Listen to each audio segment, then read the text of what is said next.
Today we crown the Champions of Champions here at the Champions of Champions 5. This is gonna be our 5th iteration, the end of the 5th iteration of this tournament. There's gonna be 3 of them, of course, happening in the next year. For 2024, we are gonna be done today. I'm Harry, joining me is Bowie, and we are gonna be taking you through this best of 5 grand final action. Bowie, how do you feel to be here? We are here for the first time during the Series 5, and we're casting the finals. Oh yeah, it feels really good. Always nice to have teams of this caliber in the finals, and I gotta be honest, I think one win, maybe I expected them to go all the way. Passion, they did surprise a couple of teams in some qualifiers, but they've been quiet for the past couple of months, so it's very refreshing to see them here. Yeah, it is gonna be quite fun. 1W, they were directly invited to the playoffs alongside Davulus, but they had to eliminate them in the lower bracket, whereas Passion UA, they have been fighting through thick and thin, and these guys have really grown to be a very strong team. Also, Passion UA as an organization has had some recent success in Counter-Strike as well, so they're I heard that. They're just doing quite well, and these 5 boys, they are their faces to remember. Yeah, it's pretty interesting that, as you said, Passion, they did fight a pretty rough battle. They beat Avalus, which is surprising, right? The same Avalus that actually beat OG in the qualifiers recently. We have Mouse being dropped by 1 win. So these 2 guys, they went through a lot of the big names to get here. And do you have a favorite, I guess, is my question. Ooh, that is hard to say. I'd lean towards 1W. I think the experiences on their side, a long series can sometimes be taxing on new players, and obviously 1W players have played more best of 5s in their career than that is the case for Passion UA. So I'd be leaning towards them, but only so slightly. Okay. Yeah, I think so as well. But the fire that you get sometimes, those teams that have yet to really make it, 1W, they've been in this like tier 1.5 for a long time. Like they go quiet for a couple of months, then they actually beat a big team or they qualify to something. Okay, wait, I think we need to change slots here. There you go. Yep. But I do feel like they are on the brink of actually being actually succeed. We saw them, maybe drop against PuckChamp. They very often are like 1 game away from a big land or from a big placement in a tournament, and it would be nice to see them going through. But at the same time, we have Passion, which arguably is 1 win a couple of months behind 1W, right? They're still kind of maybe trying a year. Maybe a year, sure. Yeah. Okay. But I think the biggest thing for me is that 1W finally made a change to their mid laner. I think Chira for quite some time has been underperforming, and you need to, on these relatively new rosters, not everything can be done with movement. You need to be playing well on all of your players. So I'm kind of glad that they made the change. It didn't necessarily have to be him, but change is good at some point. Yeah, I agree. I think you do need to, like, at some point, if you're playing, 5-10 tournaments and you're still getting the same results, you either have to agree on whether you can change it as a team or if the change has to come from outside. And it did come in the form of the beautiful mid laner from VP. And I'll be honest, that we actually did cast their first tournament with Squadix, and they looked pretty good. So I'm expecting just as good of a performance here from 1W. And that tournament had Spirit, that tournament had Liquid. Sure, 1W, they didn't go too far, but is Passion going to be able to match? Because 1W, they've been playing with the big boys for way longer. Yep, that is true, but that might mean that they're not ready for the little guy, right? That's still how we're gonna be looking at Passion UA. If you remember when the Champions of Champions started, Passion UA were like the underdogs, and we also had them in some other tournaments throughout this year. They always looked promising, but never like the team that are gonna overtake everything. Well, not anymore. People are looking at these guys as a real threat, as a genuine threat. And they should be. They should be, because these guys are not to be underestimated. Yeah, for sure. Looking at the drafts here from both teams, it's interesting because even though they're European teams, they are very different. Very, very different. Passion is a big Lion team, whereas 1W barely touches that hero. Passion also really likes running Terrorblade, whereas I don't think 1W touched that hero. They have, never mind, they have 2 games of Terrorblade, but that is way down their priority list. So it's not going to. I feel like when we were casting recent tournaments, a lot of the teams had very similar hero pools, and they were always fighting for the same heroes. But we might get to see some pretty different drafts on both sides. There's one thing though here from Passion UA that I would expect to come out, and that's an Invoker.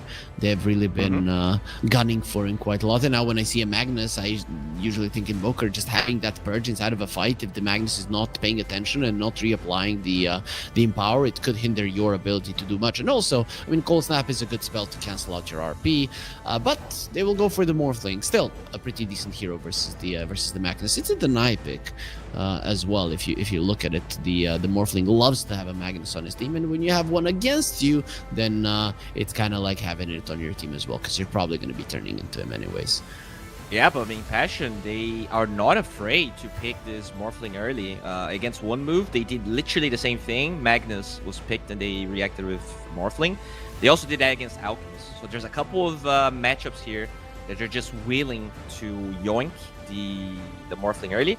I wonder if they would ban AA, right? Some teams, when we saw this type of move, actually did ban AA.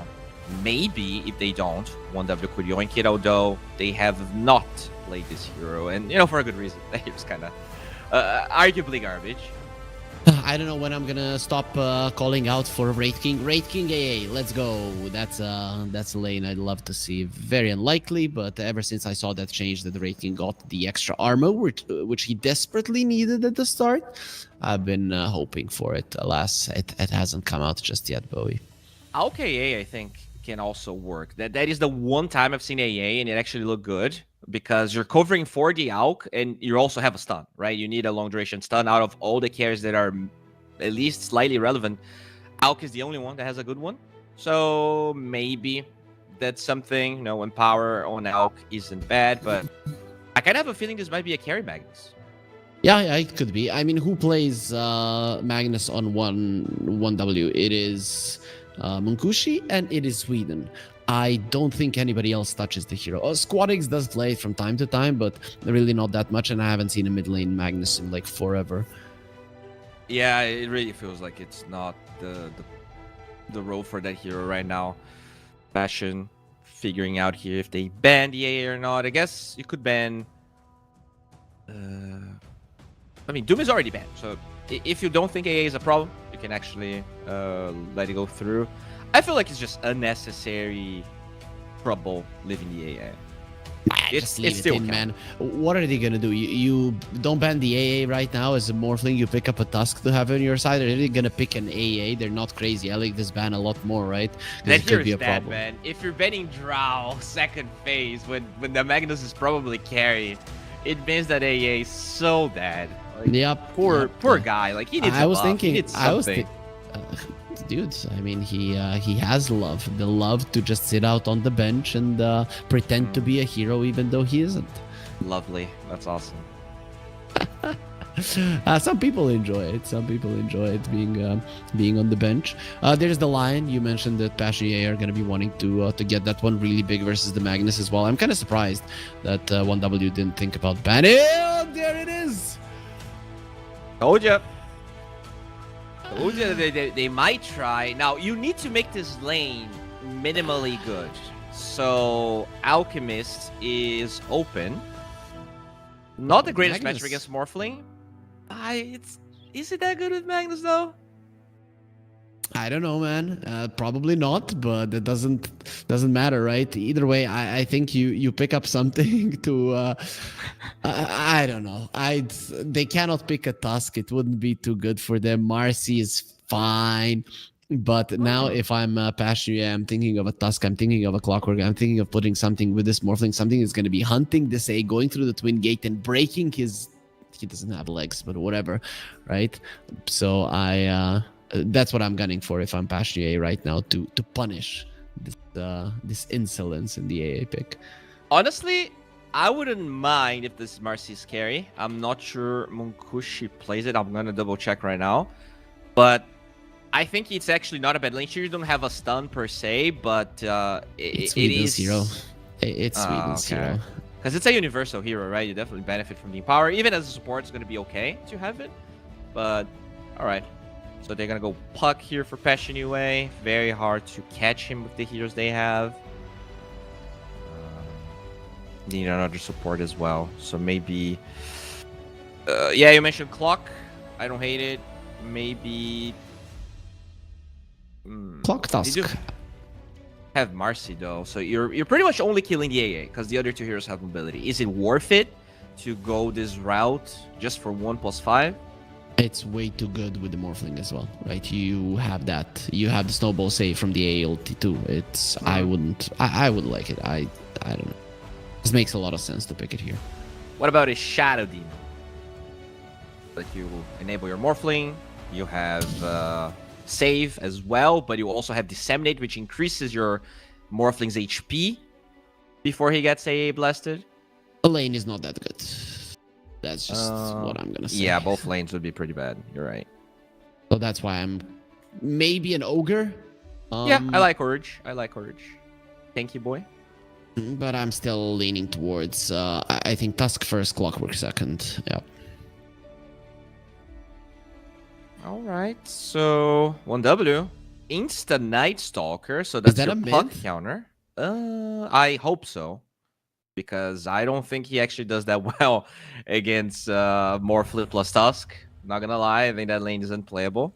Are you sure? I mean, you go Night Rain, you have 5 base armor. Yeah. If you go Night Rain, you can.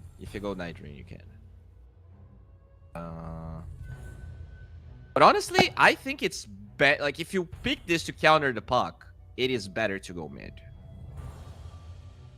Yeah, for sure. You have more damage than the Puck. He cannot harass you all that much. You have so much HP. You don't have to go for Night Rain, so you're gonna be doing even more damage later on. Yeah, makes sense. So I think what they're doing here, I think this is just carry Magnus, and they're going to pick an offlaner. Let's see what Passion's read is, but they are surprising that they are taking the Dawnbreaker. Like, sure, you have the global teleport, but at the end of the day, you do have AA Blast. With RP, you're making sure that everyone gets hit. So just respecting the offlane options here for Passion. I mean, imagine you're playing an AA into a Lion Dawnbreaker. What do you do apart from die? Yeah, definitely. But I mean, even the Lion Puck's enough, right? Like, Puck is gonna kill you every single time. If you're not rushing Glimmer here, like, you're gonna need to go Glimmer 4 staff, and you're still gonna feel so scared the whole game. Yeah, but later on, if you're dying, that's fine. For this hero, it's important to get a level 6 relatively fast. So they think it's gonna be mid hero here for 1W. They take the important ones. Do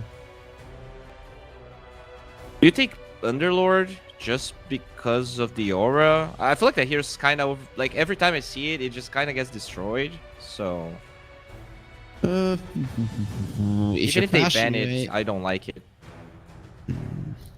No, I'm not sure about the Underlord. Mars, man. Okay. I still don't know what they're gonna go, because there's so much flex. But let's see if they really need an offlaner. What would be the best one for them? They have tanky heroes. They don't have a lot of disable. There's not a lot of offlaners that bring, especially with Mars Band and Roar being out of the picture here. That's why I kind of wanted to see. Can you Tide Hunter? You technically can. Versus the Tusk and Morphling, no. No.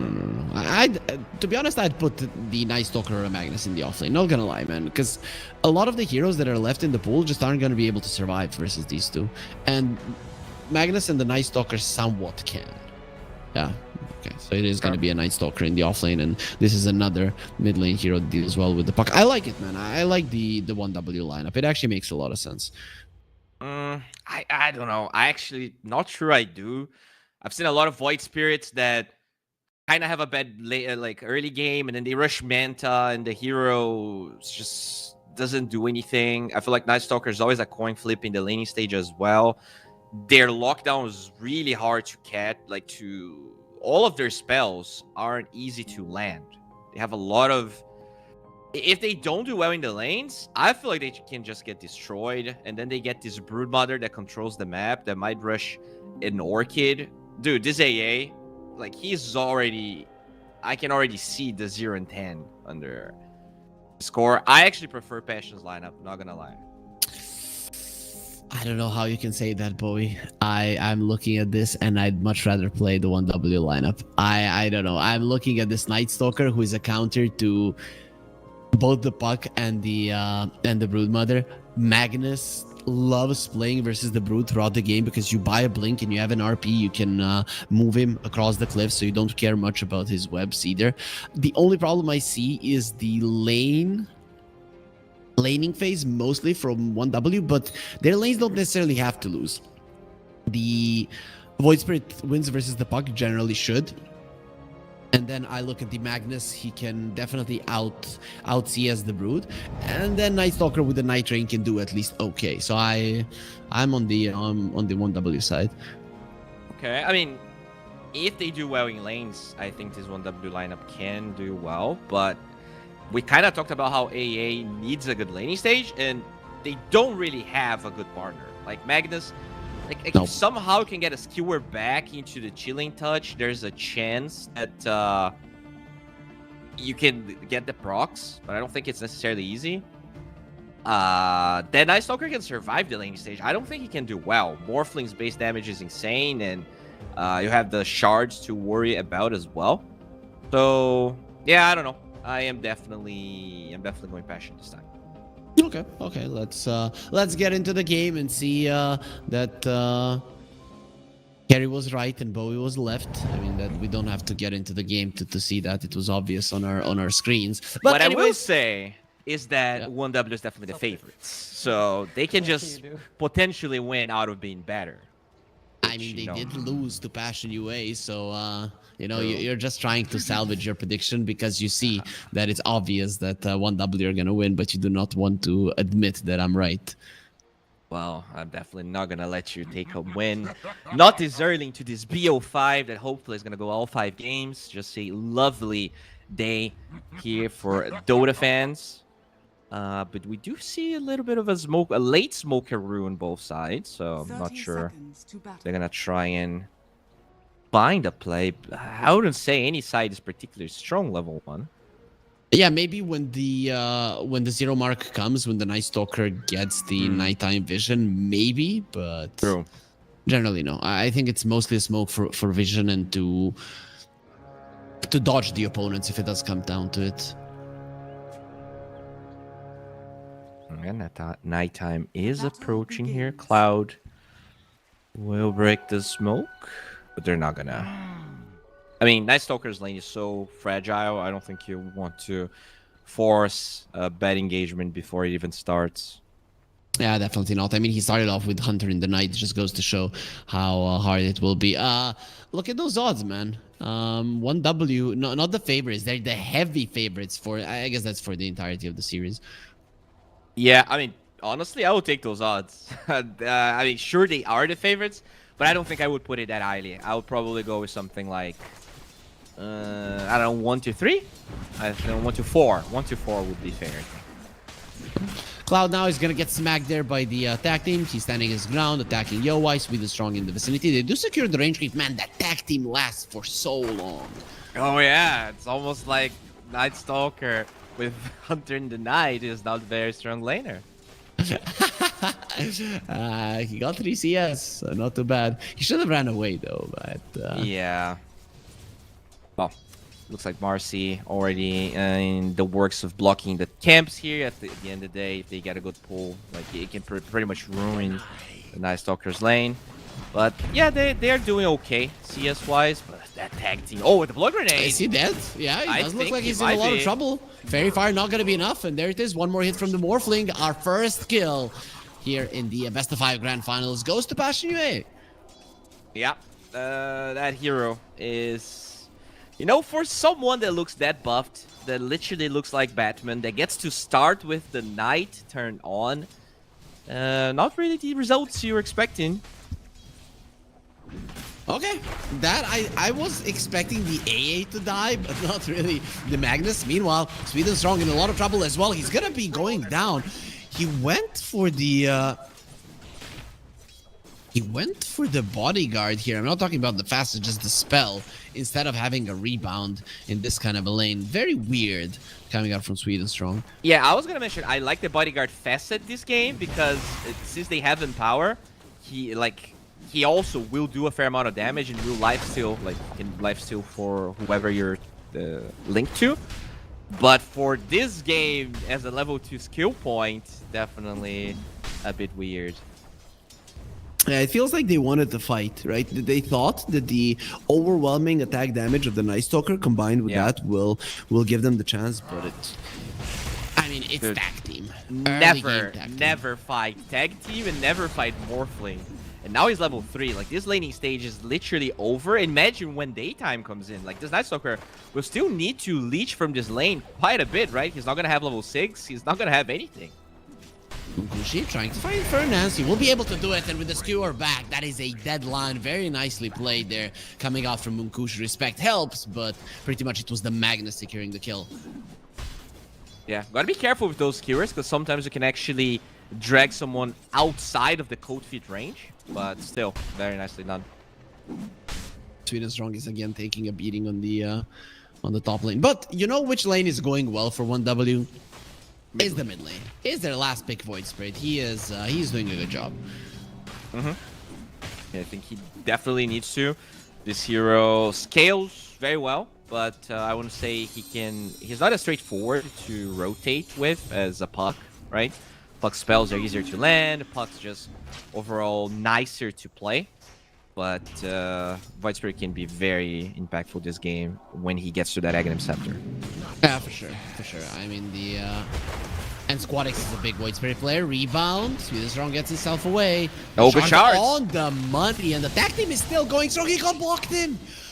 He couldn't go through that passage. Okay, that was beautiful. Not really expected though. Yeah, looks like Marcy needs to go on a diet. Dude, you don't tell that to girls. I know that you have a girlfriend, man. You need to be more careful about what you say, or it's gonna be all hell. Yeah, well, she not my girlfriend, but Marcy can't really talk back, so I'm fine. Well, what is she gonna do? She gonna punch me? Yes. Yeah, you know what?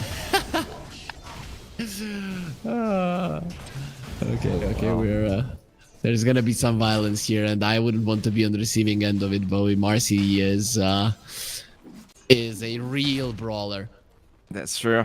That is true. But so far, I mean, definitely looks like she at least needs to hit the gym, because I'm not seeing all of that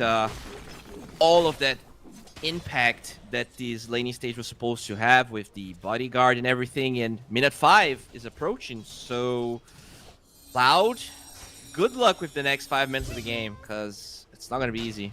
It's going to be rough. I think maybe the best way to salvage that lane is to secure good runes for the Void Spirit. A nice haste rune for the Void Spirit to rotate, maybe kill Flacco or Pression Yoi, force him to morph into strength would be a good deal. Cloud leaves the shards, Sweden Strong has the rebound, gets himself away, and the aggression from Passion UA will stop. Yeah, I mean, they're going to thoroughly dominate this lane. Now that you have level 3 on Marcy, it's harder for them to kill most heroes, especially if the creep equilibrium is this close to the tower. But they're still gonna thoroughly dominate all of the CS and the denies. To savage this, as you said, you probably need to leave this Night Stalker alone and use the Marcy plus the Void Spirit to create chaos somewhere else. Like, you need this Night Stalker to have a vacation. Like, he needs 5 minutes at least to get some early items, but he might not have it. Cloud is in trouble. There's a slow, the tag team as well. He's trying to get himself away. Void Spirit is coming in. Gonna be getting in with the Astro Self. Very low on mana on Squadix, so I'm not sure how much he will be able to do here. At least they will be finding Flacco, but at the cost of a Night Stalker, it really isn't that worth it. So he does have a regen rune, however, so we'll be able to get back up to full and continue laning in the mid lane quite nicely. Yeah, I mean, at least Squadix gets counter kill, as you said. Doing very well here in CS. But and you need to keep doing that. The thing is, cooldown on TP, everyone knows about it here for Passion UA, so I wouldn't hate to see Nish actually rotating somewhere else. But he is being poked a little bit. That's how you prevent him from rotating much right now. You get him low, and then with low resources, it is going to be tough for the puck. So Niche is just going to be focusing on farming the camps, getting the bounty runes, so that maybe he can have the resources to do something on the map. However, Sweden Strong is being chased once again. Had a lot of wand charges, so that might actually save his life, and will be running away just in time. Yeah, the fact that the rune was picked up by Squadix really is huge. As you said, the puck kind of dealing with resource issues at the moment. But yeah, I think as the puck now, you either give up the rune and you try to rotate when you know that the Void Spirit's going to be looking for it, or you need support to rotate. And there you go. They're going to rotate again. With shards. Oh, a little bit too early with those shards. It's still very hard to catch a Marcy. I think he just wanted to maybe force out that spell so that Cloud would be left alone. Cloud did pick up the Wisdom Rune, so the Night Stalker will be having a little bit more experience than what you would expect, considering how badly his lane went. Yeah. And unfortunately, Nish gets the worst rune possible for this situation. They kind of want to rotate, and a tanky puck is not necessarily the thing that gets you scared at night, but overall, it feels like Passion UA is dominating the laning stage, right? The Broodmother is getting some good CS. Puck's having a decent time, and I think this Morphling, he's still like the strongest hero in the game. The only thing between this Morphling stomping this game is the Ancient Apparition. So, how good is this hero? Well, we'll see. It depends on how well the other ones can keep him in place. The Magnus is dropping low, and another TP. Squadix now going to be rotating on the other side of the map, and he does get a kill on Batyuk. No, misses on the Astro Step, and Batyuk will be able to survive. He has 7... Look, why did he show himself? He had 7, 8 nets to just play around the Roche Pit, and he decided to try and take the short way back home, which ended up sending them instantly. He assumed, like, it's very common nowadays you have, after minute 5, having a ward in the twin gates. Maybe he assumed there was vision there, that's why he ran to the other side, but yeah, if he knew, he would much rather stay in that area. Very unfortunate. Yep.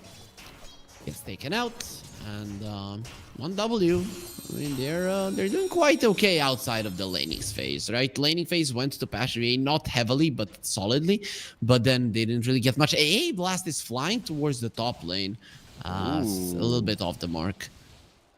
Okay. Yeah, I think it's weird. Like, you don't get to see a lot of games where Puck actually struggles to rotate more than the Night Stalker, but as you said, maybe unlucky with the rune that he was able to pick up, and in general, Squadix, very clean rotations through the side lanes. That's what this hero is really good at, the Void Spirit. He isn't as good to proactively rotate. What is this TP? Magnus still alive, doesn't get anything off, and that will be not that scary of a Night Stalker, as he will be turned into a frog. Sweden Strong joining in on the fight, has the Unleash. Very high level on 1W supports. Respect doesn't have his ulti for 10 seconds, and he will die before he gets a chance to use it. Sweden Strong with the Unleash just running away. Nice vision given by Cloud, but he cannot really turn it around. Squadix, he does have his haste rune.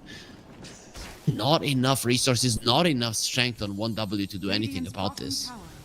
Yeah, I mean, no A blast means that UI can very easily rotate here. Not only they get the kills, it looks like they might get the towers as well. RP in 2 seconds, but can you really set up an RP with no lockdown on your side? We talked about it. The lockdown is so wonky for one win.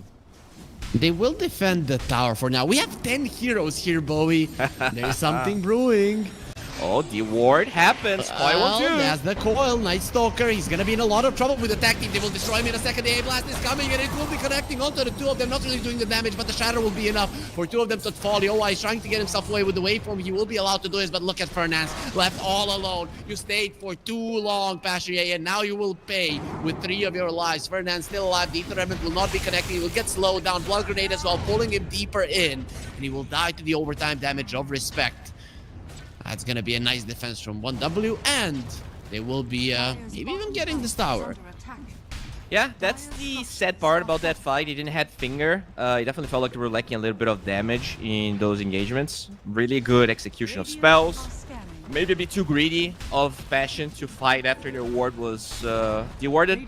But I really like the way that Yoai played around everything. He never really jumped first. He waited for the RP, waited for the A blast, and only then did he jump. But still a good fight for 1 win regardless. Oh, rune fight?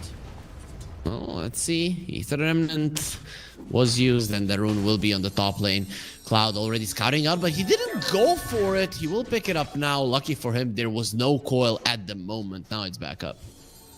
All right. Does deny that from the puck, but it also means that SquadX will not have it. Dude, SquadX is having a perfect game. 3-0-2. Insane CS. I think we talked about how solid he was looking in the other tournament they played. And the trend continues. This guy, I think, to me, he was always one of the better players in that VP lineup. So I'm not surprised that 1 win decided to get him for themselves. Yep. Also, you have an AA, right? So an Ice Vortex will be buffing your damage quite a lot. And I think that's sometimes the problem. The Void Spirit tends to start falling off. Not in this game. Yeah, he has amplification in both sides. You have the Empower for physical, and you have all of those Ice Vortexes that are maxed out, by the way. So 25% amplification. Very big in every part of the game, as they might find Fernance. Probably don't want him. They want the Morphling. And there's the Morphling. He just shows himself, says, kill me with the A-Blast coming in. That is going to be a very dead Morphling. Snowball save. Maybe he'll just because the Cold Wheat are ready for him. He's not going to be water any longer. It is minus outside, so will be turned into ice and then shattered. The Tusk just follows. He can handle cold temperatures, but not this cold. And Cloud going to be flying towards the mid lane. The extra damage. They want this tower as well. All right, so 1 win, despite all the trouble, still proving to be the more confident team. The CS on Cloud, man, he has half of the lowest after him, and they're still confident rotating. After all, you have that night vision. Rune is gonna be picked up by SquadX. Okay, they want to protect this tower, and for now they'll be able to, but it's super low. And the TP from the Morphling, I'm not sure that Yoai wants to be in this part of the map at the moment. I was looking at the Morphling's build, and I thought that if maybe there's... Oh. Did they get him? Yeah, they got him. The fuck is dead. All right, SquadX.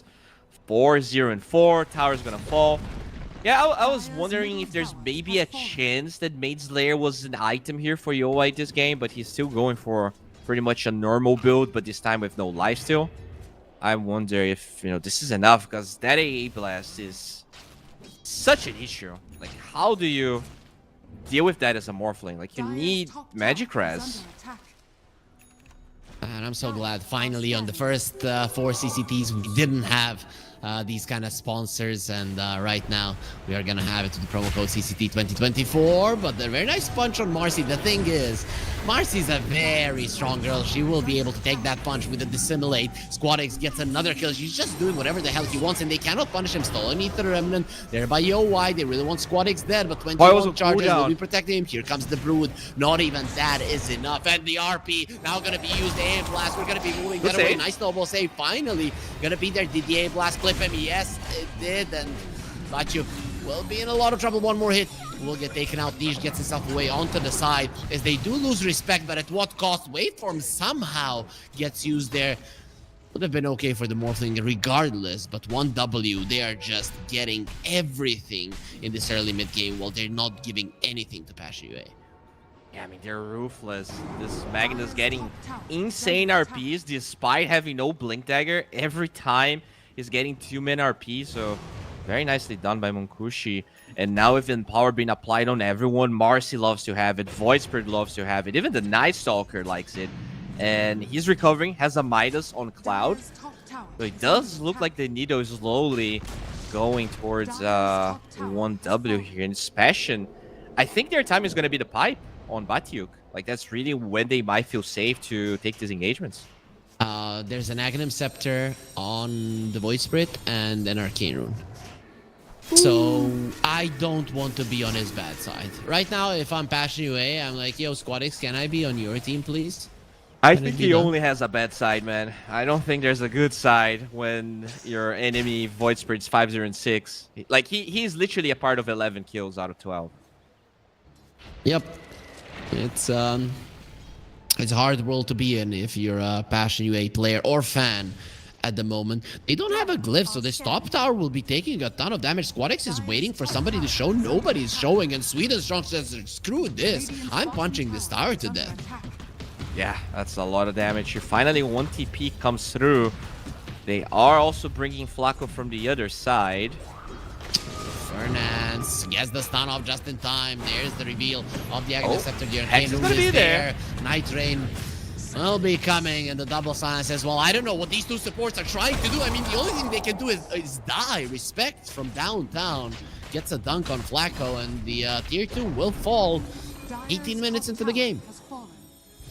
Yeah, they... Considering they only sent 2 heroes, it was actually a formidable defense, but you're not going to be able to win this fight when you're behind and outnumbered as well.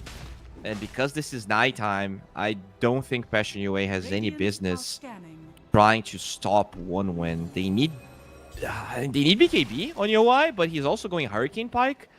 That BKB is going to take a long time to be finished. It doesn't help you much with the BKB versus the RP and the Ice Blast. There's the extra movement speed for the AA, has 6-1 charges, that's looking dead. Both of the supports in a lot of trouble. Etheremon gonna be used, trying from the high ground with the illusions to finish off Sweden Strong. Not gonna be happening. He's still somehow living and breathing, making it a 1-for-1. Broodmother from the other side wanting to rejoin, but every single time that they think about bringing the Brood on W, they escape in time. Yeah, finally daytime here. They're trying to pressure at least this mid tier 1, but they're not going to be able to. Squadix is way too big of a mountain for Passion to climb. Pipe though is completed, and I think that might be that little bit of survivability that the Morphling needs. Yeah, to join in on the fight, Pipe definitely helps versus the Shatter. It doesn't allow you to lose any more HP than you already have, but it is still a pretty tough situation to be in. The Marcy is getting closer to her BKB, and you know what? I'm looking at it, the timing of 1W, it's only now coming, right? With the Blink Dagger and the Magnus BKB on Sweden Strong, it's only then when they're gonna start being scary. Yeah, and I mean, it already feels like they're pretty scary, not gonna lie, so... the Brood is in a good position. Looks like she might be cutting some waves, depending on what they'll do. Can they Roche? Can they Roche in like 30 seconds here on the Radiant side? I would advise against it, I think. Yeah, they're just gonna smoke. Oh, there's Blink on the Night Stalker. That's the problem for Niche. Blink, Silence, A, Blast, Ether Remnant gone. There's no more puck. And if you look at this line, he thought that he was going to get away, and that was very, very optimistic coming out from his side. Now, you can wait for 5 seconds for Roche to move, and then you can take him if you want to. But I don't think 1W want to. They are in murder mode right now. Yeah, they really are. It's really, really tough for anyone to stay in the map here as Passion. This game is looking so scary. I mean... Wow. Right. They're gonna find the Brood. Can they squash the bug? He does lose the Dark Ascension, so maybe it's time to just move away. Okay. I really feel like this has been the Squadix show, not gonna lie. Like, the side lanes weren't that good for 1 win. But...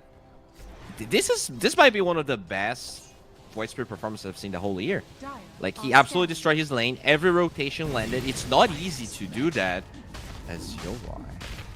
Look at Cloud, like just blinking in blindly onto a high ground with his silence. That's how much he doesn't care and think that there's no punish that can come his way. And I actually think he's right. Yeah, really hard to control him. And even if they do control, there's always an AA blast. There's a chance for a counter initiation with RP. At least the Tormentor will be picked up here by Passion, so you're not gonna struggle as much. Let's see. They are pushing aggressively in the triangle here. Passion UA.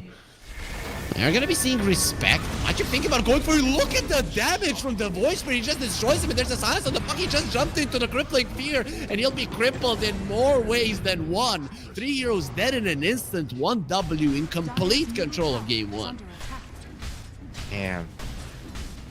I mean, past the laning stage, things really took a turn. I really didn't feel UI's impact. I feel like the puck was also very shy for early rotations. And I mean, what the hell? Apparently it is, bro. Yep. AD rune on a Void Spirit means that people die and then Raxes die. Everybody just dies if Squadix even so much as looks at them. Yeah, to give one win credit, I think one part of their draft that I didn't talk about is just... I did talk about, but we can see it here, is the synergy, like how much Empower really matters in this game, right? Besides the AA, literally everyone benefits from it greatly. Universal support on the Marcy, BKB done on Sweden Strong. Like, once they... Not only they do a lot of damage in the fights, but once they win the fights, they can take buildings really quickly. Yeah, I expected Mungushi to give this to Cloud, considering he was that close to the BKB, but the thing is, with the Magnus farming power, he might even get it faster than this Night Stalker. Okay, maybe I'm overreacting, but especially you're in trouble, right? You get those BKBs now, you walk into the Roche pit as 1W, and you just end the game. That is how easy it is to end this one. Yeah, that is true. The pipe, it felt like they finished this pipe, but they were so far behind that they never really had a chance to use it. A lot of these fights start with 2 supports being picked up, and then like they're afraid to really do anything. And the thing is, it's hard to group up as well because you're playing into an RP.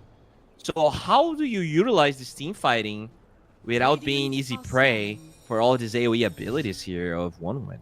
Oh, smoke into a kill. They scanned out the Broodmother perfectly, and now they're gonna kill him with the Dark Ascension. See him perfectly. We already talked about it, how they're gonna be able to find him multiple times. Batchik is dead. Opens up for a clear Roche taking potential, and Passion UA, they cannot fight it. Yeah, it's gonna be a free Roche here. They're kind of need to find a way to just defend your base, which, you know, they're not bad at. You have some wraparounds with the Brood, you have Coil, but it looks like this game might be... though. I mean, I'm looking at their high ground defense, and other than the Coil, if they are diving in, I don't see much. Hey, that's a level 4 mana drain Lion with Shard. Coil is good, but they're so strong on the side of 1-win. Hard to really argue that any of that's gonna matter. Yep. Well, pushing out the mid lane. That doesn't even have to be done, as you do have super creeps there. They've only lost 1 tower on 1W, as Passion UA are looking very, very sad at the moment. This Lion Blink, I don't think it's going to be changing much at this point. You might be better off with the Nitro Lens just in your base so you can drain out their mana. Yeah, he is getting close to that Blink. Needs 300 gold. Respect gets his shards. That's also quite huge for an AA.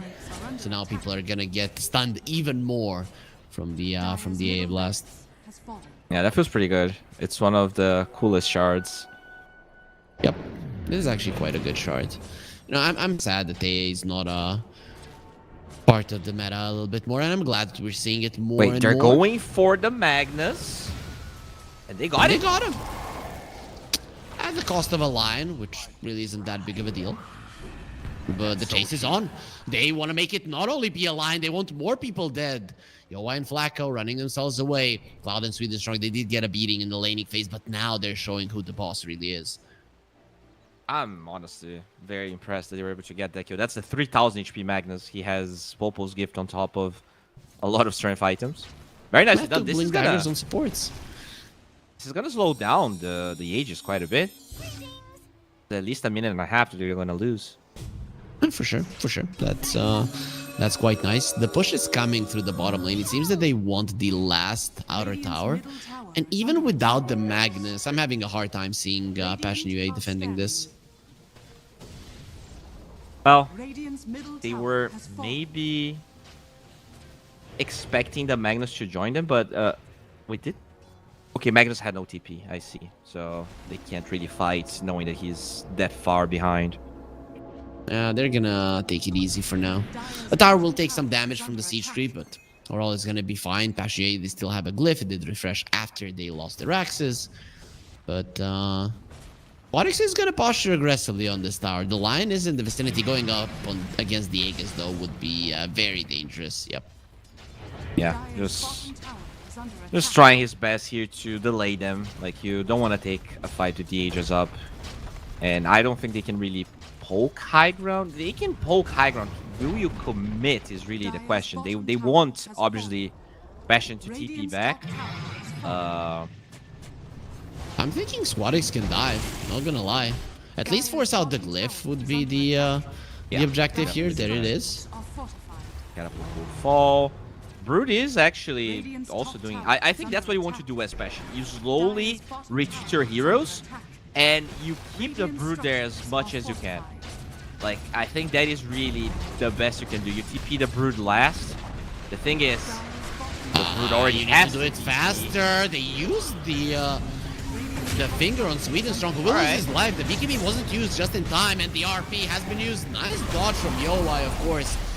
They are not going to be able to do the same with the other heroes. Onyx dropping low, but it is only the Aegis. Yowai is doing quite a lot of damage. Munkushi getting destroyed by Yowai. That's going to be another Adapt Strike, maybe enough to kill him once again and jump in. From the Night Stalker, having that crippling fear, trying to go for the Morphling. They didn't have an AA blast, so they have to be careful. 1W, they seem to be wanting to get away. Void Spirit without any of his spells looks very much dead. That's gonna be a 6 kill streak of a otherwise flawless Void Spirit game that gets taken away. And I mean, the Magnus was so close for falling as well. Yoi, he's really, like, I'm honestly so impressed with the way he's taking his fights. He barely gets hit by any AA blast, but it's not like he's also too afraid. He is diving really deep, just doing a lot of damage. You need to be calm. He mags literally every fight. It's so much value for the Morphling. And I think that they are somehow giving OneWin a run for their money here. Yeah, his Hurricane Pike also in that fight was very nice from the Morphling. That's why he didn't get caught by the RP. He used it on the side, got himself just far enough away. If the Morphling was inside of that RP, we could see a lost fight. Niche also having the BKB. A lot of those things are helping Passion UA. Yeah, I've seen a lot of Kayasha Magnuses recently, so I wondered that maybe there was a path here for the Magnus to try and avoid those types of plays. But no, he's just going for the straight up carry mag. Now with a Lincoln's to deal with Mr. Fernandes, that despite the 7 deaths is still a threat for sure. Yeah, he's annoying. Every single time you blink, if you get hexed up, it's just a problem for initiation. And pre-BKBing isn't something that you necessarily want to do. Okay, I mean, though barracks have fallen, I feel like this is surprisingly positive for Passion. I was surprised. I thought the game was over, not gonna lie, once they got that Aegis. Yeah, for sure. I thought so as well. But those blinks and a kill on the Magnus changed quite a lot. It's not like OneWin played bad in that push, right? I think they pretty much did everything that they should. They forced them back. They spread the fight. They kill Fernandes instantly. But still, you really got to respect the damage of the Morphling. And that's when their 10k go behind. What if this gold lead gets evened out a little bit? Let's see if that does happen. A smoke is happening from 1W. It is now nighttime. They're going to be trying to end the game during it. Doesn't break the smoke. But the Tusk will, and that is a worse kill than a lion would be. Without the buyback though, they have no creeps in the enemy. Oh, what? They found the Morphling. A blast is coming. He's gone. 75 seconds on the sidelines. This should give you enough to push. Can Can you go through the backdoor protection? Do you even want to try with all of the Empower targets? Yeah, looks like they're not gonna try. How did the Morphling... Like, he saw the Tusk dying right beside. That's so weird. Ah, Dark Ascension, man. They probably spotted him on the side. Yeah, unfortunate. Really unfortunate here, because that's the first big mistake from the Morphling. The other death was way more expected than this one. He was the first point of contact of that smoke way back. Whereas this game, I do feel like he had less of a business dying. They got the creeps into the base. There's a shield rune on the Void Spirit. He's pushing on his own. Killing Niche just fed his courier. And that's going to be a line in a lot of trouble. Double Resonant Pulse takes him down. The Ghost Scepter will not help you in that kind of situation with the Magnus being here. That's the second laner Axe Bowie. Yeah, they have buyback on the Morphling now, but they don't want to use it. They have one fight to defend the barracks, and if one win wants to be super careful, like they can actually not fight there, and there you go, they're gonna steal the Tormentor, which is always a good prize. Yep. Doesn't look like nice shards for Squadix. Be quite happy with that. That is huge, right? Because now you're just going to be spamming Ether Remnants, being a Puck, being a Line, being a Tusk. Anybody jumping in can make a mistake and just be caught by the Ether Remnant. Yeah, and the creeps don't, especially the Broodlings, right? They're not going to mess with your Radio Remnant anymore. Actually quite a nice shard to have in this game. Because the Marcy and the AA already had theirs. Nice Docker as well. It was just between him and the Magnus. And the Magnus is going to be up by his anyway, so both of them would have been great for 1W. All right, so 13k goal lead. Most of that lead is actually the supports. Like, if you look at it, Sweden Strong has 4,000 more net worth than the Tusk, and the AA has 4,000 more net worth than the Lion, which means that the cores can actually still fight between each other. Like, I guess, when you look at the core's net worth, it is much more even than the goal lead would lead you to believe. So then it's a question of, do the supports on the side of Passion care to be a little bit more underfarmed? They care, man. There's an AA Marcy on the other side. Those are very strong supports. I mean, I wouldn't say AA. Like, AA is a glorified OT at this stage, right? I don't think that net worth matters that much on him. Like, sure, the Lion would love to have the same amount of net worth.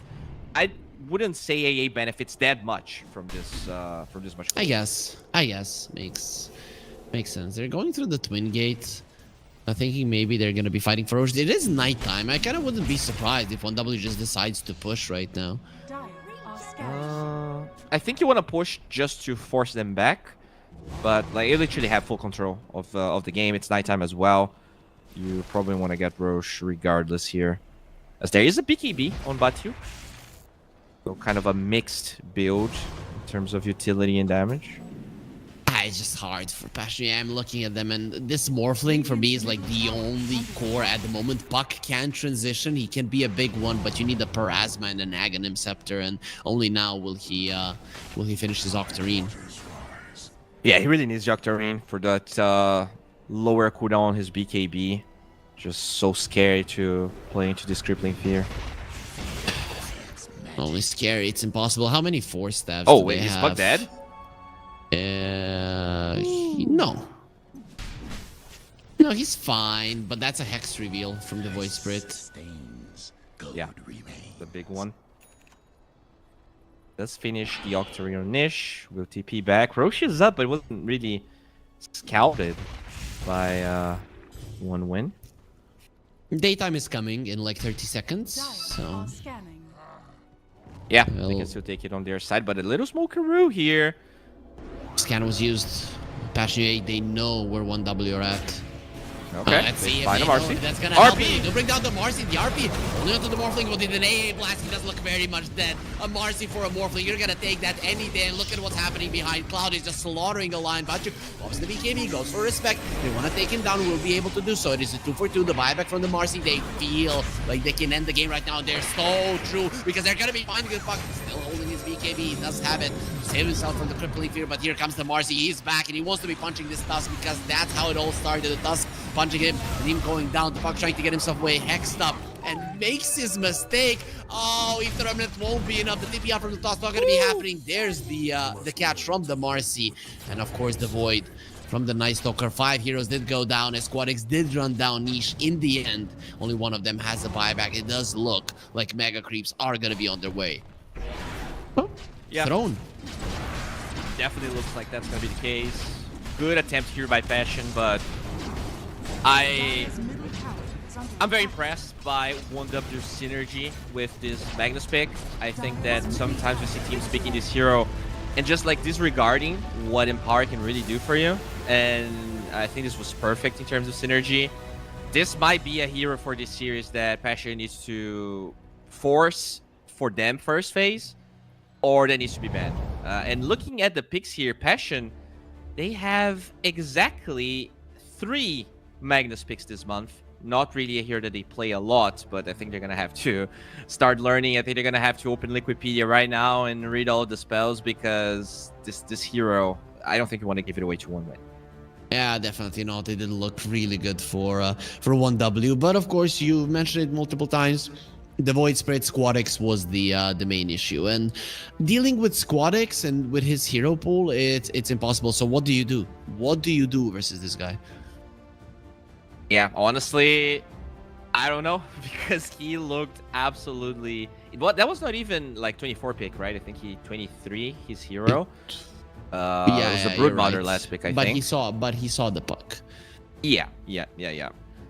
I don't think the puck played the laning stage badly, and maybe, there's an argument for like unlucky runes, and there is a world where those rotations don't connect and things look bad, but it didn't happen. So it's really on them to maybe give their mid a better matchup. I don't think the Brood, honestly, out of all the picks, the Brood felt the least impactful, and that was the one that they picked it last. So I think they have to go back to the drawing board, make sure that Magnus is not going to be available, and find some better heroes to give Batil. And luckily for them, it is a best of 5, so you can definitely stop, take a breather, and think about how you are going to approach the series if you want to be the champion of the Champions of Champions Season 5. We are going to be taking a short break, though, but once we return, the Grand Finals will continue.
Void minds not your existence.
Game 1 goes to 1W, and they're one step closer to being the champions of our 5th tournament. I'm Harry, joining me is Bowie, and you're watching the best of 5 grand finals in the Champion of Champions Season 5.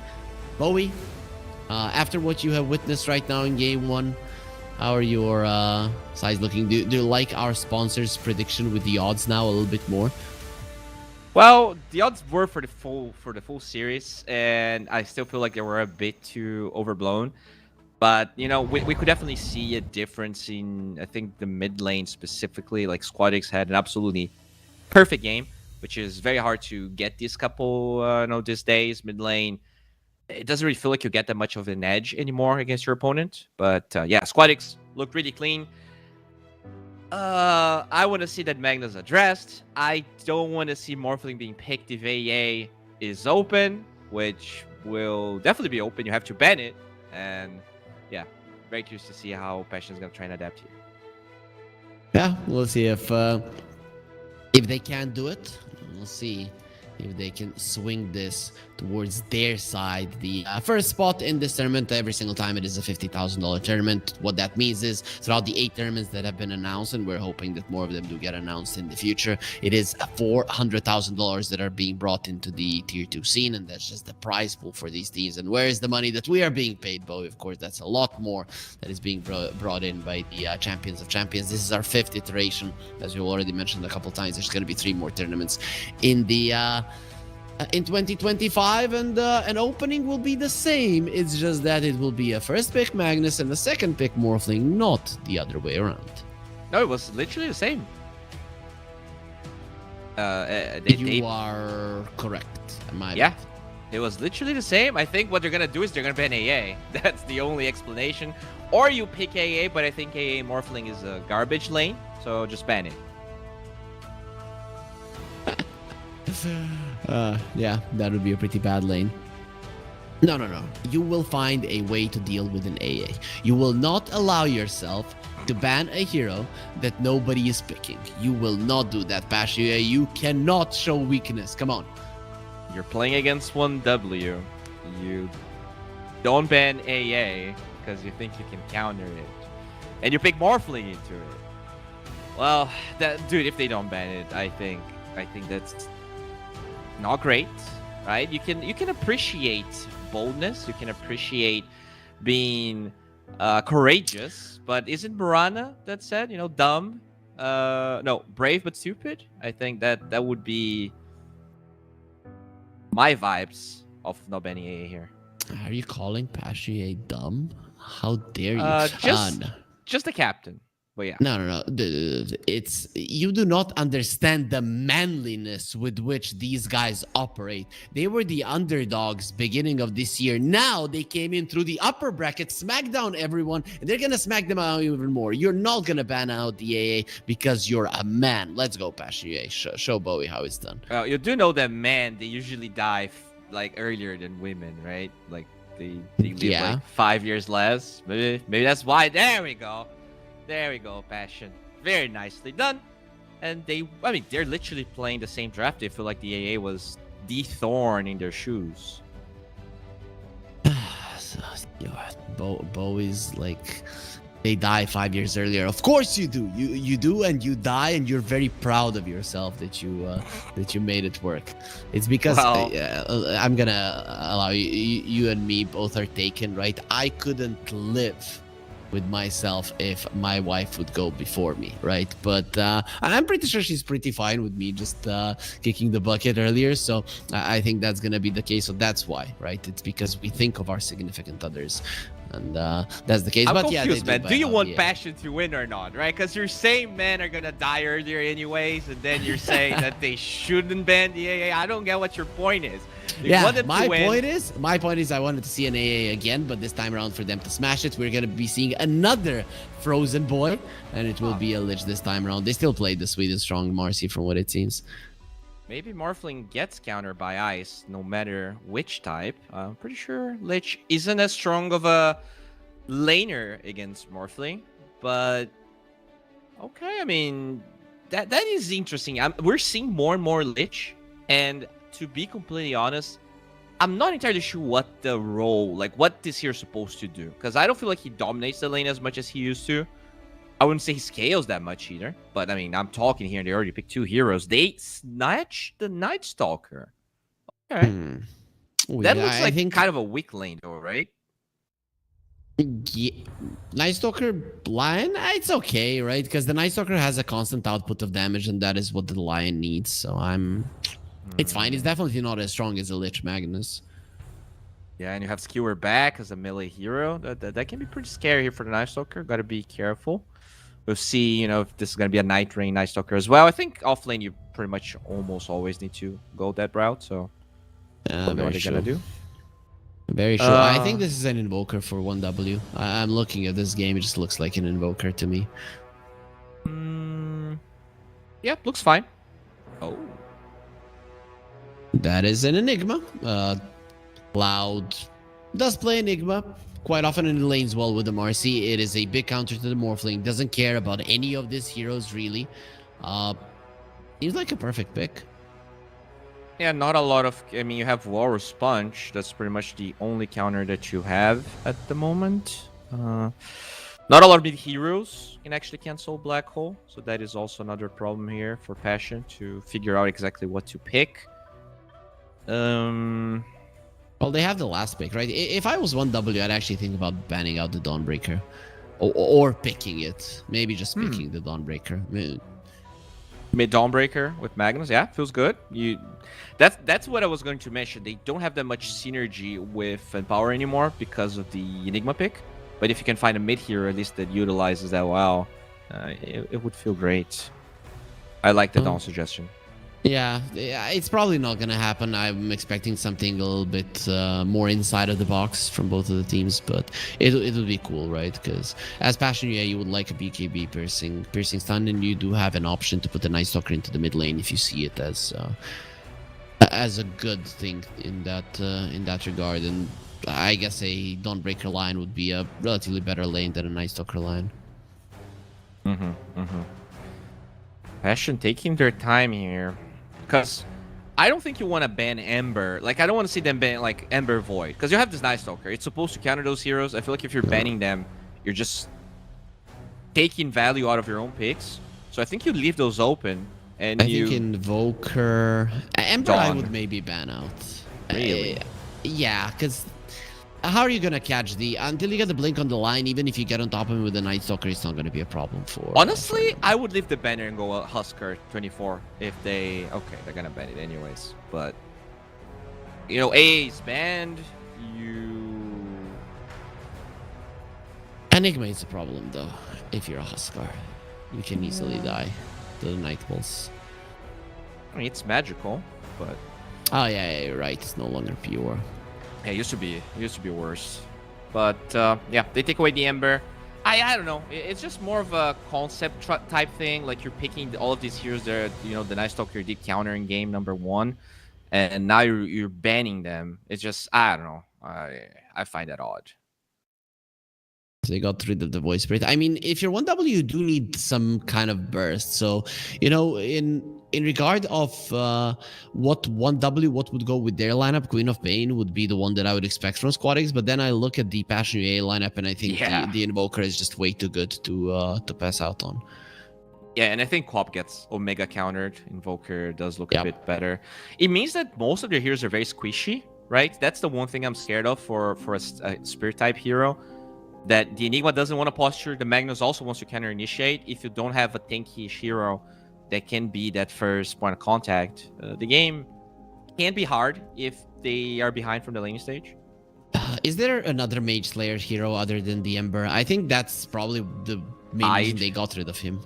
Dawnbreaker. I think those are the other two we see sometimes. Yeah, but they're not really mid laners. And Squadix, I'd be very surprised if Squadix plays a mid lane Dawn. It's just very unlikely to happen. Maybe a Pango? Yeah, Pango is okay. But he's banned out. Yeah, versus Squadix, that's always going to be first. What about a Shakerino? I guess picking 23 is hard though, because it is... It's Invoker Quap. Oh, they ban Huskar? Yeah. Okay. So now you just get Earth Spirit on Passion UA, and that's that's about it when it comes to the draft. I would really like Inert Spirit here for them. It's good. It's definitely. I mean, that hero did get nerfed in the laning stage a fair amount, but Still does well versus Invoker, I think. I would assume 1W in this game take an approach of focusing a little bit more on the late game, just trying to poke a little bit of reaction on the side of Passion UA, because I'm looking at them and I see a lack of damage early on. I think strong laning stage, slow early mid game, and then later portions of the mid game you just go aggressively. Whereas on the side of Passion UA, I think it's just gonna be go go go the second the laning phase ends. Yeah, but it really depends on how Batyuk's doing, right? This hero, if you have a bad laning stage, does need like that 5 minutes of farming past the laning stage to get like Phase Boots Drums or Phase Boots Blink, whatever he thinks is necessary, which can be a problem. Now, Nish should have a good time, and I think this is the game where he's gonna have the better rotation edge over Squad X. Invoker's really not a hero that rotates that well early on, especially with the new build where you're just farming that Witchblade. So I do want to see them being more active, as you said, utilizing that nighttime, utilizing the portal with UI, but giving this Magnus away, it is scary. Munkushi played like he was getting so many good RPs with no blink. Like that is a sign of a great Magnus player. I think the drafts are close, but in my mind, I cannot understand why Passion UA didn't ban out the Invoker. For me, that is like such a big mistake in terms of drafting, because it was the best possible hero for 1W, that I think that will come to bite them and they will lose this game. So in my mind, it's a 2-0 for 1W. Bowie, you care to give your prediction? Yeah, this time I think I'm going with 1W. And I agree. I think like those are very good heroes for Squad X. But I actually think not only Invoker was a better hero for this game, but they had the counters for those heroes. So that to me shows that they are slightly scared of Squad X, or at least like not that confident into their Night Stalker, because you know it felt like they were stealing that from 1Win more than they were picking it themselves. So I would love to be proven wrong, but so far 1Win is definitely pressing me a little bit more. Yeah, for sure, for sure. So we are going to be getting ourselves into the game here. Game number 2 of the Best of 5 Grand Finals will be starting off right now, Bowie.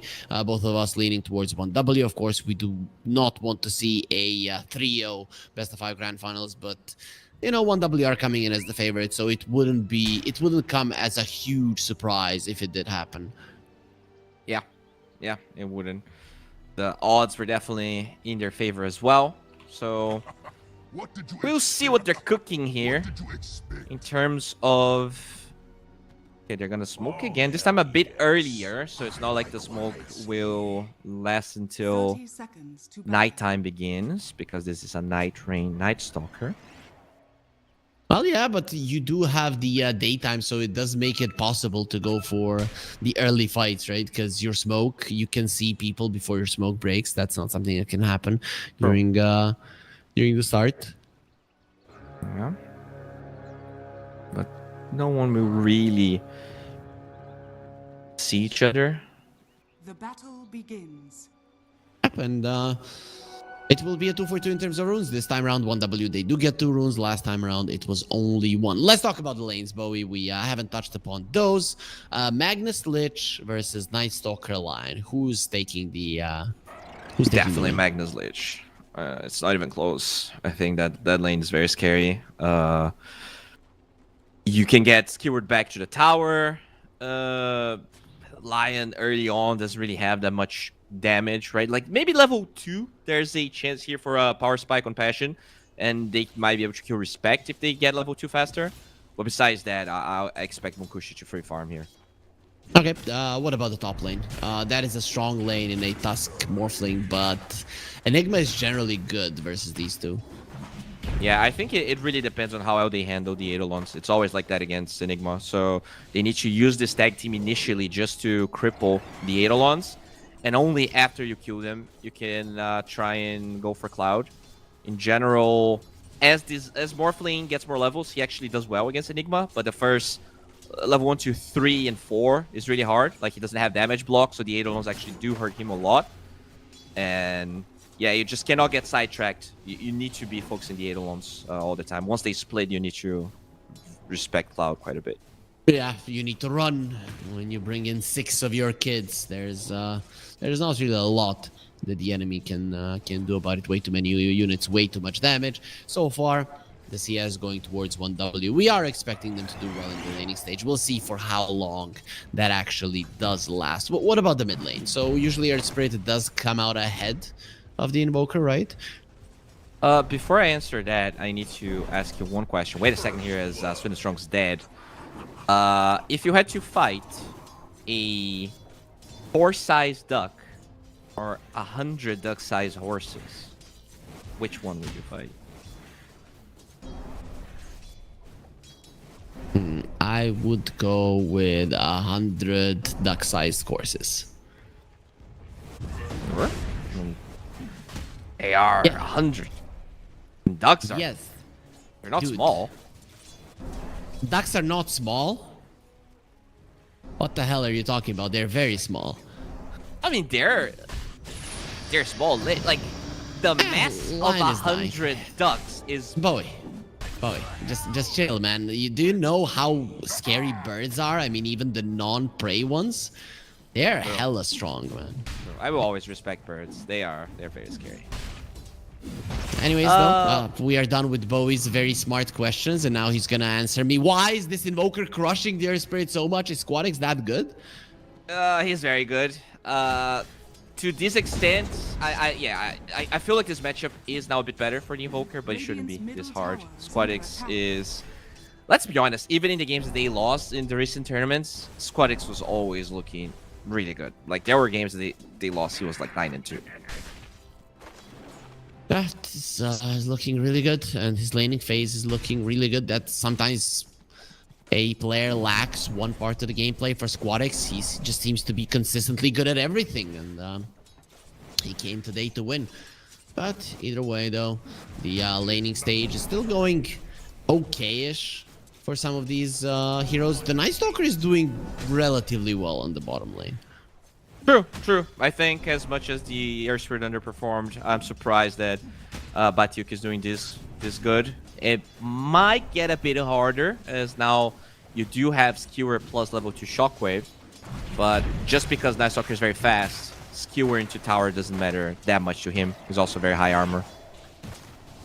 This time around, Sweden Strong is holding on to his point, so he can have a rebound if need be here in the top lane. He did give away a kill, but that's probably not gonna be happening again. Ooh, yo, why? Getting smacked quite a lot there. Scary, very scary. Yeah, though, I think the Air Spirit being trashed isn't that big of a problem, because this hero actually can play from behind just as fine, right? He only needs levels. He doesn't really necessarily need a big initial item to feel good, but if the Invoker gets it per game, That could have been a problem for Munkushi. He does live in the end. Cloud, top lane, however, Cloud. is in a lot of trouble. That's gonna be an off-laner of 1W that dies, even though their carry did survive. Flacco is gonna be taking a ton of damage. The Body babies are blocks. still alive. How dare you kill our mama? And Flacco will be going down. So Cloud, he gets a kill post more than. It will be a 2-for-2. Still a victory for Passion. yeah, for sure. UI 2-0 in this laning stage, once again impressing us quite a bit. But yeah, that mid lane continues to be a problem. This Invoker almost surpassing the last hits of the Air Spirit. Denies and Nish tried to rotate. Doesn't really find anything. Doesn't have his level 6. What an awkward start here for the mid lane. Yeah, he's probably thinking or telling his guys, "Yo, guys, I don't know what to do. This guy's trashing me. He's just schooling me in how you play Dota." And then you would want to kill the Enigma once again, but 1W, they read it quite nicely. Yeah, and that's the thing, right? This time, they actually gave him the better pick into the Invoker, but he's still struggling no matter what. And I think it goes back to what you said. Invoker is just such a good hero. The fact that you let it go through is kind of mind-boggling, because there's not a lot of matchups, especially if you ban Huskar, that can like win against him. Yeah, I feel like even Huskar nowadays doesn't Yeah. trash him. True. So Invoker is just way too powerful ever since he Oh, became a universal wow. hero. Well, P? here comes respect. There's the snowball. Flacco is in a little bit of trouble. Sinister Gaze next to the tower. He will be taken out for sure. Sweden strong. He waits for the last hit, secures it for himself, and the rotation from Niche does absolutely nothing. Dude, he's 2 levels ahead of Nish right now. Tower is under attack. This is not good. Nish is constantly trying to rotate, but you know, they're the ones diving the tower. I think that's really good that they're not forcing the silence that much on the side of 1W, because it means that there's no play for the Earth Spirit to do anything. Like, the Magnus is fine farming, the Enigma is fine farming, and then this Earth Spirit is just looking for something that I don't think he's gonna be able to find. Look at this, 2 supports rotating top with the Earth Spirit, and there's nothing to be done because the creep equilibrium, they're gonna respect it here on the side of 1W. I don't know what Niche is doing. He's gonna be the warding award. Okay, that's something, but losing all of his mana in the process of doing so. Oh now no, he gets they fouled. are gonna be rotating with the 2 supports. Niche, he was already having a really bad game, gonna be turning out to be even worse. 1W moving better than their opponents, and they're gonna be finding the line. Beautiful tornado coming out from Squadix. They won't Fernand's that, and with the cold snap and the sinister gaze, they will most definitely get him. OTP from UI, they have the tag team as well. Oh, what a rebound. Sweden strong saving his buddy, and that snowball will save you for 3 seconds within the drums. They will be able to run him down. And now, Morphling, he did turn into the Marcy, but needs to get himself away. Oh, good Niche ulti, will be though. coming in with the Magnetize and the aggressive rebound. Yo-Y, still super strong. Niche, however, taking a lot of damage from the Idolons. It's time to run away. Dark Ascension being used. Sweden strong getting himself into the tower. He does have a lot of armor, not enough to survive this Night Stalker. There's the dispose, a little bit of a slow, but Bajik will be able to run him down. Invoker needs to go invis if he wants to live. At least Fashion UA, they strike back. Yeah, that was a good OT from Nish. You know, just showcasing what Earth Spirit is all about. Those big fights, they finally are able to force one. They're forcing this tower as well. I'm not sure they have any business taking this mid-tier 1. Well, they did take half of its HP. Not too bad. 1W get forced back, start respecting the strength of Fashion UA. However, there's not going to be nighttime now for a minute. Cloud, very close to his level 6. He might actually get it from the scripts dying, and he will. Oh my god, Niche is just dead again. Oh, the black hole! They run into the black hole as well. Is the Morphling gonna die? Yeah, he does look like he's gonna be in trouble, and he will be taken out. Sweden strong is level 6. We're looking at the replay, but on the small screen, you can see 2 cores just going down, and Cloud still pressuring the tower through it all. Dude, that's so unfortunate. Like, the creeps literally died. As the Earth Spirit rolls, he gets level 6, and that fight becomes a disaster. I don't feel like Yoi had any, like, the Enigma was already level 6 for, like, 2-3 seconds when he waveformed in. I think that was kind of expected, but the Earth Spirit really had no way of knowing, as Batiuk is going for a very different build. So just Phylactery here on the Night Stalker instead of the Blink. We haven't even looked at this Magnus for quite some time. He already has a great healing Lotus. Yeah, we're gonna see the replay because we missed it. Look at that. Dispose. Hello. Yeah, he knew that he was level 6, so why? I think that was a bit of a mistake. Maybe he saw that Tusk was coming and felt like the snowball would be a bit faster. But yeah, regardless, ends up falling before... Like, not before the black hole ends, but pretty much. Like, he couldn't really attribute shit fast. Oh, I like Cloud going for a blink here. I wouldn't mind a pipe either, but with the pipe you cannot force a fight. But here, if you're together, it's going to be a problem for Fashion. Mukushi in some trouble. No finger, however. There's the roll forward. Magnetize going to be used. Magnus goes to the other side. He doesn't have the RP, but he has the right clicks. And with that Frost Shield, they just can't do anything to him. The supports are going to be in so much trouble. The squad is coming in, and Magnus is still alive. They did lose the leech for their troubles. Dark Ascension going to be used, and Patrick is going to be beat up by the Martin Mukushi. Finally gets the RP. They're standing their ground, and it is gonna be the Night Stalker, and dies first. Niche just has to run with a tail between his legs. Gonna have another roll very early on. He does have the arcade rune. However, this cold snap is gonna be hella annoying to him. Can he roll himself away? Not gonna be allowed, especially the dispose being used. He's gonna be the 4th hero that falls, and there is a pause. Fashion UA, they need a timeout. That was so unfortunate, man. They had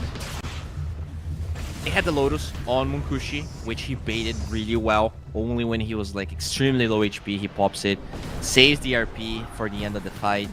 I feel like Nish played that fight really well, right? He had Arcane Rune and was just reapplying everything constantly.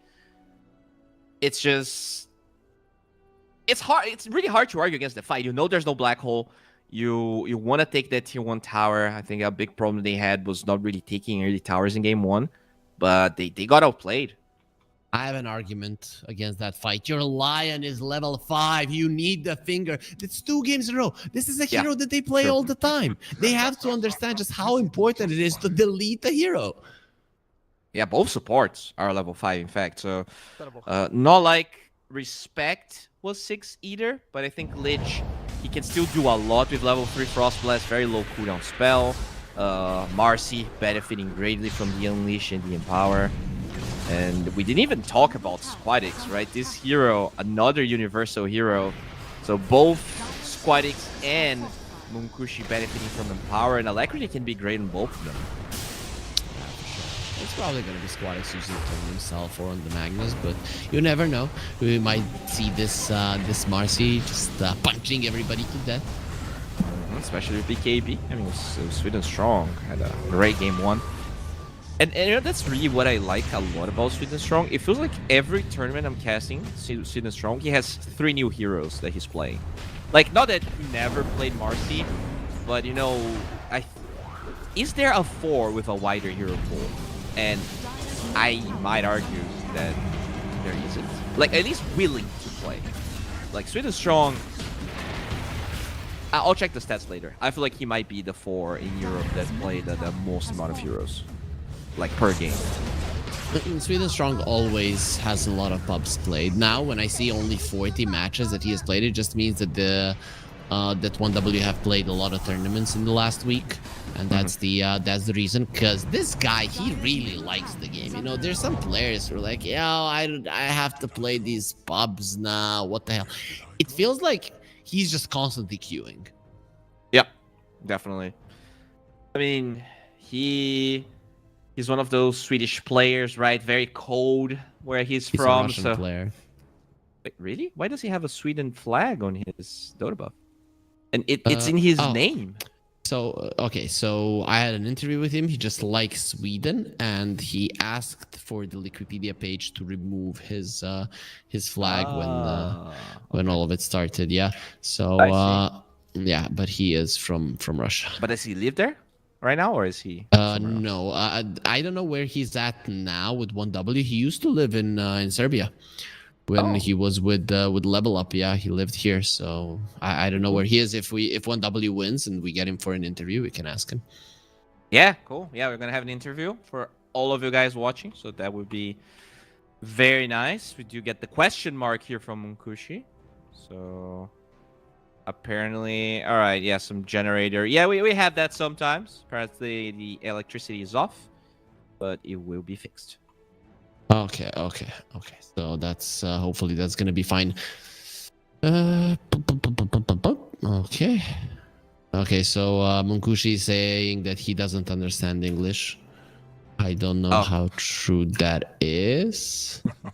What did you expect? Well, maybe he's joking around.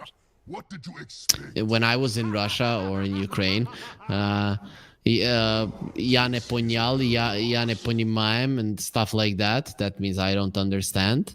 I don't even know if I was saying it properly, but people would understand what I mean. So that was my favorite sentence because it helps you quite a lot. They start speaking in Russian. You just say не понимаем, and they understand that you are a tourist, and they need to switch their language. Though actually, I did understand quite a lot, but when they start speaking fast, man, that's where that's a problem. Can you write like that phrase but in English letters so I know how to pronounce it? Oh, that would be hard. I'll try. Yeah, try like write as if it was an English word, and I'll try to read it and think if and can rate my. Dude. Is it that hard? Like. I don't know because it just feels natural just for me to sounds. write it in a way that it should be written. Like, it just sounds, bro. Just write whatever comes out of your mouth, and I I'll don't and know, I'll. man. I'm not gonna do it now because it will take a lot of my focus, but I'll do it in the. Oh yes, there's so much going on here. That tornado. Okay, listen to me. Okay, Will I the tried Earth to say- Spirit Okay, survive? try to say I understand. So without the I don't understand. So just say ya poñal. Yaponyao. But fine, you're okay. I mean, they would probably deport you instantly, but sure. Okay, well, thank you for the reassurance here. I'll definitely travel through the Russian region in no time. But all right, let's focus in the game here. Let's see how much of a problem the fact that this invoker is huge is going to be, because there are a lot of good things going for Passion. This Night Stalker is very farmed. I mean, he is farmed considering the lane that he was subjected to, right? He's only 500 gold behind the Magnus, which is honestly surprising. The Morphling is having a perfect game. We saw how impactful Yoai was, even though he was against an AA. I would argue this is an easier Morphling game, especially if he buys a shard. Probably, yeah. You're right. I'd say that this is an easier Morphling game, 100%. And then you have Empower for you, as long as you become the mag. Looks like Nish, despite the fact that he got trashed, is still having an overall good game. Some good rotations. So yeah, I mean, I still feel like there is a higher chance this game is competitive, and there we go. Looks like we're back. And we're gonna be seeing a Earth Spirit die. Are you gonna start singing? Do you want to build a snowman now? Because I heard the knock there. And So it wasn't me. So I was gonna ask if it was you.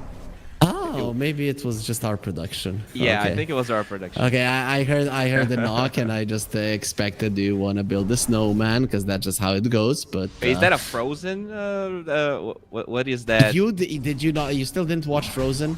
I have not. I'm not Otomo, man. Wait, is Otomo the one that also didn't watch it? I don't know, man. Okay.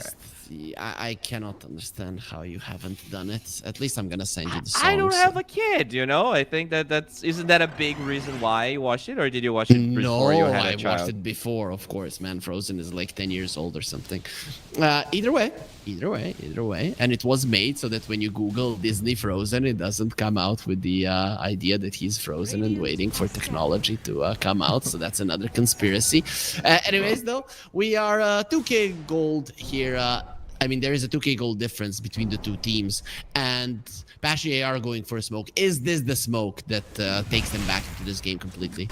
Well, that's a smoke without the level 6 you were talking about for Fernandes. So they might be liking that damage. Cloud, I think his blink is actually flying to him. That's very unfortunate if the smoke... All right, they're not going to find anyone. Oh, but the counter smoke, this is a perfect time to do so. If they understand where they need to go to catch their enemies off guard, it's going to be a problem. But they are going to be running towards Batyuk, who should know that something is up as nobody's showing on the top lane. And you know what? You were talking about this blink dagger as if it was a good thing for Cloud.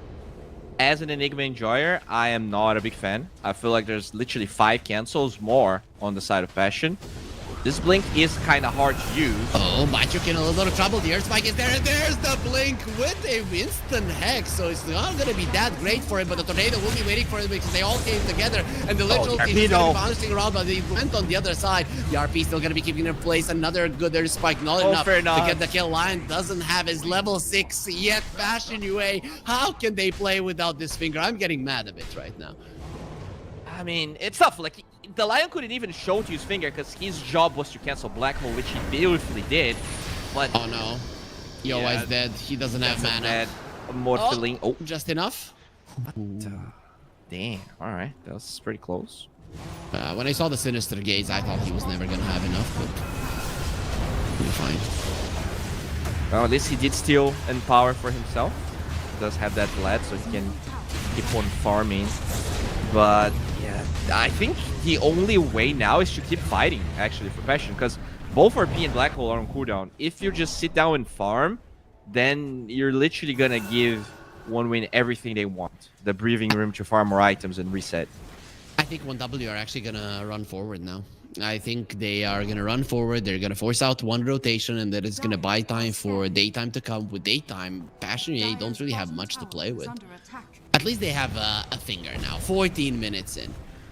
Yeah, they do, and I'll be honest, I'm not a big fan of this phylactery here for Batyuk.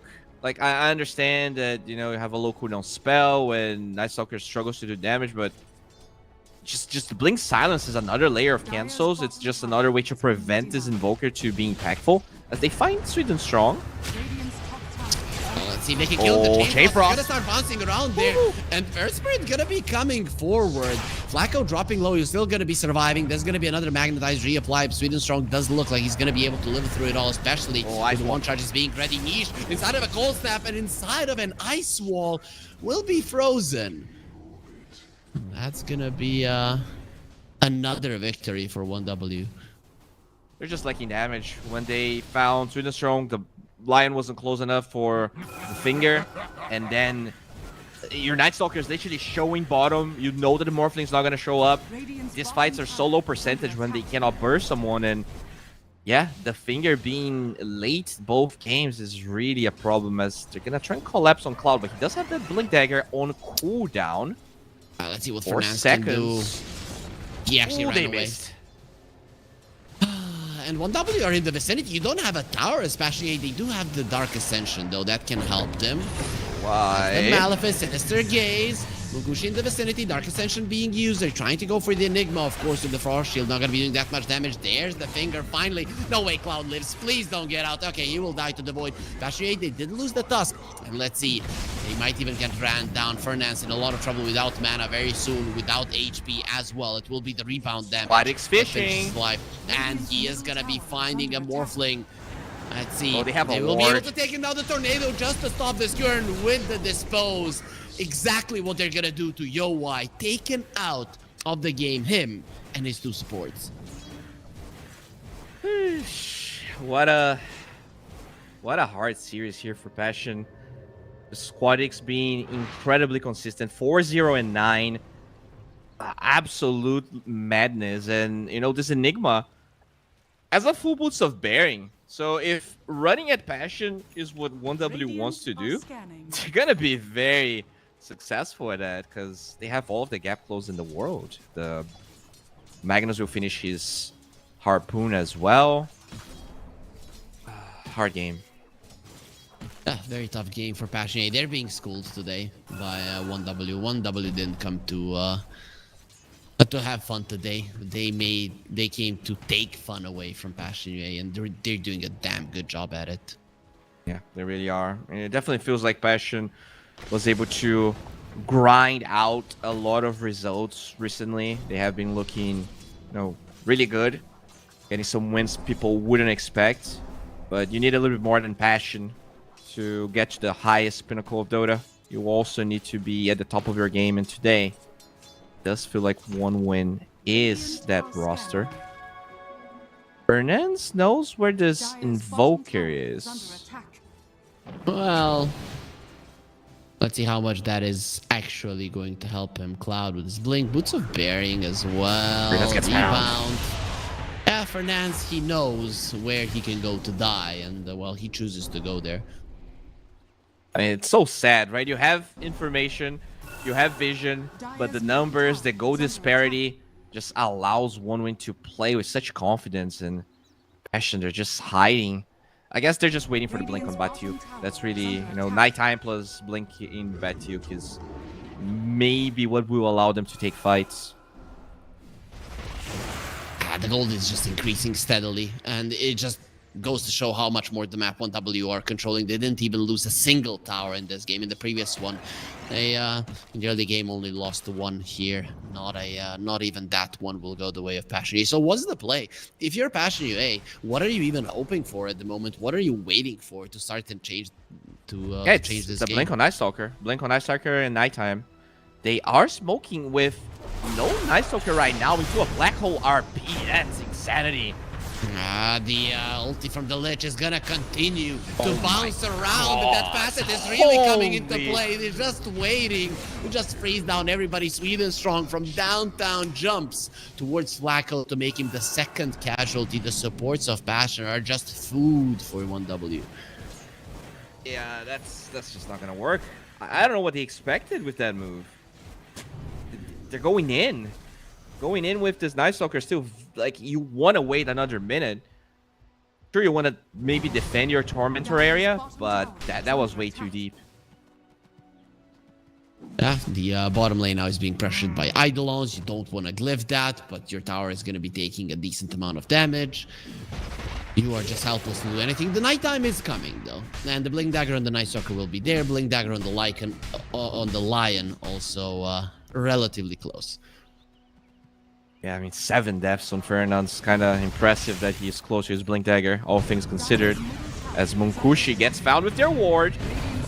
Can they kill him? He does look like he's in trouble. He has the BKB. Lord, he's so He'll be fine. tanky. RP being used, and that is gonna be a dead Night Stalker. Their move, their Blink Dagger reveal is to no avail. It did allow them to take down a tower, so Passion UA aren't gonna be leaving empty-handed.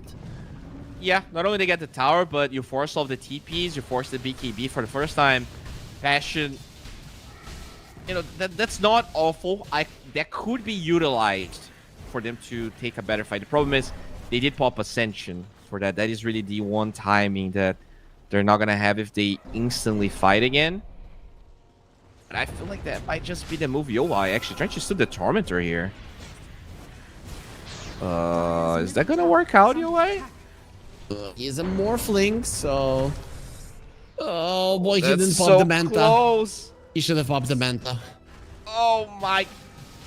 He's gonna have a waveform soon. Oh boy, no way. That's so This is sad. so Okay, he time-wasting. gets the Wisdom Rune. Okay, at least he gets the Wisdom. Why didn't he pop the Manta? I don't know. So sad.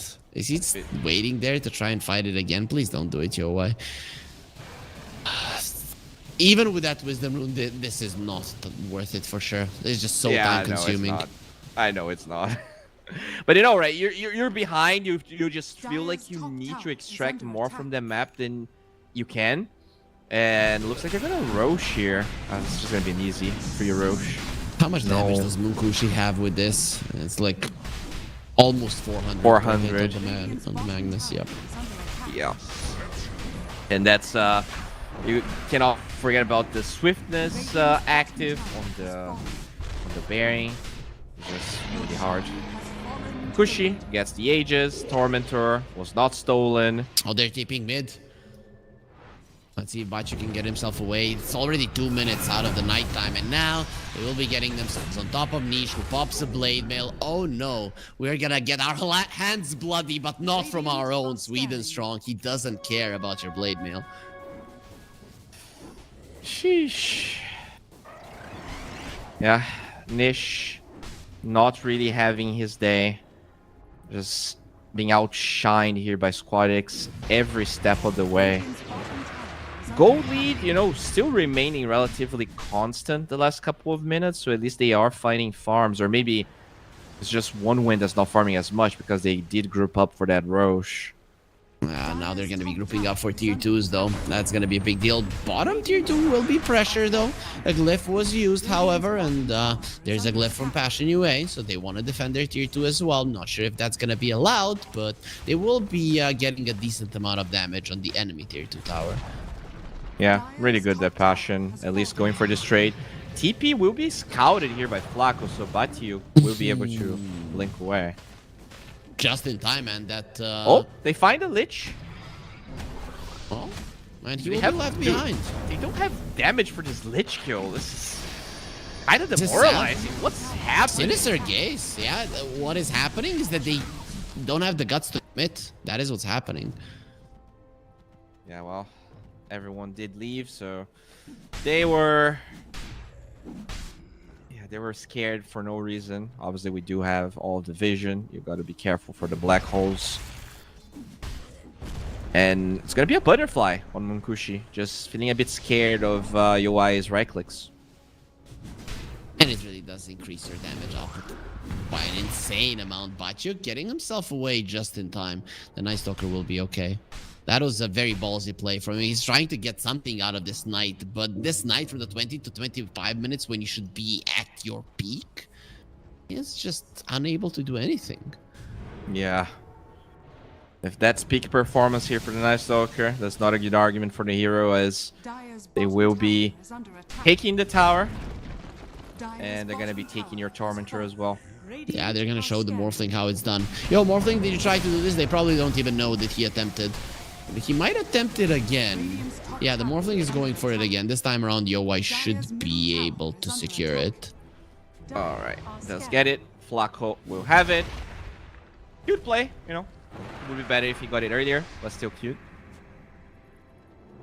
Up, and the gold lead is still constant, as you mentioned. So Passionate are keeping themselves in the game, but I still don't know, man. Versus a BKB Black Hole and the Magnus with an RP, I just find it very hard for them to win a fight, especially this BKB during on daytime. Cloud is really the biggest problem. Like, they don't have a way to deal with that.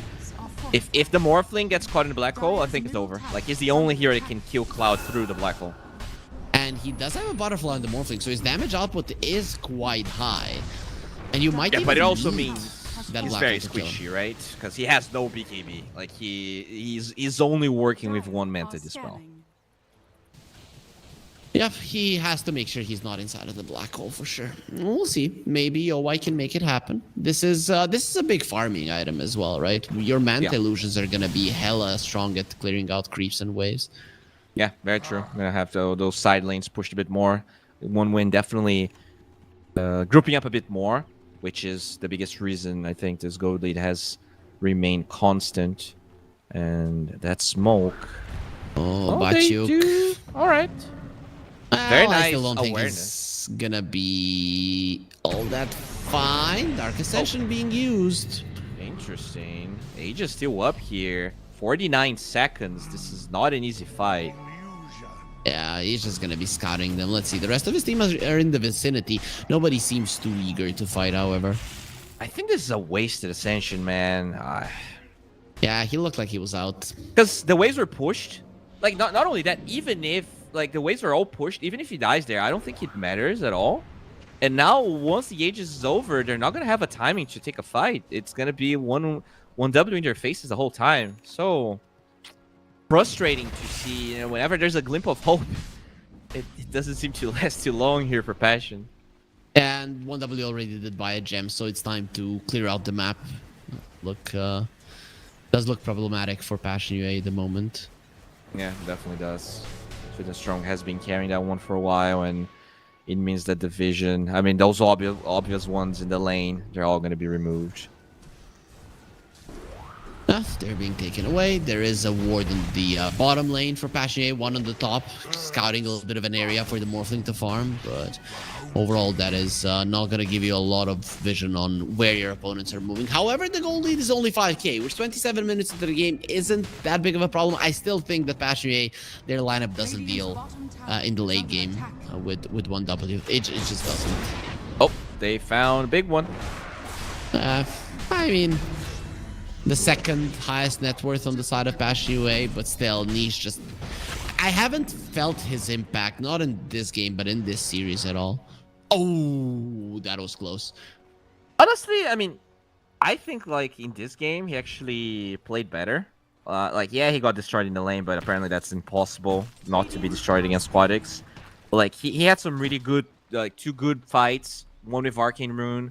The other one on the bottom side where he got a double kill, but you know, the Black Hole did kill everyone else pretty much. So I wouldn't say his Earth Spirit performance was bad, more than so. His laning stage has been lacking for sure. Like, laning stage wise, I think it has not been good for him. Sure, I mean, those rotations towards the top lane were also questionable at best. As we do see an Invis Marcy, Yowai. Does he know that he's being chased down? Now he does. TP away, not gonna be allowed to line with the stun a little bit too Gem on late. the He will ground. be bringing down Sweden Strong. He gives a gem to Yowai. However, if your Morphling dies, which he most definitely will, Sweden Strong is glad that he could give his life away for this. Alrighty, recoup the gem. Yeah, that's definitely not worth it. Your carry dying for a Marcy.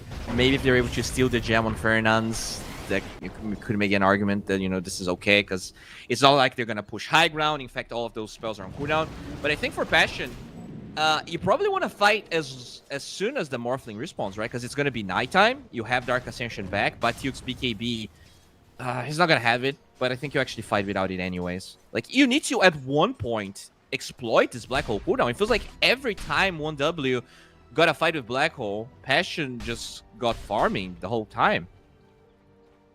Yep, pretty much. And nighttime is coming though, and there is gonna be a time during that night where there's no Black Hole. So I'm really hoping that they make something happen.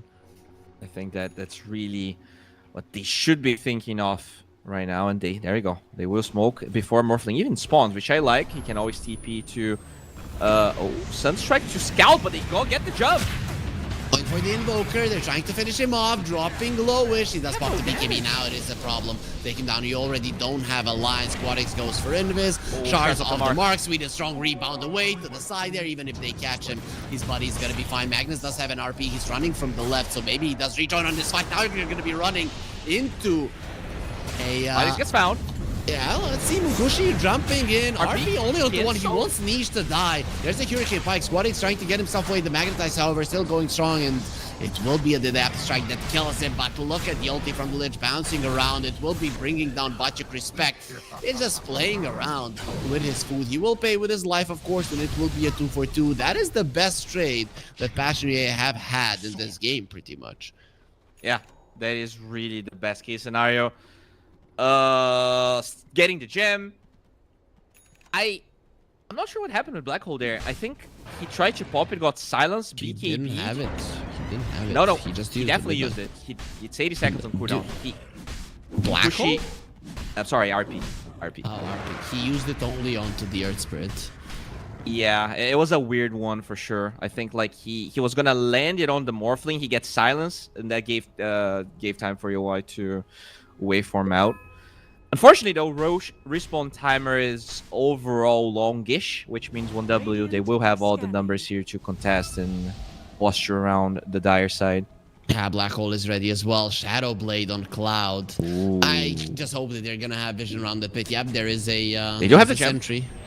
Up, that's a big deal. Who's holding the gem? Fantastic. It's the Tusk. Nice. Needs to be... He is in an aggressive position, though. Okay, you got the ward down, thanks to Flaco, and it looks like 1W. Despite having most of their spells, I think only RP that's not up. They will respect Passion here. Roche still 30 seconds away. Oh, amplified damage on Mukushi. Oh my lord, 600 damage. That is without the alacrity. He's gonna have around 800. Oh my lord, that's... Oh, please don't hit them. Please don't hit them. He has an RP as well. Yep. Okay, this is illegal. The Geneva Convention is not gonna be fine. Sweet and Strong goes in, and let's see, where's the Magnus? The Black Hole is gonna be used, but there is a snowball, so he really doesn't care. The supports are dying. And let's see, they're going for the Lich, and Mukushi with their RP. It's time to destroy them all. He's gonna be missing the Morphling a couple of times, and it's gonna be allowing him to live, but the buybacks from Sweet and Strong joining in on the fight once again. The Unleash, he gets the kill. Oh, and now he needs to run away from this Marcy. This fight actually went really good for Passionate. The Magnus, he did focus on the hero with the butterfly. He does have the extra movement speed there with the rebound. He does look like he's in a lot of damage, even with the illegal damage there. It doesn't matter. 5 of them are going to die. No, make it 6. It was a dieback coming out from Sweet and Strong, and Passionate, they're completely back into this game. With that, this series as well, Bowie. Holy moly. I mean, that was... I think that Black Hole was way too hasty from Enigma. Like, you have this Shadow Blade, you really have the luxury of fishing for a better one. As you said, Snowball being used, but even if you just consider the Snowball, it's only 2 supports that get hit by that. And the RP, though, was great. The thing is, you do not have a way to deal with the Butterfly just yet. And now he has this, he has Skadi queued up. Chain Frost? Okay. and he's Nice. going MKB because he knows that regardless of having all that damage, if he's not landing the hits, it really doesn't matter. Yeah, but he could have attacked the other heroes. I don't know why he insisted on hitting the Morphling and instead of I mean, hitting he the other killed ones and just one. cleaving. He killed one, and then I'm not sure he had the better angle for the Morphling. But yeah, you're right. Maybe at least attacking. He had one hit, I think, before he killed the other target, and that could have been enough. And then when the Night Stalker and the Morphling were left, he was hitting the Morphling like 4 or 5 times instead of hitting the Night Stalker. I think Night Stalker dies there as well. We might see a different fight, but either way, 1W jumping the gun, and because of that, it is Passion UA who are in a much better position now in this game. Yeah, first big mistake, I would say, from 1W. Maybe not a mistake, but just carelessness. Just overestimating how strong they were. And, you know, that's the thing with Black Hole. You're impactful, but you gotta make him count. It puts your team in a bad position because they gotta follow up on you, or else, you know, the fight, you're just gonna die. And I think that was a G bait. 1W baited themselves. Also, Sweden Strong, if he's gonna jump in like that, he has to pre-pop BKB. I think it's just not allowed. He's now building into a Lincoln's. I don't know. I'd rather he buy a Blink and then Blink BKB, dispose, kill one target, and then you can go from there. Yeah, I think the reason he's going that route is there's already a Ghost Scepter on Fernand's, and there's also Blink on Tusk, so it's kind of hard to kill the supports. And the cores are all mobile. Hard for him to really kill anyone with that Blink, because they can waveform or just run away, roll away. Night Stalker has a 9-second BKB, Bowie. That is a big deal. And Morphling is approaching level 25. He's level 23 at the moment. And there's a shard on the Earth Spirit as well. That is the one Black Hole counter they have. You can pull them out, right? Yeah, pretty. Yeah. You should be able to. Yeah. Depending on your positioning, of course. We'll see. I don't think you... Oh yeah, he's the same range. We'll see. We'll see if he is. He's gonna be able to do it. But in my mind, the Earth Spirit should probably be in the Black Hole. You should be gunning for Earth Spirit and Night Stalker. Oh, amplify damage. Oh, Flacco. And they even get him out. That's very nice. Boy. They're going Oh, for they the kick you back? Magnus. He has the BKB, turning him into stone. They want the BKB to get popped, and Mukushi will finally have to use it. It's going to be the Morphling turning into Magnus. BKB, TP out, not going to be allowed. Flacco, he stops and goes for the snowball, not to allow him to RP. And that adaptive strike annihilates him. They're going to be going for more. Nice roll in from Niche, finding respect as well. This time around, no Chain Frost will be making a difference in fights. Alright, so... is under attack. Unlucky, a little bit unlucky for the Magnus. Didn't know there were smoke there, but I think that's really the advantage Passion has in these fights. They have multiple ways of poking and peeling, whereas when you have Black Hole RP, your fights are either in or out, right? You don't really have as much reset Radiant's middle tower as is they under do, attack. and I think they're playing it very nicely here on Passion, not really overcommitting, just forcing BKBs, forcing the position, forcing the vision. And now this ages and all the momentum. Look at Morphling's damage with an Empower. This is like a barracks, 50 seconds to Lich. Yeah, Lich cannot stop this, and Invoker does have a Hex, but he cannot do anything about it. They have a Black Hole, however, so the Morphling needs to be somewhat careful. The Invoker will be annoying, because that's what this hero does, takes away the mana from Niche. However, Fernance is ready with a refill. I mean, with no mag, I don't think the Black Hole matters at all. Like, you're not killing a core with the damage you have at the moment. Yeah, Morphling also has an Aegis, so even if you kill him once, it's not really that big of a deal. He is staying here. Pops the Manta, 2 lanes of Rax gone. Passion UA. Very close to victory in game 2. Is under attack. Alright, so I thought that maybe we were gonna be having a quick day here, but Passion waking up and in style. This was not an easy game whatsoever, especially after game number 1. It was easy to just give 1W the edge here, but they're grinding. They're really clutching this game out. Passion UA playing really good Dota. They are now ahead. They are at the 7k gold lead. That is kind of the cursed mark for 1W in this game, because they never were really able to break it. Maybe get to 8k max, but That was the extent of their abilities. The Magnus is approaching the MKB. Okay, Bowie. At the moment, how are 1W's chances of winning this game? I would say very high. I think this matchup of Magnus Morphling gets harder exponentially as the game develops. You know, waveform with lower cooldown on 25 means that the Magnus really struggles to lock people down, and the stuns that they have on the side of 1W, they're way too high cooldown. And I think the fights just get harder and harder. This line now feels much impactful, right? He has force, he has goals, he has blink dagger, a lot of extra cast range with the headband. I would say this game is maybe like 65% already on the side of Passion here. Dota Plus says even more, but yeah, I would most definitely agree.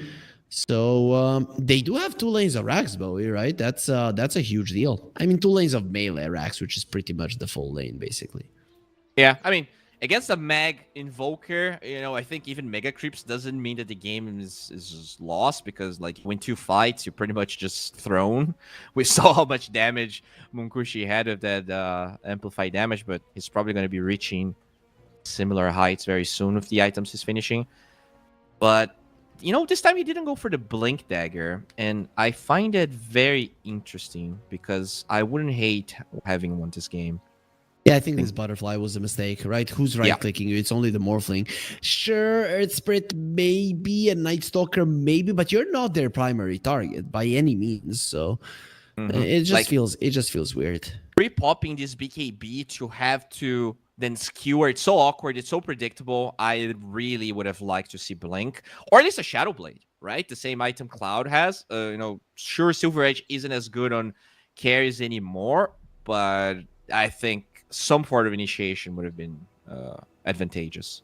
Yeah, the amount of ease of execution for a Magnus when you have a blink, not only for the RP, but generally for fights and moving forward and finding targets, with a blink is night and day difference to not having it. So I'm starting to question this butterfly, not gonna lie.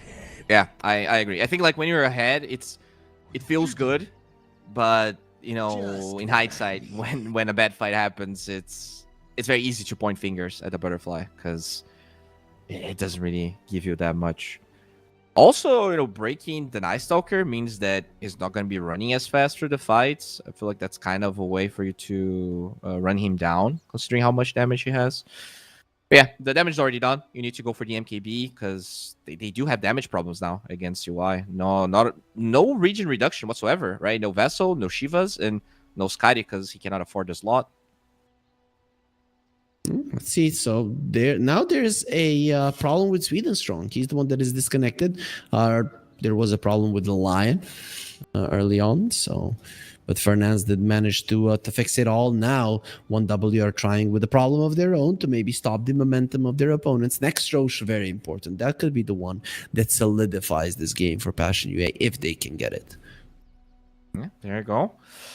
They will reconnect. I mean, there's still a long time until Aegis is up, so I think that is the curious part to me, like how much Passion really wants to force this, because they have some big timings coming in, and with the advantage they have, I don't think they necessarily need to be aggressive on the map. I think they can actually chill. Roche is going to be on their side anyways, or unless they get extremely unlucky, it's going to be on their side. That is an MKB done. Okay, so at least now he can fight the Morphling. They could just blink black hole the Morphling and the Magnus can kill him, right? Is it that part of the game where he should be able to? Because there's Earth Spirit Shard now. You need to black hole both the Earth Spirit and the Morphling if you want to do that. How? Oh, he has the Ether Lens. Okay. And there's going to be eggs on Tusk in 500 gold. Like, this game suddenly becomes so much harder to execute here on 1W. Yep, there's going to be so many ways for Passion UA to catch you. But on the other hand, committing for Passion UA, if there's a black hole, if there's an RP available, going to be a problem. And this Hex from the Invoker, I'm looking at that item to be the main one for 1W. Alright, so... very tough game here for 1W, but they did look like the better team like the Fearless team as well.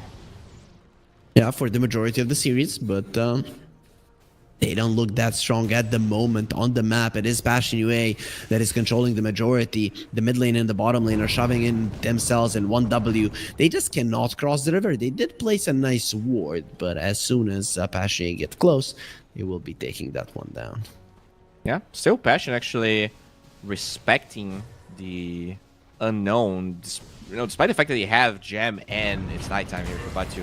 Very, I guess, a bit more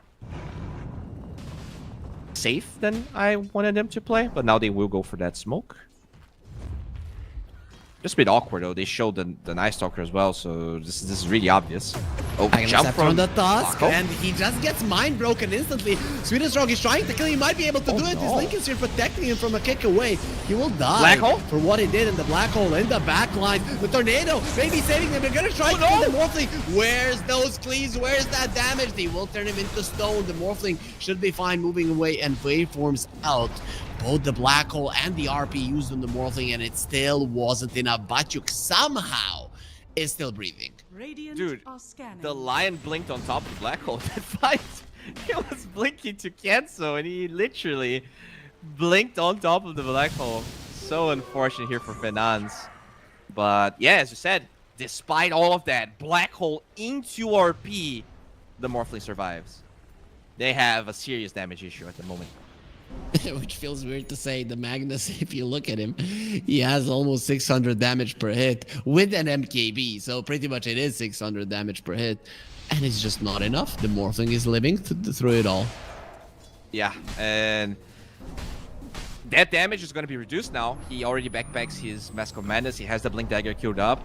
He won't be able to have that item for too much longer. We'll need to get the Blink so the initiations are a bit cleaner. I think he replaces the boots with the blink though, right? True. Yeah, I guess you backpack the boots. You know, when you want to move, you have them, but when you want to fight, you backpack them. You're right. And he has the ninja gear, so the extra movement speed is there. Lincoln's here gonna be saving Sweden Strong. Batyuk doesn't have a BKB. You have to be careful for the next 15 seconds. It is nighttime, so it's really speedy, but Munkushi is coming over. We'll be slowing him down, and there is the grab with the harpoon. I'm not sure what they were gunning for, but Passion UA will lose their core 40 seconds before the Roche does spawn. They wanted to take them out of the Roche pit. They were already postured on the Dire side, so you know they tried to push and TP back, which they were able to force, but unfortunately for them, Roche is still not up. So this will give time for the smoke to connect here and make sure that there's not a free Roche for Passion, which they could have definitely gotten if Roche was up. They do have the damage, they have tag team, but double not black their lucky hole. day. He doesn't have it for 30 seconds, but it is going to be a double black hole. They couldn't kill him in one black hole, one RP. How about two of them? Yeah, 2 definitely looks better than 1. You have 1 Warus kick, but what about 2? Well, you still need range for that walrus Oh, kick. Flacco? You just walk into the pit right now if you're 1W. Do you have the guts to do so? I wait, think so, Ashen? right? Ashen? Ashen? What can they do versus a black hole RP around the pit? I mean, they can poke, right? I feel like they've been very good at that. They had the vision advantage before it got dewarded. I don't know, I'm surprised. I felt like they especially the buyback advantage as well. Maybe they don't have the buybacks. Let me double check. So I mean, they have buybacks, man. I'm surprised. You know, I think that's a fine play, but I'm surprised that they didn't even try to like show a support or try to do something. I like this. I think they can buy 5 minutes easily, and it was really a mistake from the Night Stalker. They didn't have the Night Stalker. Their main advantage is that nighttime vision. Without him, you don't have it. I like their choice right now. A lot of teams would just get carried away and maybe throw away the lead. Okay, well, the Aegis was bestowed upon Munkushi. He is saving a lot of money for now. Still not sure. Oh, he's actually buying a Lincoln's instead of the Blink Dagger. Oh my god, man. I don't know. It's so hard to play. Yeah, It's so hard to play. Not a big fan, actually. He's gonna sell his Mask of Madness. I have a big problem with his item choices this game. Yeah, I mean, he's going for the full, I have stats, I have right-click damage, which is fine, you know? He has 500 damage right now. I mean, he has 600 damage right now, and that's before hitting RP, getting the extra stats and everything, but... Like, he doesn't even have a refresher slot the way it stands. Like, he's gonna have to... I guess that's the build, right? You sell boots, get refresher? At this point, I don't even know. I'd rather sell the boots and buy a blink. Not gonna lie.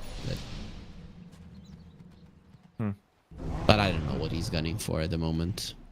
Because, like, if It's you... not sure. Yeah, that's, I don't know. I don't know either. It's weird for sure. Lich has a blink. That is a good initiation. Now they have 2 instant initiations on the side of 1W. One is the Blink Sinister Gaze. The other one is the Hex from the Invoker. He also has a blink as well. And the Timeless Relic. So this Scythe of Ice on the Invoker is hella dangerous. Yeah, finally they get the shard here on Fernand's, and he also has an Aeon disc, so those supports are harder and harder to kill by the minute. Yep, a Scatix Cap on the Tusk as well. And Morphling has a Lincoln Sphere. That Lincoln Sphere I like, right? Because Blink Sinister Gaze, Blink Hex, a lot of reasons to have it. For sure, definitely a big problem. As the Aegis here on 1W, it's only been used to buy time. They're very scared to commit to this fight. There's so much poke. Not a lot of catch for 1W themselves, especially when you don't have Blink minute 47 on your mag. And you're not even thinking about getting it. Smoke from 1W behind the Magnus. They are pushing this. Earth Spirit is nearby. Smoke breaks, will roll out. That was close. If you get hexed up there, you can die in an instant. He does have buyback. I mean, he has 6.5k Dire's on middle this Earth tower Spirit. is under attack. Just saving a lot of gold. He did glyph. Oh no, never mind. That's the Roshan. I'm old. Dire's That's the structures banner. are fortified. But they do have a banner, so this glyph isn't going to be doing that much. Niche coming in. He's going to get skewered back. And the RP and the black hole. Okay, they overlap way too many things. They do have a refresher on the Enigma if need be. Buyback from Niche. There's the refresher, so they have another black hole. Little bit Oh, of they mana find lacking Enigma. there on him, so they're going to be losing him in the process. Really no reason to overlap that, but Niche is going to be in trouble. He's trying finding him, but he didn't have the BKB. And without the BKB, he cannot continue going for him. TP out from Sweden Strong. Very nice opportunity to get himself away, but 1W, they're crumbling in these fights. Yeah, they just underestimated the buyback. But their own niche, you're fighting literally in front of their base. So I hear like Earth Spirit's gonna be back in 2 seconds, and that's really the problem for the Enigma. If you use the Shadow Blade to initiate, it's very hard for him to disengage from the fight, and that's especially against a draft like that one, where literally everyone has a mobility spell. Or Morphling, he's coming for your base. oh my lord! And I guess they have 1 black hole. RP still down, no refresher. Radiant are scattered. This is looking bad. This is looking real bad. That's a stun from the Lion, the Lord. triple stun. Middle barracks You've already lost respect, and They're going to your now force. you don't have anybody to protect it. Okay, they will purge off the AD rune. Mukushi.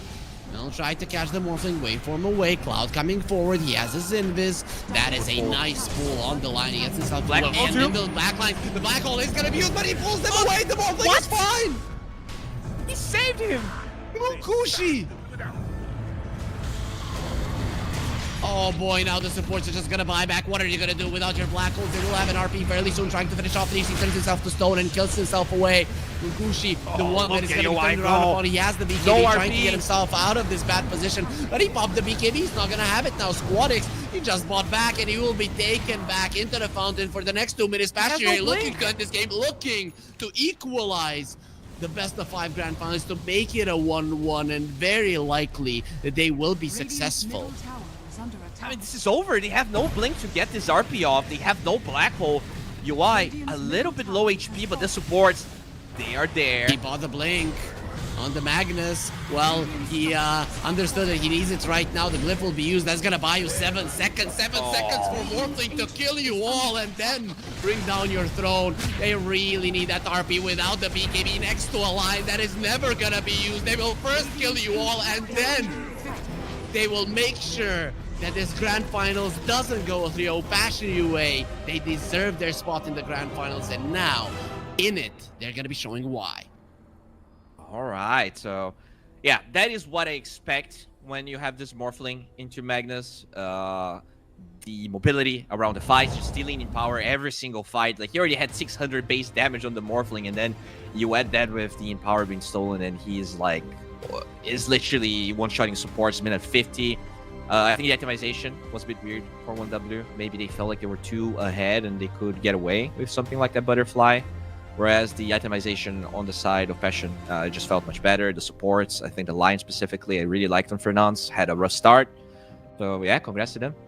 Yeah, beautifully done by Passion UA. So 1W, did they have this game in the bag? Was it theirs to lose at one point? I think so. I think that it was very close to being that.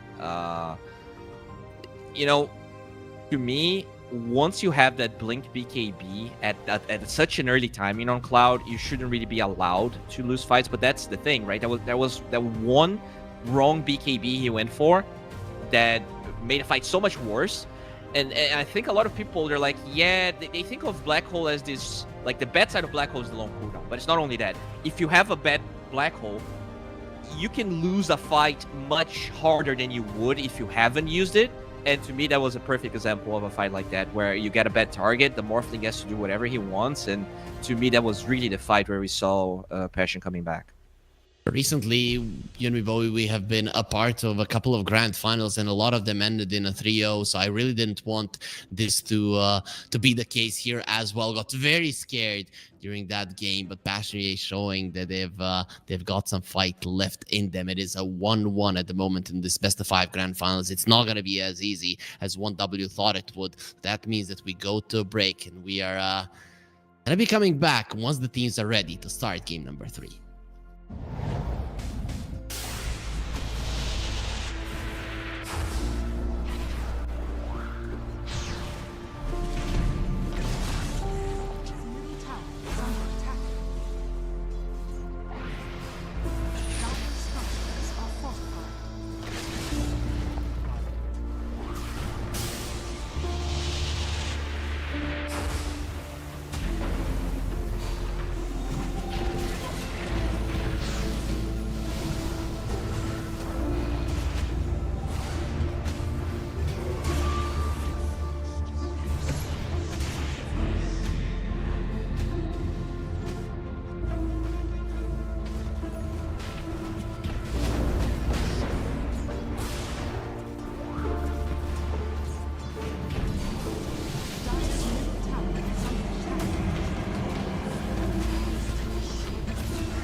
For a second, it looked like we might get a fast grand finals, but Passion UA, they stand their ground and they say no. They will be winning game 2 after being in a 7, 8, maybe 9k goal deficit at max. But in the end, they will be able to equalize the series. I'm Harry, joining me is Bowie, and you're watching the best of 5 grand finals here at the CCT Series 5. Passion UA versus 1W. Currently, it's 1-1 Bowie. And what can we expect in the third one? Is the opening gonna be the same, or will the teams finally switch something up? Yeah, it was first pick for 1W twice. So looking at our stats right now, wait, can you see it? Who has first pick? No. At the moment, we cannot see it. Oh, GG.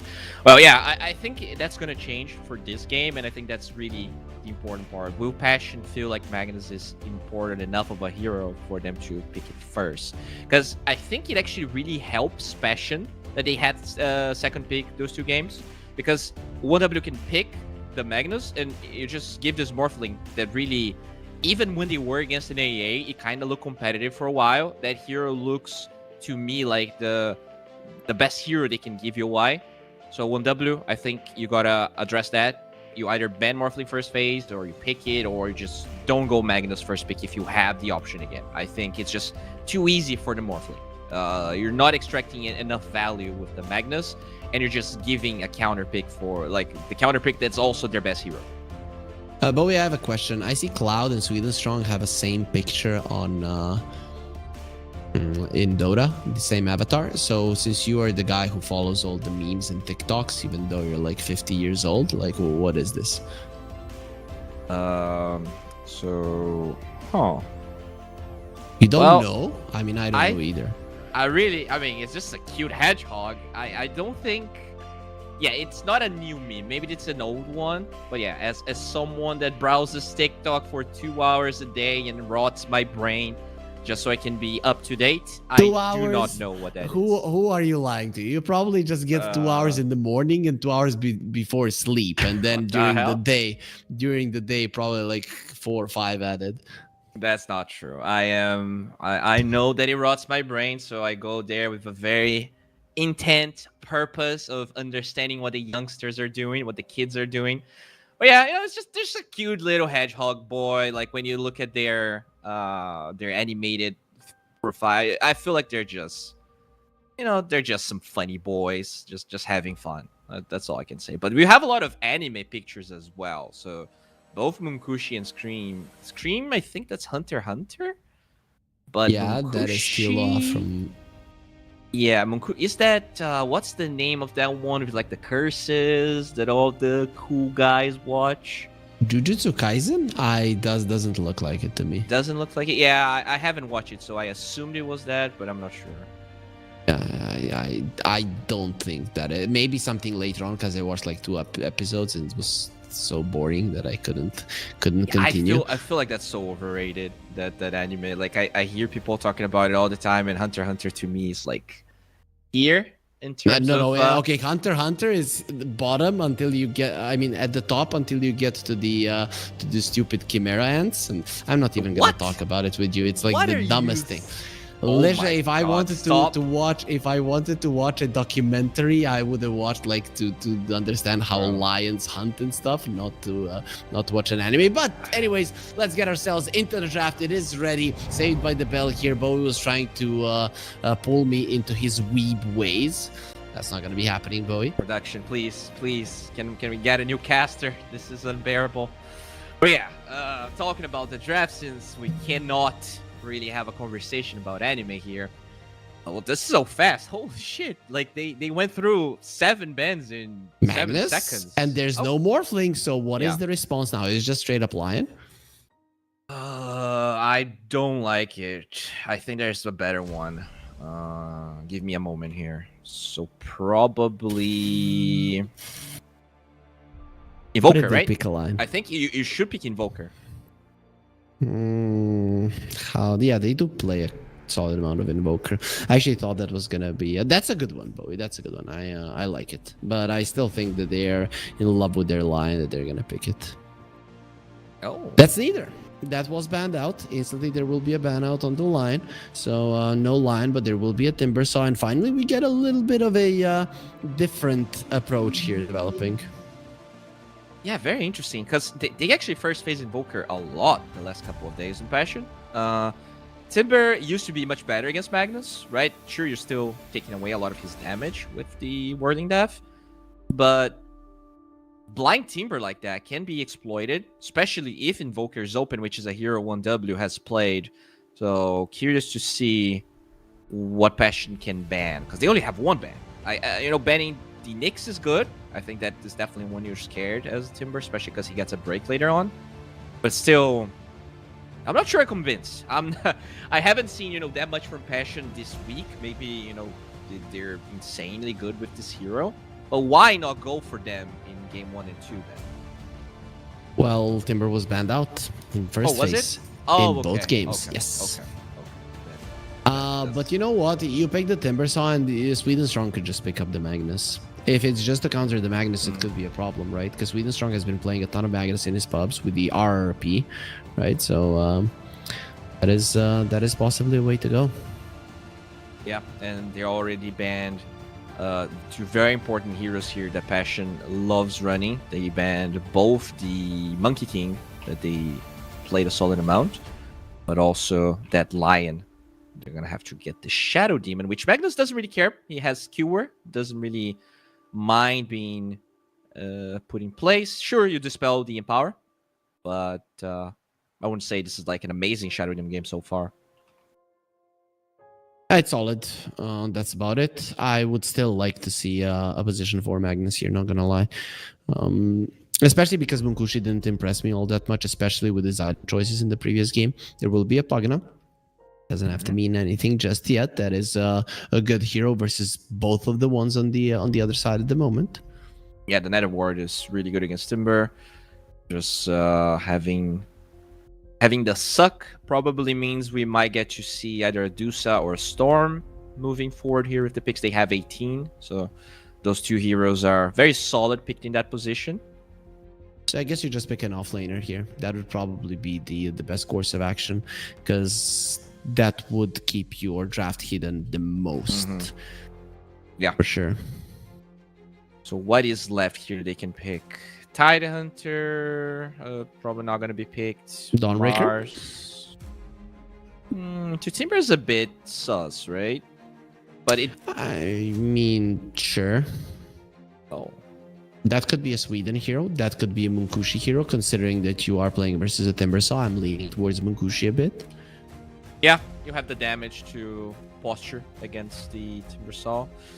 They do pick Puck. Very good against the Pugna. Very good against Magnus as well. I mean, this is a Dream Puck game already here for Passion. That hero did get banned in game 2. I don't remember game 1, but probably as well. No, it was played in game 1, and there was a Void Spirit on the other side. Oh, which yeah, I think you're right. 1W1 might pick, because doesn't look like a good Void Spirit game. Yeah, having power again, right? Yep. Doesn't care about the disruption. Has 2 mobility spells. Yeah, I'd love it. I think a Void Spirit here would be great. Passion, you need to prepare for it. They need the support that actually provides decent lockdown versus that hero. Yeah, and Lion is banned, so you probably need a 5 that's going to bring that lockdown, which is very unlikely. Can you go like Jakiro? I think you need something that like ties into the coil and allow you to kill big targets. I guess Hoodwink's similar-ish. Void Spirit or Tiny, man. I just think that 1W should pick it up right now. There's no reason not to do it. Both of those heroes work really well with their lineup, and they work really well in the lanes and versus these 2 squishy supports. It just makes a lot of sense. Let me I guess Tiny is strength and also gets countered more by Shadow Demon. I think Void Spirit's just better. They already played. It's gets enabled by the Magnus, as we said. I like it. I mean, not necessarily, because I'm looking at it more from a bursting down these supports perspective, and you have a Pugna to open up the towers, right? That's something that the Tiny struggles with. If the towers don't go down early on, he cannot hunt, but an early blink with towers dropping down would be quite good. But still, Void Spirit is more of a Squadix thing than a Tiny. Yeah, not only that, I think like the Tiny can go in and die in this game just because of the Timber, whereas the Void Spirit has more ways to. Is a bit more hard to catch, as they do get it. Um, so you probably want to support here for 1W. And there's the whole Magnus Flex thing. How are you feeling here? Do you think this is too bad of a Magnus game? It's not too bad of a Magnus game, but it's a better lane for the gyro. I mean, why would they pick a gyro rather than just wanting to play it versus a Magnus? And Respect does play a lot of gyro though, so you know it could be that Sweden Strong takes the Pugna and Respect takes the gyro, but Sweden Strong hasn't played a lot of Pugna lately, so that's why I'm leaning towards a position 1 gyro and a. And you think Magnus and cannot be a +5. 3 this time around? He can be a 3, sure, but I just think that you can get something better for Cloud, and that Sweden Strong is just going to be a nuisance with the RP. Yeah, definitely need catch again. Mars isn't good. That's a good ban, though, right? A Muerta would be a problem for the puck. It would be a problem for all of these heroes. Yeah, saw a lot of Muerta in the last couple of weeks. Days that we cast. So I do like that ban. What else? He has no Nyx. He has no. You wouldn't want to go for a Marcy here. I mean, you could, but Remember when Shadow Shaman was an option when you were thinking of drafts? I'd love to get him, but that's probably not gonna be happening. You know what could be a cool one if Sweden Strong wants to play something out of pocket? A Skywrath Mage. A Skywrath Mage here is amazing. Yeah, Pugna Amplify as well. So the crap plus the Ancient Seal is insane. You know, when you play for memes with friends, and then you get Pugna, you get AA, you get the Skywrath Mage, and you buy Dagons, right? And then you just use those spells like Caudal. You get Caudal as well. Caudal. For the I always forget the name of his amplify thing. Really? Solar Flare. No. Isn't it? No, it's Solar Bind. Solar Flare is the Skywrath Mage ulti. Oh, god damn. Yeah, you're right. You know, they banned the Alchemist here, but to be frank, I think that Passion might just go for something. I know they have 2 range supports, but and they also got the Jar to deny the Beast. That's actually really good from 1W. You don't have a lot of Beast responses. There's no Monkey. Listen to me. This is a Bloodseeker game. Like, Bloodseeker. If there was ever a Bloodseeker game, this is one. Versus a Void Spirit, lanes well versus the Beastmaster, has a lot of people to keep people in place. Would love to go in and out of the fights. I would love it, man. I know they're not gonna pick it, but one can hope. Yeah, I'm not sure about that Bloodseeker. I get your enthusiasm, and I commend you for it. But I think we might see Shadow Shaman before we get to see Bloodseeker. What about TA? Is that Charge Silence into Pugna? I'd be okay with it. For sure. You could Bristle back carry. Yeah, that's probably the one that is left, but they'll go Drow. Please play a 4 Magnus. Yeah, there it is. Sweden Strong picks up the Magnus. GG. 2-1. 1W are winning this one because this poor Drow Ranger is just going to be hunted all the time. But her laning phase is going to be good, right? This is a good Drow game, not going to lie. Especially versus 1W. It's not that great with Passion UA. That is what's scary for me. Yeah. Like, it feels like the lanes are going to be good for Passion UA, but if they don't get the ball rolling, this is not a game where if it goes late, they just instantly win, like it was game number 2. Also, as you said, a lot of catch for the Drow. I'm also happy that Sweden Strong's playing Magnus because there's going to be a blink, and that definitely helps catching the Drow. I think I'm going 1W again. Niche, like, it's all niche. I think at the end of game number 2, he really looked much better, but he needs to wake up this time around. He cannot just allow the Void Spirit to, because like he was trying to rotate, was not getting anything both games. I feel like he was just too eager to rotate, and it allowed Squadix to amplify even more the lead he already had in the game. Yeah, this cannot be a repeat of game one. If it's a repeat of game one in the mid lane, I think that 1W are gonna have a pretty easy time here, especially because Gyro is gonna do well versus the Timber, and then you have this this lane with the Magnus and the Beastmaster, which is an X factor. Despite the Drow, you know, versus 2 melee heroes as a ranged support of her own, if you make a mistake, you're gonna be in trouble. And once Sweden gets a blink with an RRP, you separate the Drow from the disruption, so the disruption is almost never gonna come out in terms of saving the Drow. It's just always gonna get caught. So you need the laning stage to go well, but I think this is way too hard of a lineup to execute. Bashy have put themselves in such an uncomfortable position. Yeah, I'll say one thing. This is the first game of RRP that I'm casting. I have not had the honor of seeing this play. Have you? Noob, of course I have, man. What are you asking? Do you remember when it was? Because It was close by. It was the China qualifiers for Bangkok. All right.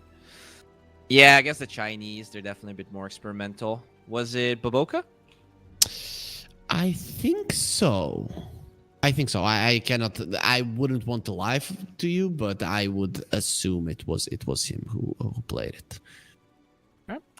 You have a little bit of a pause, Veru, hoping it's no generator issue here. You know, Passion, they had so many struggles game 2. Their power or going off and just losing all the lane, still getting to win. Like, can you imagine like how many hoops these pro players have to go through just to play, and they're still like amazing? You gotta admire the dedication. Of course. For me, any person who is at the top of whichever craft in the world is amazing to me. I mean, I'd say even top 1,000 players are pretty amazing as well, right? So and these are like the top of the top, right? Maybe a little bit below that, but this is the champion of champions series 5. So if you win this one, you are the biggest champion of them all. Well, yeah, we'll see. 30 We'll seconds see to how go. things are going to unfold here, as they will smoke again. This time, no Night Stalker, so it is a nighttime. You need a smoke on ward. both sides. Void Spirit is showing himself there. That is a ward that will not be seeing anybody. But if the Drow decides to come close, that could be dangerous for. And okay, he's not that crazy. Oh, why? Nicely done. Nicely done. Not going up the hill. You're just gonna get one rune because of this move and 1W. That is the second time in the series that it's happening. Was most welcome. Remember when position 4 blocked the mid lane because the mid laners were getting a rune? Yeah. Do you remember? Like, I think that this has been a while ago, when like it was not the tri-lane mids, but like you had camps. I think you could toss creeps from the mid lane to camps. I think it's like that's I don't know, when OG had won a bunch of majors but not won TI yet. And like you had this super, like you would block middle lane camps or around the middle lane so that you couldn't toss creeps there and pull from the mid lane. That was one of the wonkiest patches I've ever seen. I don't really remember that. Not gonna lie. But either way, though, the pull is coming from the Magnus. I believe you that it did happen, guys. This thing that Bowie explained right now, it did happen. Like, trust me, bro. As Sweden Strong does get the pull through with the creeps, and Flacco, of course, is coming to leech some of that experience. While the Drow will be denying the full wave of getting anything, so giving anything to 1W. Yeah, that's the dream. I mean, people really, I think, slept on all of the changes with the innate of Drow. The heroes definitely, I mean, you have 64 base damage when you only have a bunch of branches. It's pretty crazy. Not a lot of range heroes can start that high. Well, if you've played Stick of Truth, you know that a little bit of branches can start a war in a neighborhood. So That's the case. But so far, a very slow start to the laning phase, and the puck is doing better. Niche is doing better than thus far in the laning phase. We'll see if that does continue. Okay, so looks like Niche is having a better time, right? Still a slight advantage here for Squadix, but I remember that he was definitely quite behind in game number 1. So this is very promising. In terms Oh, nice. of, He's pulling. Look at what he did to make Yeah. sure that the flag bearer doesn't get denied, and he needed to pick up the water. He might even get the 2 creeps here. Okay, he's gonna get the 1 still. Beautifully done by Squadix. Yeah, dude, this mid laners, it's such a delight to watch. Like sometimes you also see the I'm struggling lane, so when the enemy goes for the water rune, he goes to the other side, drags the creeps, gets the rune. Radiant's There's so turret many. has been killed. Like as simple as the mid lane looks, there's a lot of finesse to what you can do. Yeah, I'm loving how you're defending your favorite position, Bowie. As, Dude, I people, mid laners, they can be maybe misunderstood Crybabies? as being toxic, but if you just look at the, let's say, scandals that we had with players around the last couple of years, I'm pretty sure most of those guys are carries. So I'll just lay it there. All right. What's the last scandal of the mid laner? I don't remember. So I think we're actually pretty good boys. mid laners have scandals with other mid laners. That's just the case, and mid laners are used to 1 versus 1, so they don't bring anybody in else. Exactly. Anybody else in on the fray. Yeah, that is they are honorable in some way. The Timbersaw isn't farming too well on the bottom lane. The creeps are coming to his tower though, so it is gonna be a little bit better. I'm gonna stop with the mid laner praises right now. Nice bushwhack, blood grenade as well. They're gonna be slowing him down. 2 points in the frost arrows, and Cloud should be going down. Flacco gets the kill every single time. Pashier have gotten the first blood on their safe lane, and this is just beautiful what they've been able to accomplish this time around, because the Drow is having an awesome time. Yeah, and that's the thing, right? We were happy that this Magnus is playing 4. But this means this lane stage is absolute ass here for 1W. Like, you have double melee to double ranged, and it's a Drow Ranger on top of it. This is such a weird laning stage that, like, all you can pray for is the skewer backs, but it's not under tower. Yoa has enough mana to slow him down even further. He gets behind the trees. Lucky for him, Sweden Strong will do as much as he can in terms of damage, but very soon even he has to run away. Very close. Yeah, I mean, this is such a nightmarish lane here for Cloud. He's going for a Helm of the Dominator, interestingly enough. There's a lot of regen reduction and just overall burst damage with the Timber. So it feels like he needs to go for a different route, which I agree. I like it, right? And you want extra armor versus the Drow. Versus the Drow, you want the bonus armor, and that is what the Helm of the Dom brings you. So it makes a lot of sense to go that route.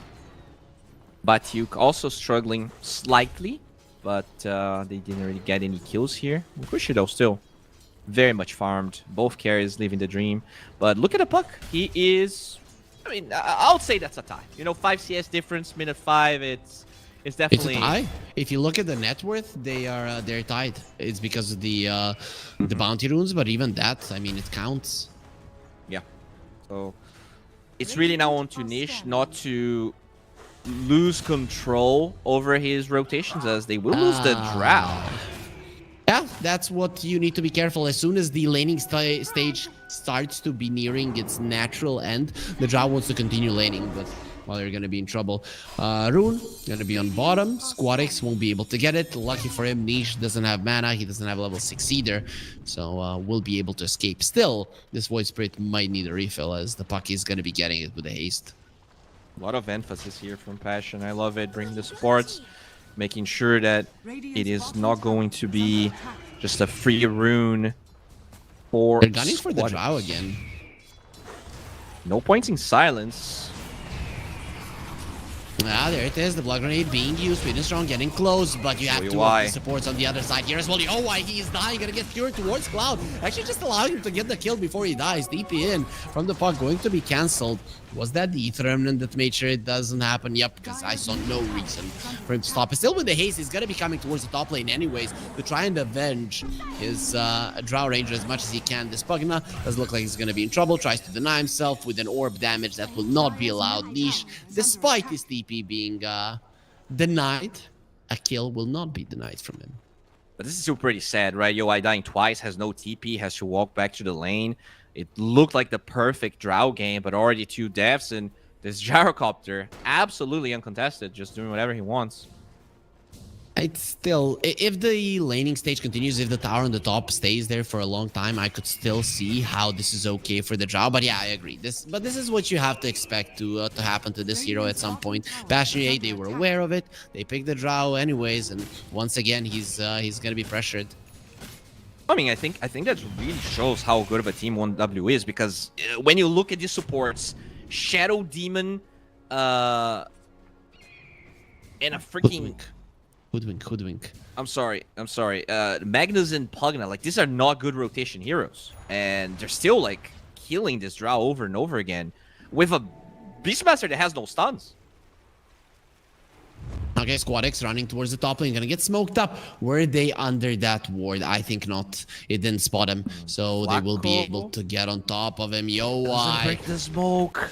Oh no! This is a problem. He showed himself, and well, as to step forward, the Remnant as well. The OY will die 100%. He again doesn't have the gust. I don't know why Drow players are so greedy, but he will pay with his life once again because of it.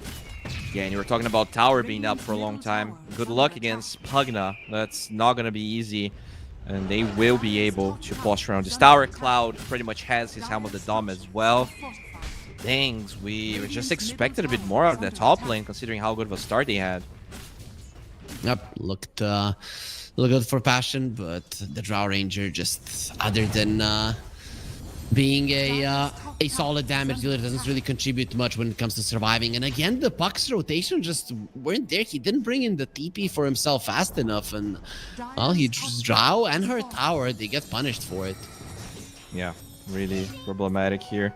You also mentioned Nish having his TP cancelled, so maybe just TPing in not the greatest position.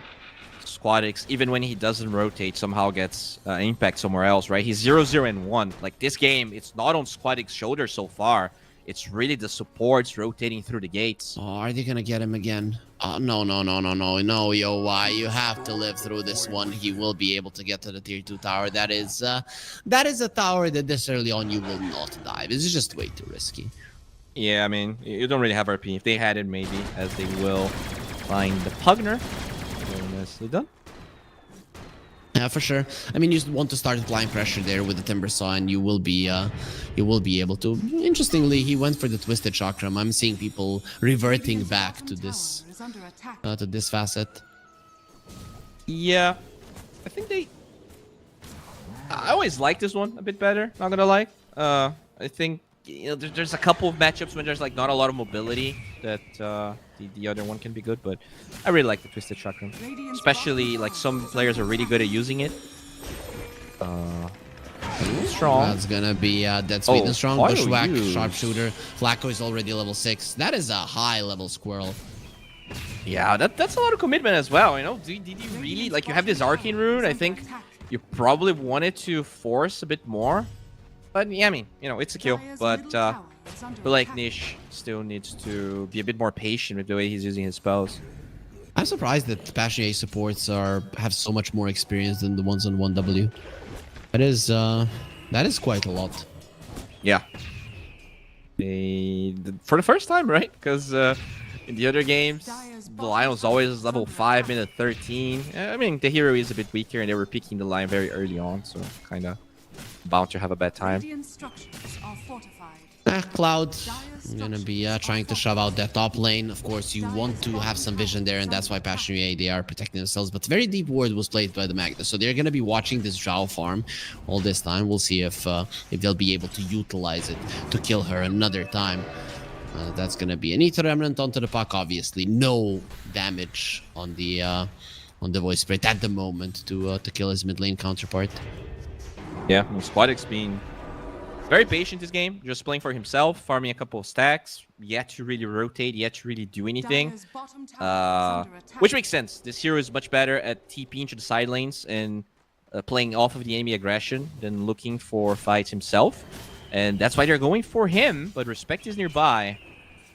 That is not the easiest kill on the Voice Spirit. He already has the Ogre Axe. Amplify damage on the other side.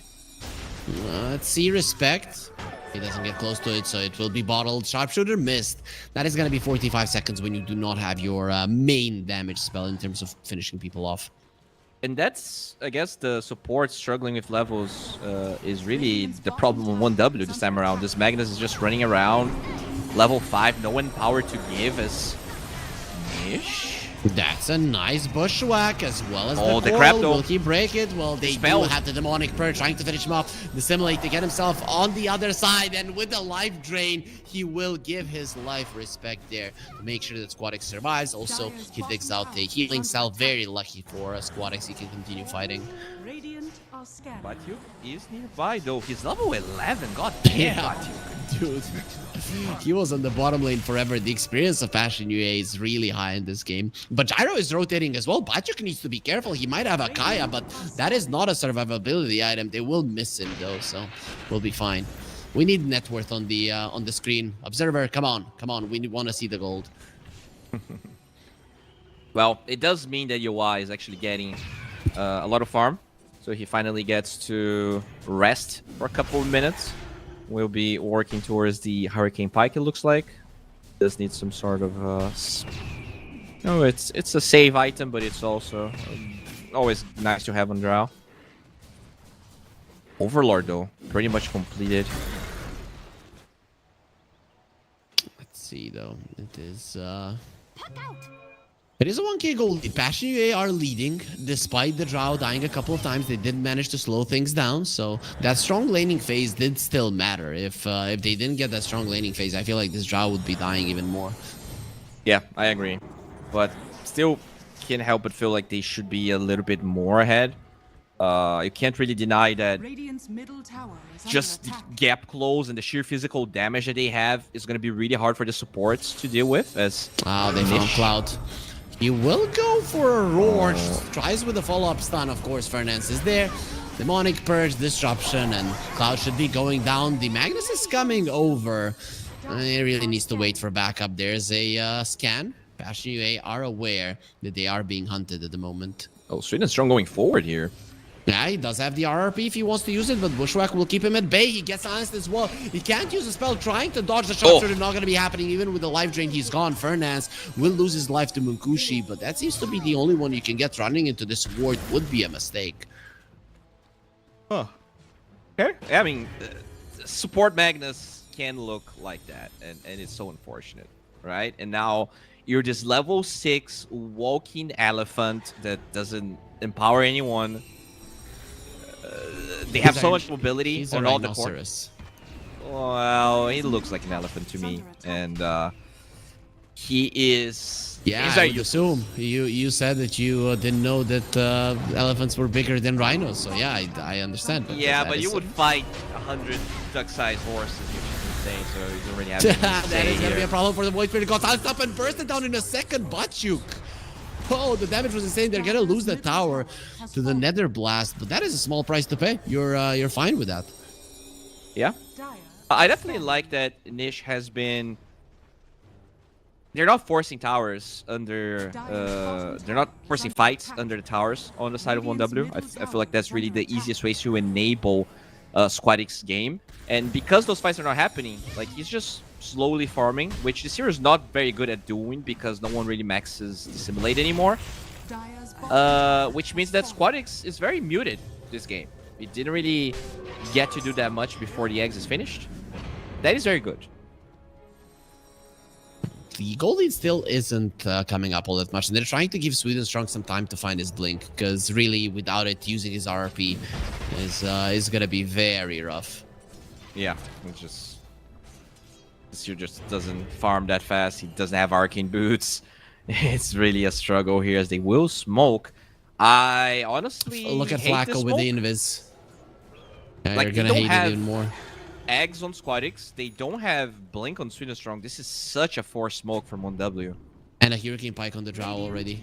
They will be finding Flacco. They saw him on a ward Yeah. and a sentry, but really it's not an ideal pickup in either way.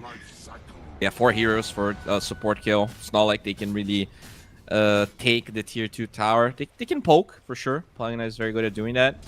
And there's trying to Radiant's middle dominate the tower big is under jungle attack. a bit more. But I mean, this Timber Saw, dude, level 14. Batyuk is literally just farming spells off cooldown. Like, He is gonna have an axe in just one component. Same is Holy true though for the Void Spirit and the Gyro, so that's huge. And one thing that is huge is the Roach being taken, right? So 1W, at least they're gonna be getting that for themselves. Very, very true. It is a bit slower than when you have the eggs, but they're gonna get it. Yeah, they will be able to get it. Mukushi, of course, this time around gets it. Usually you see it on a Beastmaster, but without his Aghanim Scepter, he's just not the perfect target. 2 Aghanim Scepters, 1 Blink Dagger, 1 W. If there was ever a timing for them in this game, this is it. Yeah, they have to make it count. They also can force the fights now with the Blink Dagger flying to Sweden Strong. But still, that Aghanim Scepter, if the Timber gets to pop it before a fight starts, if Batyuk is really the first point of contact, the fights can still be very hard for 1W. Yeah, you're gonna have to kite that, no way. At this moment in time, you have nothing to deal with it. You're not gonna be buying a Yules on the Void Spirit.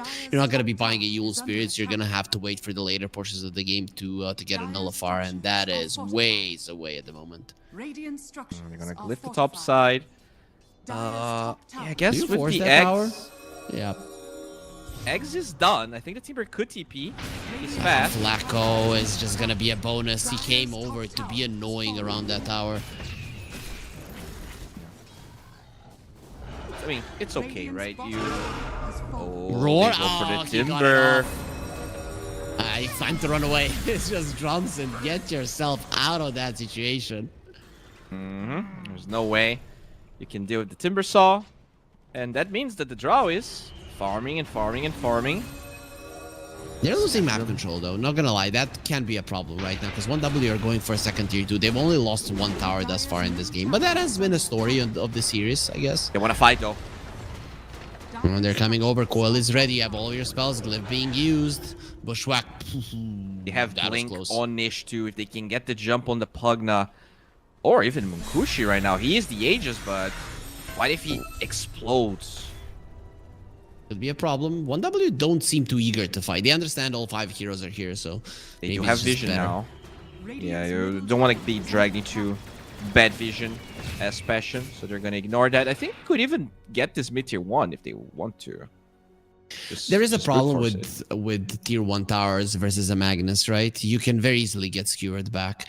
1W are not in position, but Passion UA don't necessarily know this. Yeah, yeah.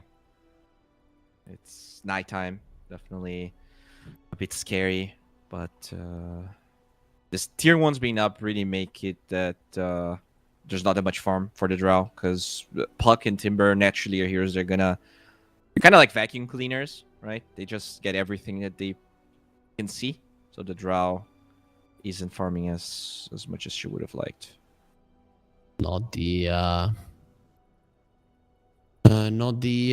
metaphor that I was expecting, but definitely the one that I needed.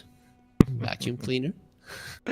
Yeah, we say that in Brazilian Portuguese a lot. Just like what is the Serbian, like when there's a player in your team that he's just like doing his own thing, doesn't really play with the rest of the team? Do you have like a word that you guys use for that? Because we have photographer, we use that one a lot, and we also use No. vacuum cleaner. No, game ruiner. Okay, well, that one's more harsh. You know, I was looking for the tame one. Yeah, so I mean, you visited my country. You saw that we were very nice, but when we play Dota, we get very very much not nice. under attack. So normal. Yeah, basically normal. Okay. That's how it goes. Well, that's an Invid's rune here for Nish. Aegis still up. I think like now that they didn't get that smoke, you just want to wait the Aegis out, right? There's no reason to force any engagements. Yeah, I mean, it's 2 minutes, but you didn't take this mid lane tower down. I think that was a big one that Passionate should have gotten when they had the chance. Sure, you need to just poke it and it will fall over, but... Like, it's a puck, right? Sure, against Magnus, there's a couple of heroes that would be scared, but I do feel like Nish should be able to handle that, because they would need, like... They would need the Magnus plus the Void Spirit to kill him there. Yeah, but that is the case, right? Void Spirit is always going to be there, and... that could be an issue. This puck needs to be careful. Not gonna lie. Sure, Magnus is not a problem, but the Void Spirit most definitely is. Well, they did get the Tormentor here. Flacco picks it up, which is nice. Although, I actually think the Shadow Demon would be better, right? Just having the cleanse against the silences would be awesome. Obviously, yeah. But still, more damage, being able to burst people down. There's no Manta on the Void Spirit, so if he gets gusted, you just want to burst him down as fast as possible. That Boomerang will allow you to do so even more fast.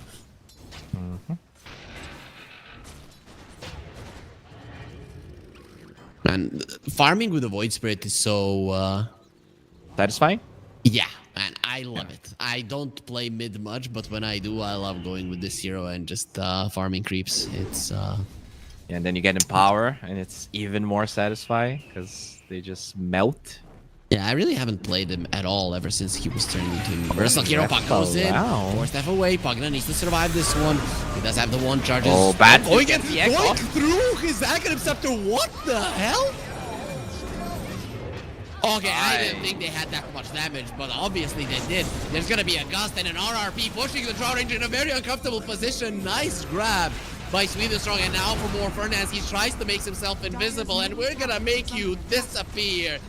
1W with that attack. They're now gonna be going up the high ground. Passionate are very unhappy that they used that glyph earlier, because their 3-3, maybe even their axes are gone. Yeah, I feel like that goes back to Nish. Like, he just forced this weird fight where they didn't really have vision of other heroes. Like, you're sure you found the Pugna, but you can't kill him by yourself. And after the coil gets wasted, the Timber goes in. I think that was a big mistake. The Aegis still was gonna last for a long time, and that one engagement means that you lose a full lane of barracks plus pretty much almost another tower here. Oh, man, I just don't know how they did that much damage going in right now. It is going to be Flacco going down. Nice silence for Squadix, making sure that Fernandez cannot save him with the disruption. Timber going in. They don't have the roar this time around. Yes, they do. They got it back, and he's gonna die once again. He's Dragon Scepter. He's completely useless, and now another skewer Fernandez once more. Will gonna be the next one on the menu. Why he's so low? Needs to be careful not to get close. Bachik did buy back. A coil was nice, but nobody's dying. His respect is giving his life for his teammates. And 1W are continuing with the push. Munkushi will get healed back up. That's gonna be Bachuk dead once again. This is just a complete stop. The amount of magic damage is insane. 1W go through one of the, if not the tankiest heroes in the game. Yeah, it feels like he has 1,000 HP, but he has almost 3k with all of that extra armor and just not enough. I'm baffled by how much damage.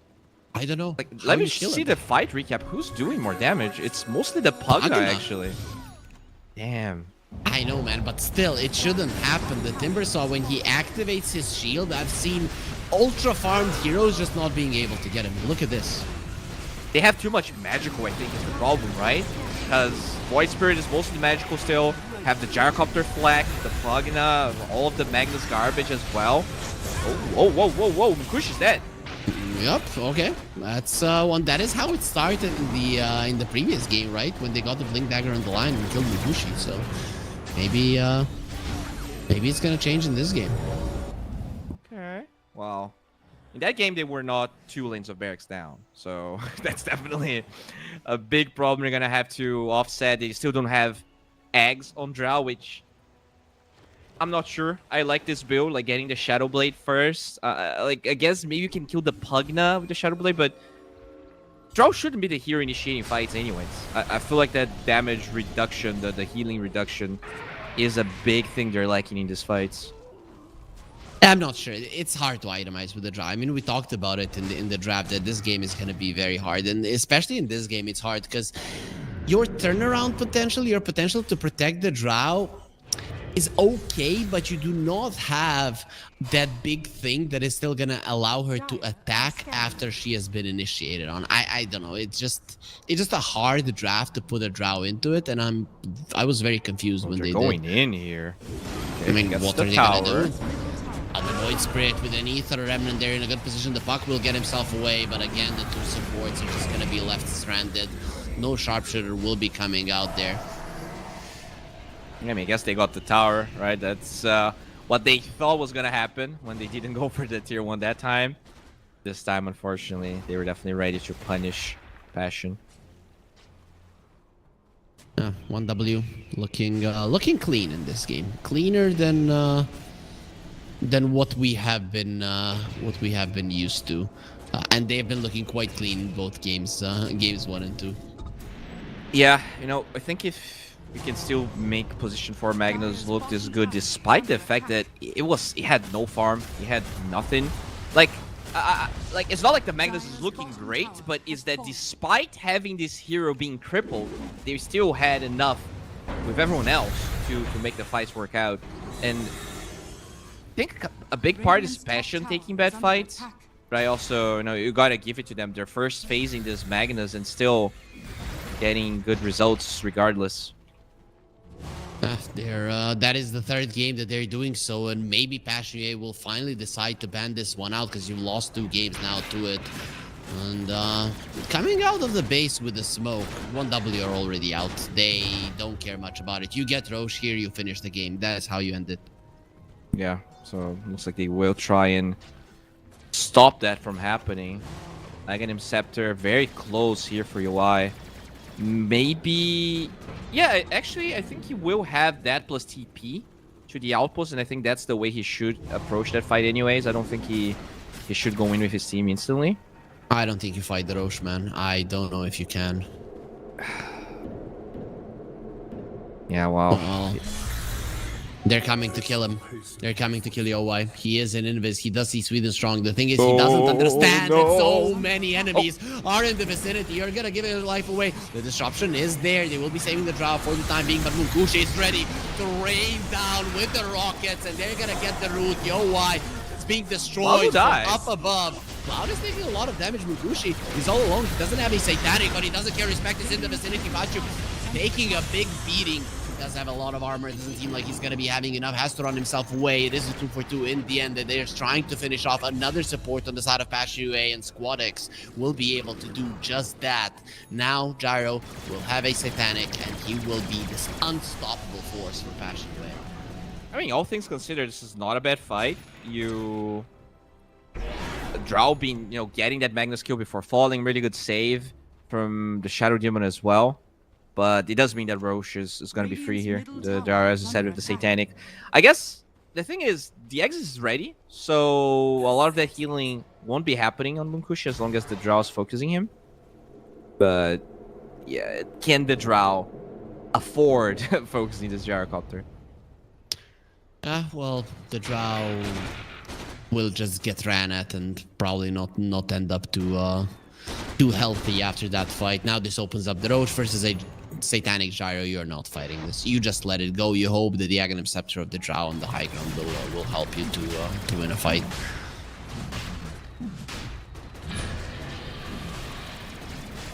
What now, Bowie? What now? Other than waiting on the high ground, is there a way that you can approach fighting for Passion UA?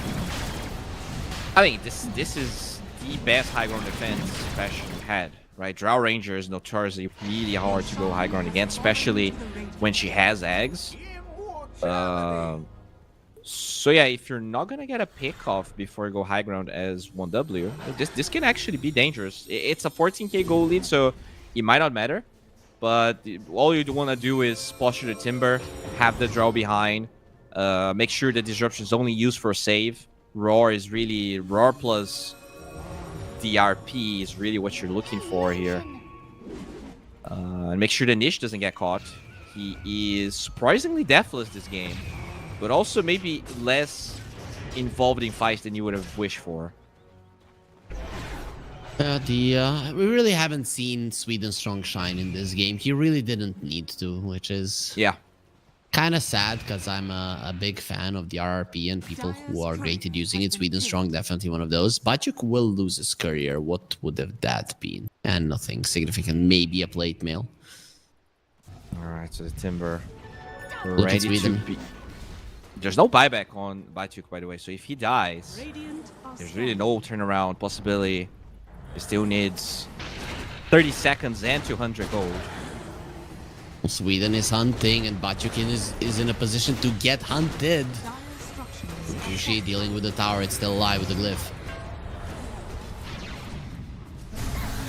At the draw. Pyro, taking a lot of damage. Where's the heals? Inside of the chakram. Will live through it all. Now he just needs to pop his satanic bushwhack, misses, and get himself back up to full. Still, the Drow is doing a lot of damage to him, so Kushi needs to be careful. force step Step forward. Wasn't expecting that. He's a remnant. Nice Aghanim Scepter. Batyuk is taking a beating. Munkushi in the back. The RP was used, separating the fight. The Drow is now going to get skewered and roared as well. Nobody to save him. The Silence in the back lines. Onto Furnace, making sure that there is no save. Coming off from him, Flacco is standing his ground. The Puck as well. They're all dying to the fucking award when trying to get themselves away. You really need to start running away earlier. But this game is over. It does look like 1W are going to be one game away from winning it all. Yeah, I mean, really good RRP, just splitting everyone up when the Shadow Demon moves forward to try and get the disruption on the Drow, get silenced. 1W's team fighting just proving to be better. I think that it's really hard to say that because the Magnus barely had an impact this game, but if they're willing to bend the Morphling now on 1W when they're first facing the Magnus, which we saw they are, I don't think you can give away this hero anymore. I think you need a different approach. The Drow Ranger was an interesting experiment, and maybe they could have won. I think the draft was good, but the execution, I don't think they felt that comfortable with their heroes. I think especially Batyuk, for the amount of farm he had, I think he needed to have way more impact. I think, man, that after they lost the first game versus the Magnus, that they should have banned it. You have 4 potential players who can play it on the other side. It's probably going to be either Munkushi and Sweden or Sweden Strong, but still, you have 4 potential players of this hero. They're willing to first phase it every single time, and you're just letting it go. For me, the second game and them winning is just down to 1W in crucial moments, making some uncharacteristic mistakes, but this hero has to go. I think you would agree with me. Yeah, I agree. So hopefully we're going to be able to do that. For the side of 1W, I think it's more of the same, you know. Gives Quadix a hero he's comfortable with. Make sure that these support rotations that I think they did pretty well keep happening. Like you have Magnus plugging in, you're still killing Drow twice in their tower with no mid rotation. Like that's crazy how stable they were able to be with heroes that are kind of unorthodox going for moves like that. Yep, we might be approaching the last game of the CCT Series 5. Of course, we are all hoping for a full 5-game series, but so far, 1W have been looking like the better team. It might be our last game here in the CCT Series 5 in 2024. So, guys, if you want to experience more Dota, stay with us here. We're going to be taking a short break, and then we'll be right back.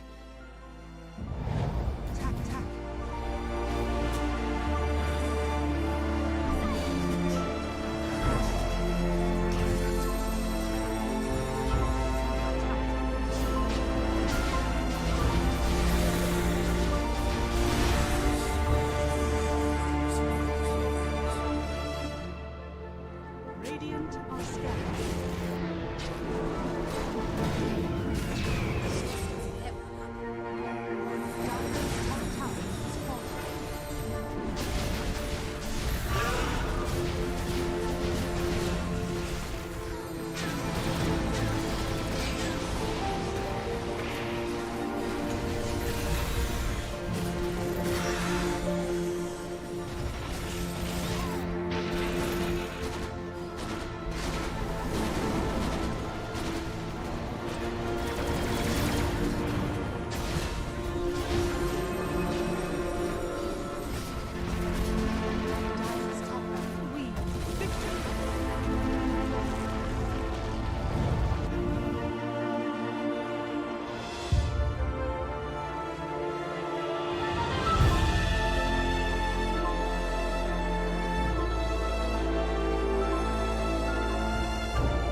And we are back with the potentially last game of the CCT Series 5, with that the potentially last game of this year in the CCT as a whole. It has been a wild ride. Luckily, in 2025, we're going to have 3 more tournaments, but we are still not done. 1W, 1B might be 1 game ahead, but Passion UA aren't just going to roll over and allow them to take the trophy. They will fight, Bowie. The question is, how will they fight? Will they finally fight with the Magnus ban? No.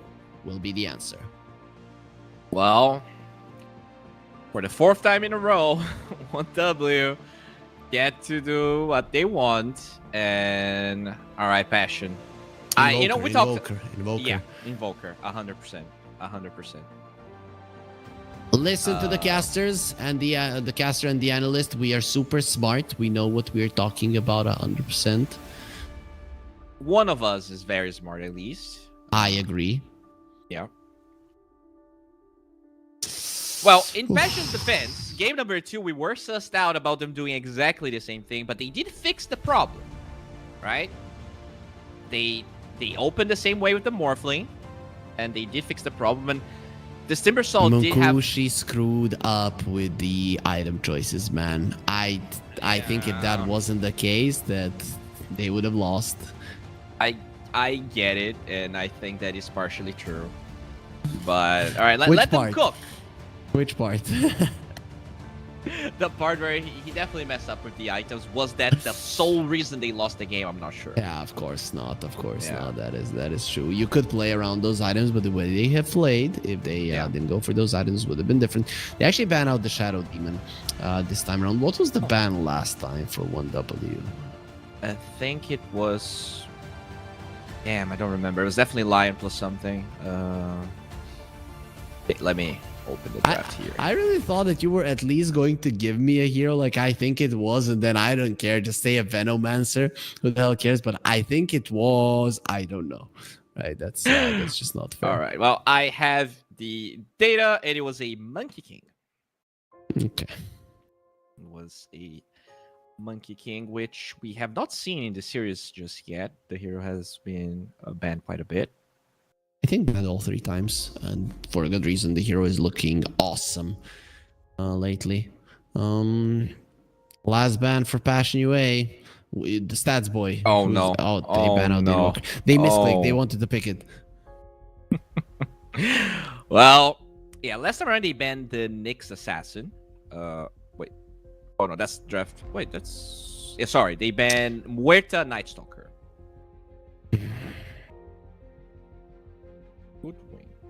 Not impressed. Not impressed. This opens up for that Pugna once again. If you want to get it, you could go Pugna Gyro again. Like, no reason not to do it.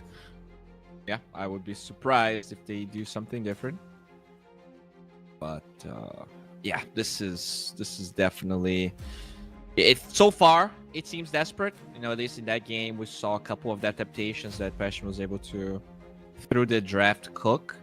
They stole the Night Stalker. Are they stealing anything this time around? Oh. I just hope that right now, if the Gyro is the next pick, the Passion don't go for a puck. That they pick up a Storm instead of it. Because I think it would just be better. And there's not that great counters to it. If you pick a puck again, you're just gonna eat the Void Spirit once more into the face, and once more Squad X is gonna make you squeal. Yeah, that's the problem, right? It's such... You look at this, and it looks such like a good puck game. And it was, because he barely died. I think he only died in that last fight. But at the end of the day, the enabling that Magnus does to the Void Spirit, the matchup against Puck is just way too good. So I'm going to have to... If they pick Puck here, then I'm actually scared for them. Yeah, maybe pick a carry and the support, like a range carry and a Tusk or a Clockwork, and just get whatever is going to be better later on. Maybe it's going to be an Ember. You're going to have a last pick Ember versus these 3 heroes. At least looks pretty decent. Yeah, probably going to get banned out, but something else will open up. Yeah. Can you pick Dusa here? You can. Like you pick Dusa plus... you don't have a Pugna and you don't have Lion. Why not a Razor plus a Tusk or Razor Clock? Razor Clock, I love.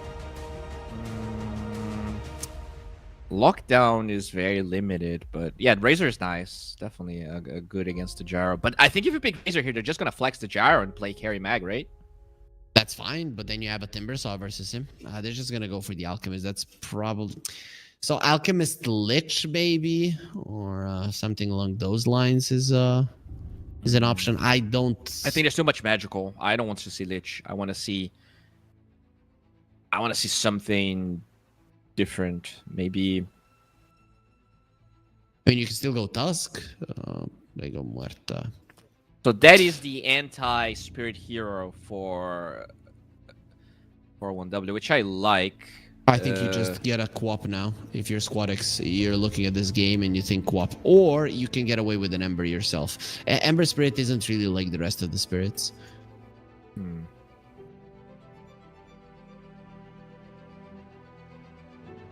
So they're gonna have 23 here for 1W. It's a question of, are they more afraid of the offlane bans? Are they more afraid of the mid bans? I would probably pick my mid here. Squadix has been so consistent that I think he can actually afford to pick his hero early-ish, and then you just ban for the matchups that could be advantageous against him. Yeah, I still think Ember Quap. Those are the my two heroes. Considering that he plays Quap more, I would assume that would be better. And then you make sure that this Timbersaw suffers. Yeah, more damage would be nice for sure. Still a bit afraid of the Muerta though. I prefer Quap over Ember, by the way. Yep. Because you don't see the matchup. I think Ember has more bad matchups than Quap. Yeah, probably. But they are taking their time here. If they were picking an offlaner, because let's assume these are the same heroes, they could go for the Cloud Visage. That could be a nice way, considering that the supports are super squishy, and even the Timbersaw doesn't like playing versus heavy magical damage. That could be.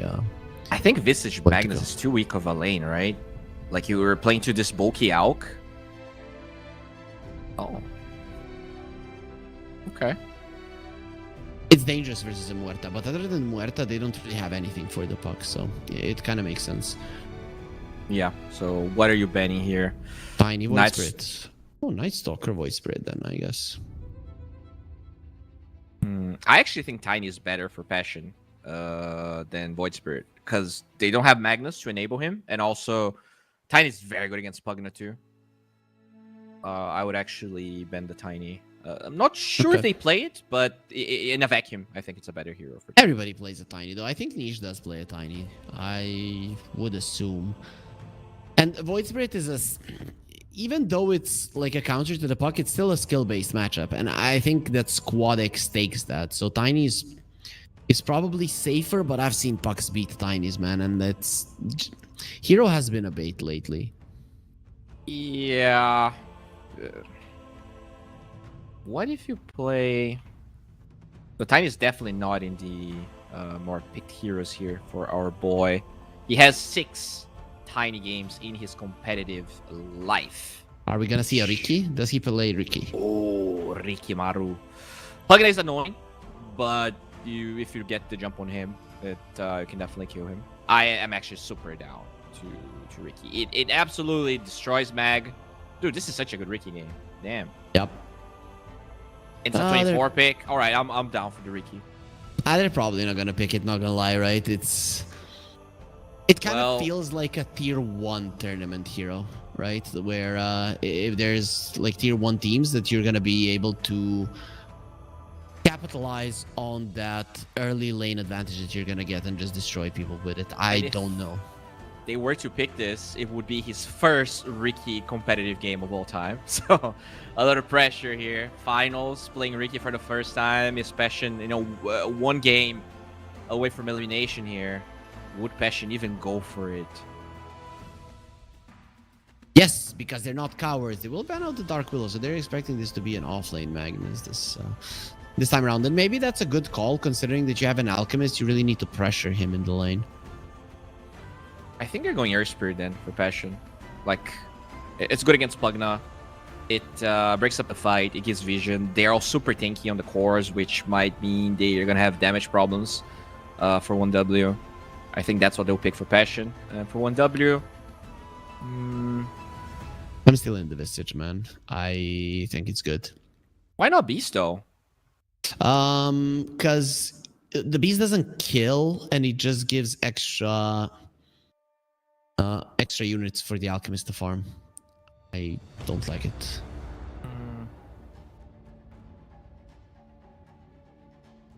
And he needs What stacks, right? Okay, Oh. so finally we see a Rubik. I've been Offlane Mag. hoping to see. Yep, offlane Magnus. Okay, a lot of flexes here. Already 3 rolls in a single series for the Magnus. Earthspirit still looks good, but they go Tony instead. Yep, we knew that it was gonna be a rock. It was just a thing. Which one of the two? This makes the Rubik an even better hero, right? So many nice spells: Steal, Deadshot, Calling, Avalanche, Toss, Bushwhack, all of the Timber spells, Unstable Concoction, Acid Spray. Whatever you steal with the Rubik in this game, you're kind of happy. And Rubik is also really annoying for the Alchemist in the lane. He has very low base damage. Just having some of that sapped means that the right-clicking isn't as good. You're playing into a Magnus as a melee hero. Niche Yeah, needs I to like win this game, man. It just comes down to the Tiny. If he doesn't crush Squadix, I don't think they've got what it takes to win. And I don't think he's going to crush it. I think they're going to break even.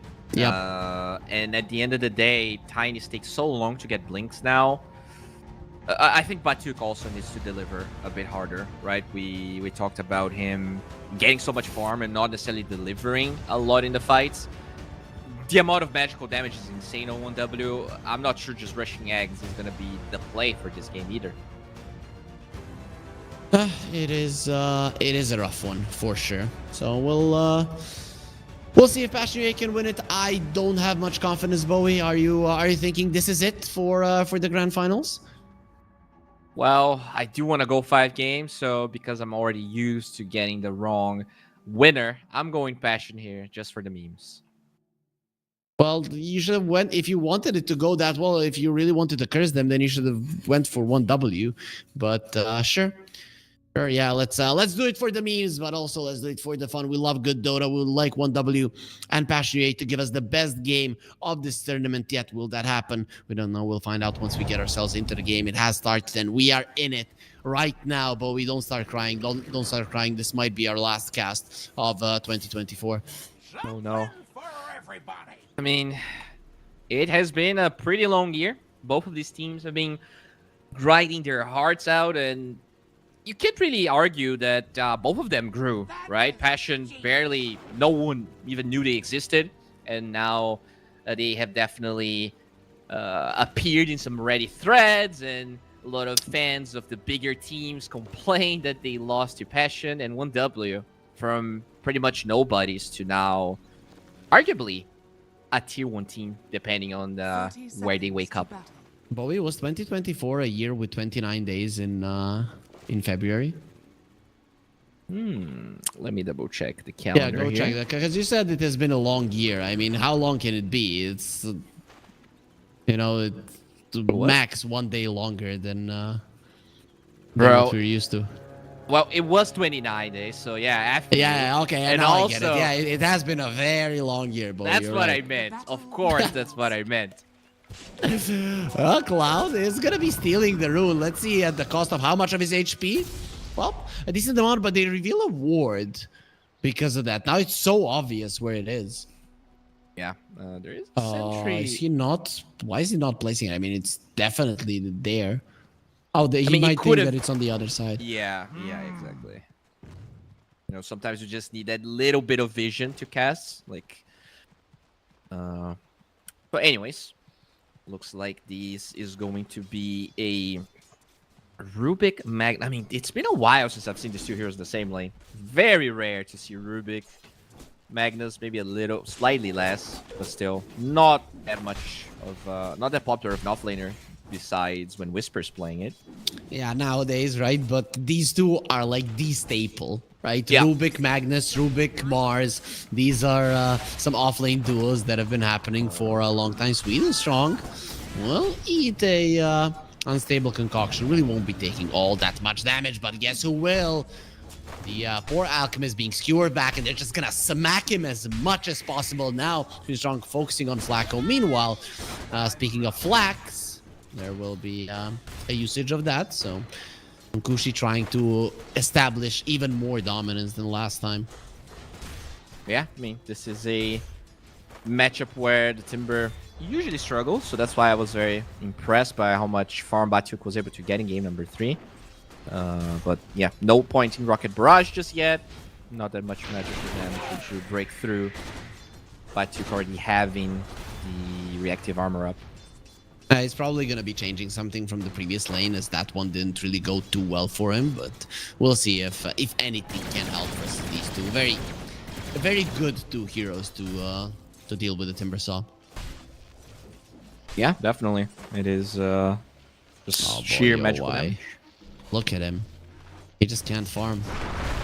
Yeah, I mean, that's why I'm surprised they picked a melee hero. You know, Magnus is the king of shutting those heroes down as Nish. Trying to pressure Squadix here.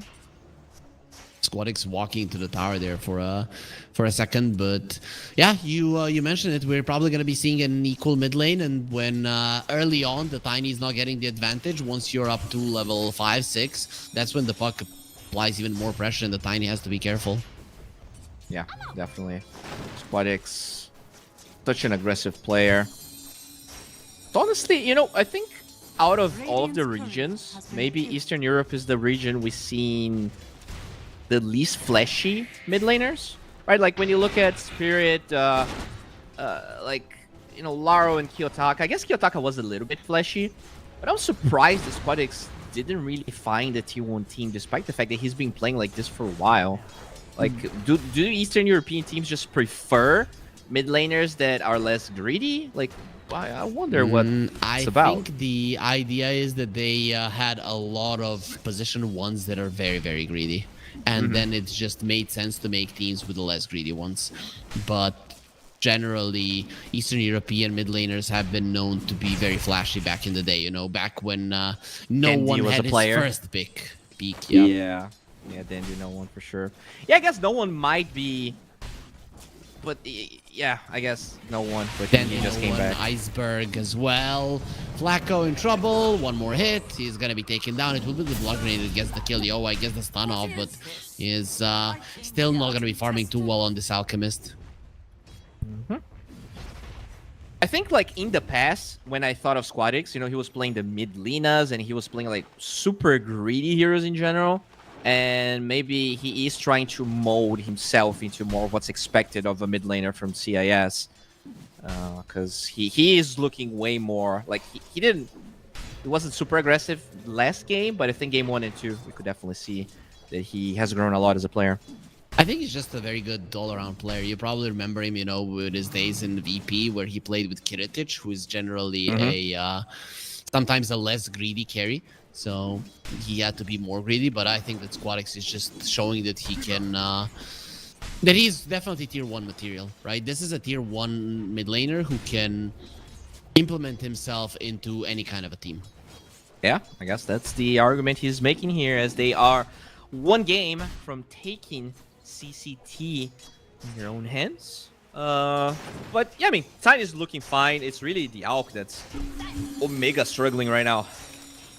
And that's a problem, right? Because it is your laning stage. It should go well. Yeah, Tiny's looking fine. I don't think fine is good enough. Maybe if he can kill Squadix, 4-5-1 charges, and of course a Fairy Fire. So Nishi can't do much. Squadix is always getting close to the tower to see what's going on there. Just getting the right region from his innate, as they're going for a little bit of a play. Oh, look, made a mistake. Respect coming in. Yo, I's dead. Just toss it out. But still, just toss it out earlier. Flacco will be next on the menu. He's going to use the bushwhack, and, well, it's not really going to help. These heroes have so much movement speed. Oh, actually, the Shockwave misses. Uses the healing salve. Flacco might live through it all. Trying to get out. He could have actually maybe just TP'd, because there was no telekinesis, but now he will be thrown under a tier 2 tower. Did not catch you littering, bro. This is taking so much longer than it should have, but in the end they do get the kill. Yeah, that Squirrel's very fast on her feet. But yeah, already a 1k goal lead, and you know you have Alchemist on your side. You're supposed to be farming. Look at UI. No stacks for him either.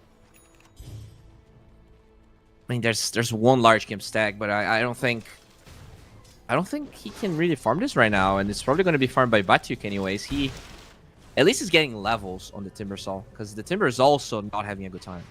The biggest difference in net worth, though, is being made by the Rubik. Rubik has 2,000 net worth, and the supports on the side of Passion UA, they have 1,000. Yeah, I guess the Muerte even less.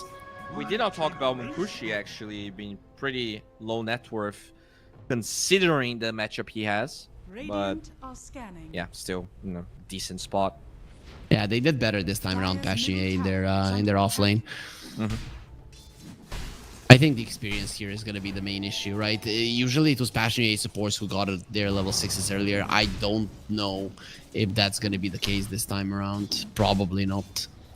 Yeah, and the Timber already farming stacks in the triangle, so those are not going to be left for the Alk. UI just trying to find place for him. And he did go for Treads, which is not the classic Radiant's middle Alchemist tower is under attack. item.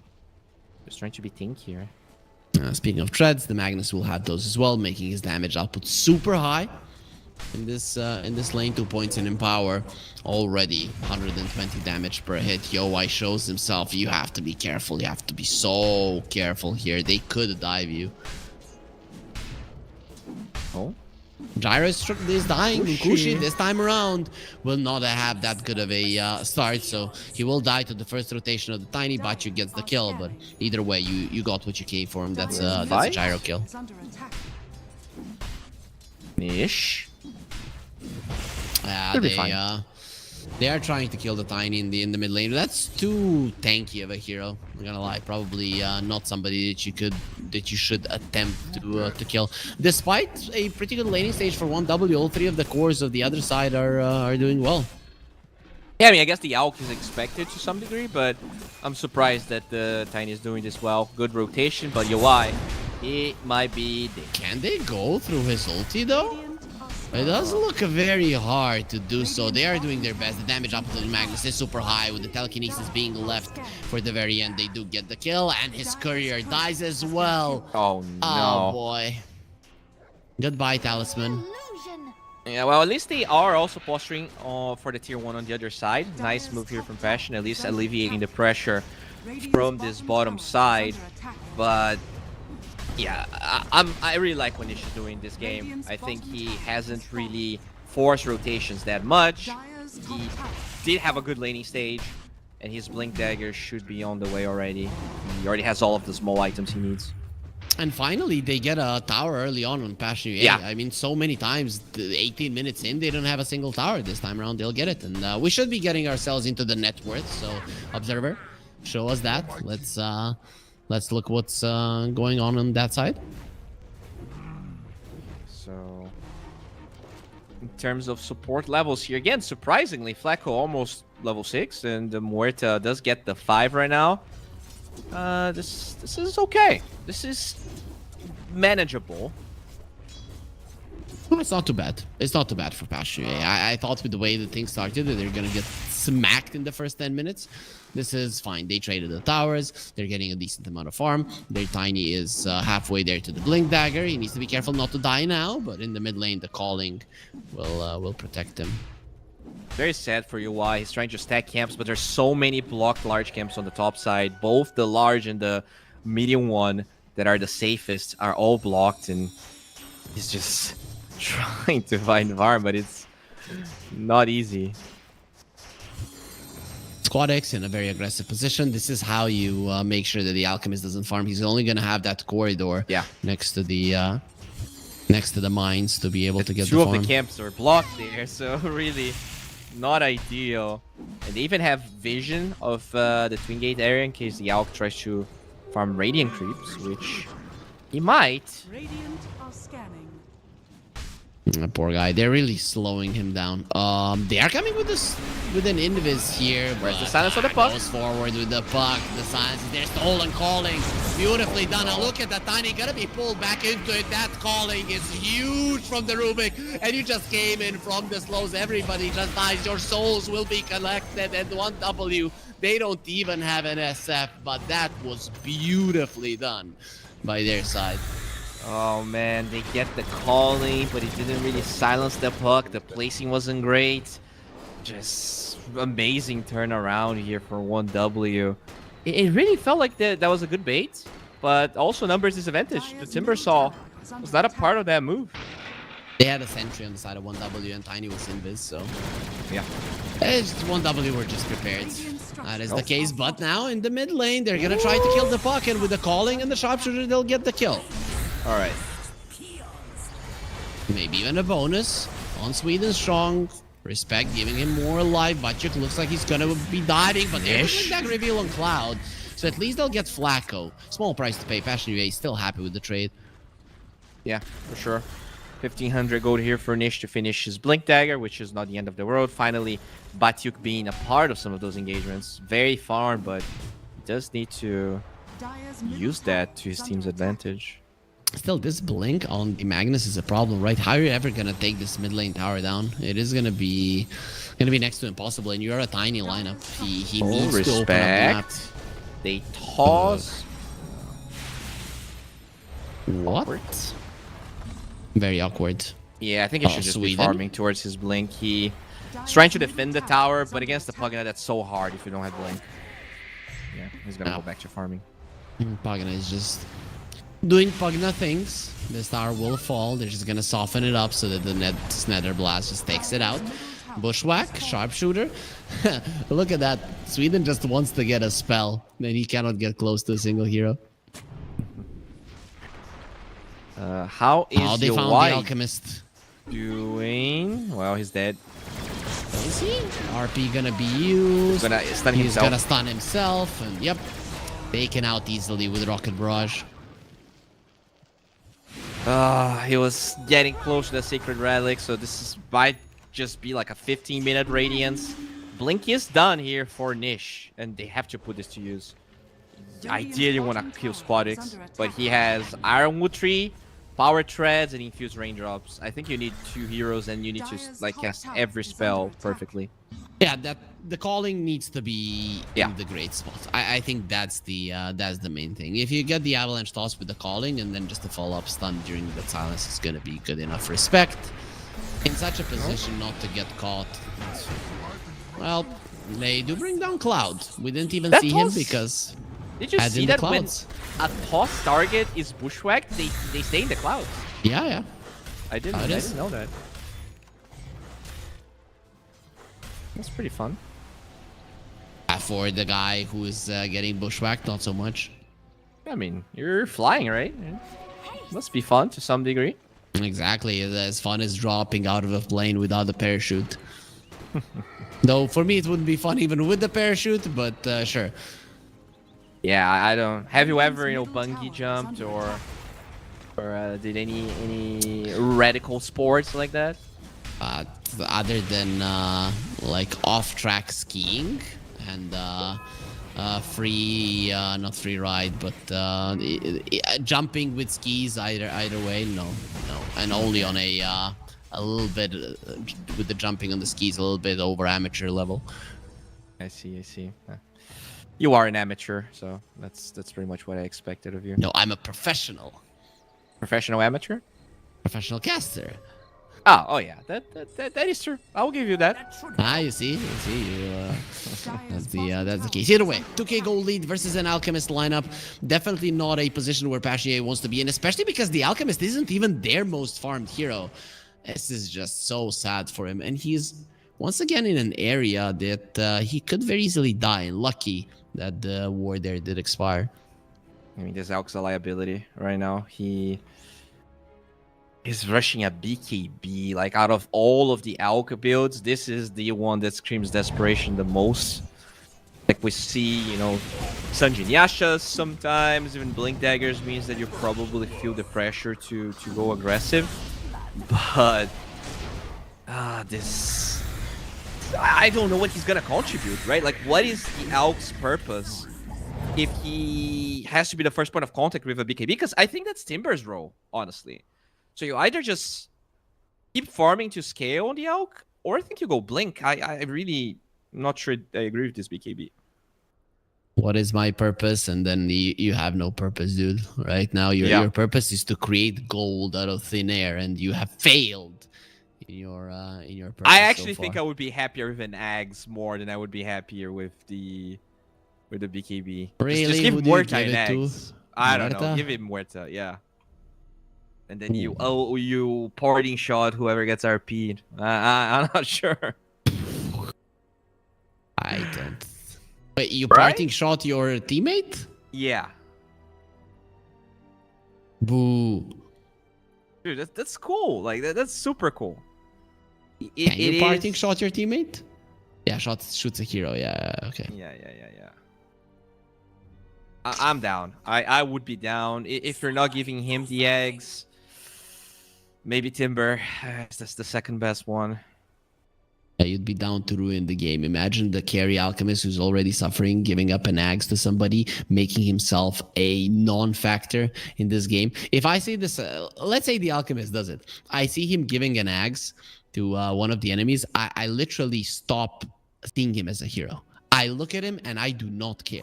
I would just let him run around. All I say is Diracho would have bought the eggs.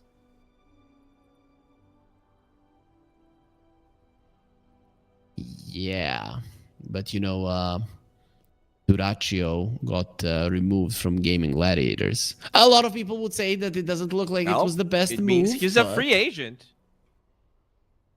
Could be here buying the eggs for you. There is again a disconnect here on Passionate. We need to get a little bit more serious because Bowie is getting crazy with his ideas. Yeah, I'm sorry. I get when a pause happens, the intrusive thoughts they start dominating my mind. But thankfully, I have. Watch you TikTok. here. Watch TikTok. Sure. Your 2 hours of 20 hours of TikTok a day. Keep talking, and I'll watch TikTok, and I think I can handle that. Yeah, no problem. You can watch your TikTok dances. I'll watch some Moodang reels here. Is that still popular or it has I don't lost think so. popularity? Yeah, it lost popularity. That's why 23 Savage took it away from his nickname. He's gonna find a new fad. The new thing to talk about is actually Kendrick Lamar's new album. So maybe we get to see some players, probably the North American ones. I am not Googling right now at all. It's called GNX, the name of the new album. No, I'm Googling like who he is, and I'm seeing What his the hell, bro? pictures. You don't know who Kendrick Lamar is? I've heard the name, but I've never seen this guy in my life. He's just the most influential rapper of the last 10 years. What? You ever heard of Eminem? Yeah, yes. The M&Ms are a delicious treat, delicious snack, but Eminem, he lost relevancy 10 years ago. Really? He was big though. Yeah, I mean, Kendrick's the new Eminem. Well, that's weird because Eminem is white, but basically he is the GOAT at the moment. Really? Like more GOAT than Eminem? I mean, GOAT of this decade. You know, it's that type like. What about Kanye West, the voice of the generation? Yeah, well, that voice we try to forget exists because he's he's best guy in the world. Yeah. Best guy in the world. Well, I mean, I love his music, but he's definitely he has a lot of screws loose. No. He's everybody. He says everybody else is crazy, right? So, and I trust him. As Cloud is gonna be finding a alchemist once again. RP being used. Oh, he won't be mid-lane, stunning himself this time around, but they do get the kill. Meanwhile, mid lane, there was a calling used, and well. Ooh. He will be getting the kill. There is a coil, so you will pay for your sins. Muerta is dead now. She'll be double dead as Sweden Strong gets a double kill. One in the top lane and now one in the mid lane. Yeah, I mean, losing the Alk hurts a lot. You know, if they just got that one pick off, forcing coil, forcing movements, that's one thing. But This Alchemist is... And you know what? This Alk is literally coming back to the same place, dying again. Like, I'm happy that he TP's mid, because I feel like UI, like, he's 0-5. He's just... Feels like he's stuck in a loop. Dire are scanning. Yeah, a never-ending loop where you just die over and over and over again, and you cannot understand why. Because there's a ward on which you have been farming for the past couple of minutes. Finally, Flacco will give some vision to the poor Alchemist, but the damage has already been done. Yeah, it felt like Passion... Like, they thought that playing aggressively would force everyone to go at them, but they understand that UI really is the important hero right now. And so there's a lot of emphasis being put to shutting the Alk down. And also, I think this goes back to my argument of Morphling being UI's hero by far. Like, I was not impressed. I think his draw was fine, but the Alk has definitely not impressed me. And we will have an Aghanims on Batyuk yet again, but the thing is, with the similar lineup to this one, 1W were just able to go through that. And I think they might be able to do it again. I guess the goal lead isn't as high as it was when he put the X to use in that other game, but you gotta remember there's an Alchemist, so it is a little bit deceiving how little of a lead they have. We'll see how much these guys can do. But Pug and Rubik also contribute quite a lot to the damage department, and then you have Puck and a Gyro. Maybe Puck is a little bit less on the burst than a Void Spirit, but still close to power. Definitely. Looks like UI is going for that BKB anyways. Does buy the Ogre Club. Both teams smoke. No one finds anyone. But I still feel like you're very happy here as one. No, Alchemist will show himself. They're gonna catch him. Oh, Got him. Oh, okay. Missed it. He could have went for the RP. Cloud decided to be a bit greedy. Dire's middle tower is under attack. yeah. All right. Lucky, finally UI catching a break here. Yeah, but he's still sweating, man. If I'm playing this Alchemist, I'm just shaking whenever I poke out my nose on the map or even just try to farm a camp. I think they've got it into his bones. Dire's middle tower Yeah, is under definitely attack. not ideal here. But as you said, Batyuk with the eggs, I would love to see them try to force some fights, and they will finally go for a smoke here. It is nighttime, but they... I guess ideally you can use that lane ward on the bottom side. They have a glimpse of where the Pugna is. Yeah, with that smoke, maybe they can kill the Pugna. The problem is that you have no towers to take there, so even if you get Respect down right now, which is looking less and less likely because he's moving away. Yeah, he actually, I mean, he has the weirdest path. He's going to the Twin Gate. Oh, Tiny... he's fine! No way. Oh, slow. No, please don't do connecting. this to them. Squadex is in the vicinity. He Good jumps bushwhack. into the bushwhack. This is a problem for him, but the silence is still on. The Tiny Respect somehow still alive, not for long. There's the Aghanim Satchel from Batyuk, a very nice score. Would But have they a don't toss. break it with a skewer. However, that's gonna be a double RP. The explosion from the Aghanim Scepter almost bringing down the Pocket Sweden Strong, but almost still means not enough. It will be another huge victory for 1W. Yeah, I mean, Respect's great pathing there. Dragging them afar meant that the Alchemist takes too long to connect. He has no blink, there's no tower. He did try to connect, but the fight was pretty much over already. Does have a big hit melee, so UI will be able to hold his own a bit better. That Aghanim Scepter explosion, sometimes I'm just super surprised how much damage it does. I know it accumulates, but that was so much that it almost turned the fight around there for a second. Still 1W once more. They just have better items. Their spell usage was quite good, and if there was no that avalanche to stop the skewer of the Magnus, they would have won that one even more convincingly. Yeah, I mean, it all started with the Force Staff being clutch from the Pugna. Niche misses the avalanche because of it, and Yep. they got like the best bushwhack you could have hoped for, but because there was no avalanche to burst the puck, the fight's just really hard anyways. And he was silenced, right? Puck got caught by that bushwhack because he went in with the Waning Rift, not with the Yeah. orb. And that makes a difference, right? You don't have the extra spells in the Tiny. You cannot focus down the Puck. So Tormentor time. They're gonna get one for Sweden Strong. Very nice to have the save. And he has the Whirling Death, Radiant's middle right? tower Tiny is under Alchemist, Timbersaw. I guess you can buy a blink on this Rubik and just jump in and cosplay a Timbersaw. Yeah, it's not as good as the Morphlin Timbersaw we got to cast past couple of days, but still very good. Yep, pretty good, pretty good. A 3k gold lead versus an Alchemist lineup. It is, of course, not insurmountable, but Passion UA, they're gonna have to be thinking on how to get back into this one. It was the Twisted Chakram that was stolen by the Rubik. Not a bad spell, not a great one either. It's decentish. Squadix already finished his Dire's top tower is Blink under Dagger, attack. very close to a Parasma Radiant as are well. scanning. So that's really when we're gonna see that Timbersaw maybe struggle to be as tanky as he Dire's wants. top Yeah, tower the is damage under output of the attack. Parasma is just dumb. I'm always super surprised just how much damage this item brings to the table. Yeah, it's crazy. It synergizes so well with Puck. You get all of the Dire's top damage tower is talents under and attack. you just go ham, especially after you get a shard, which he doesn't have just yet.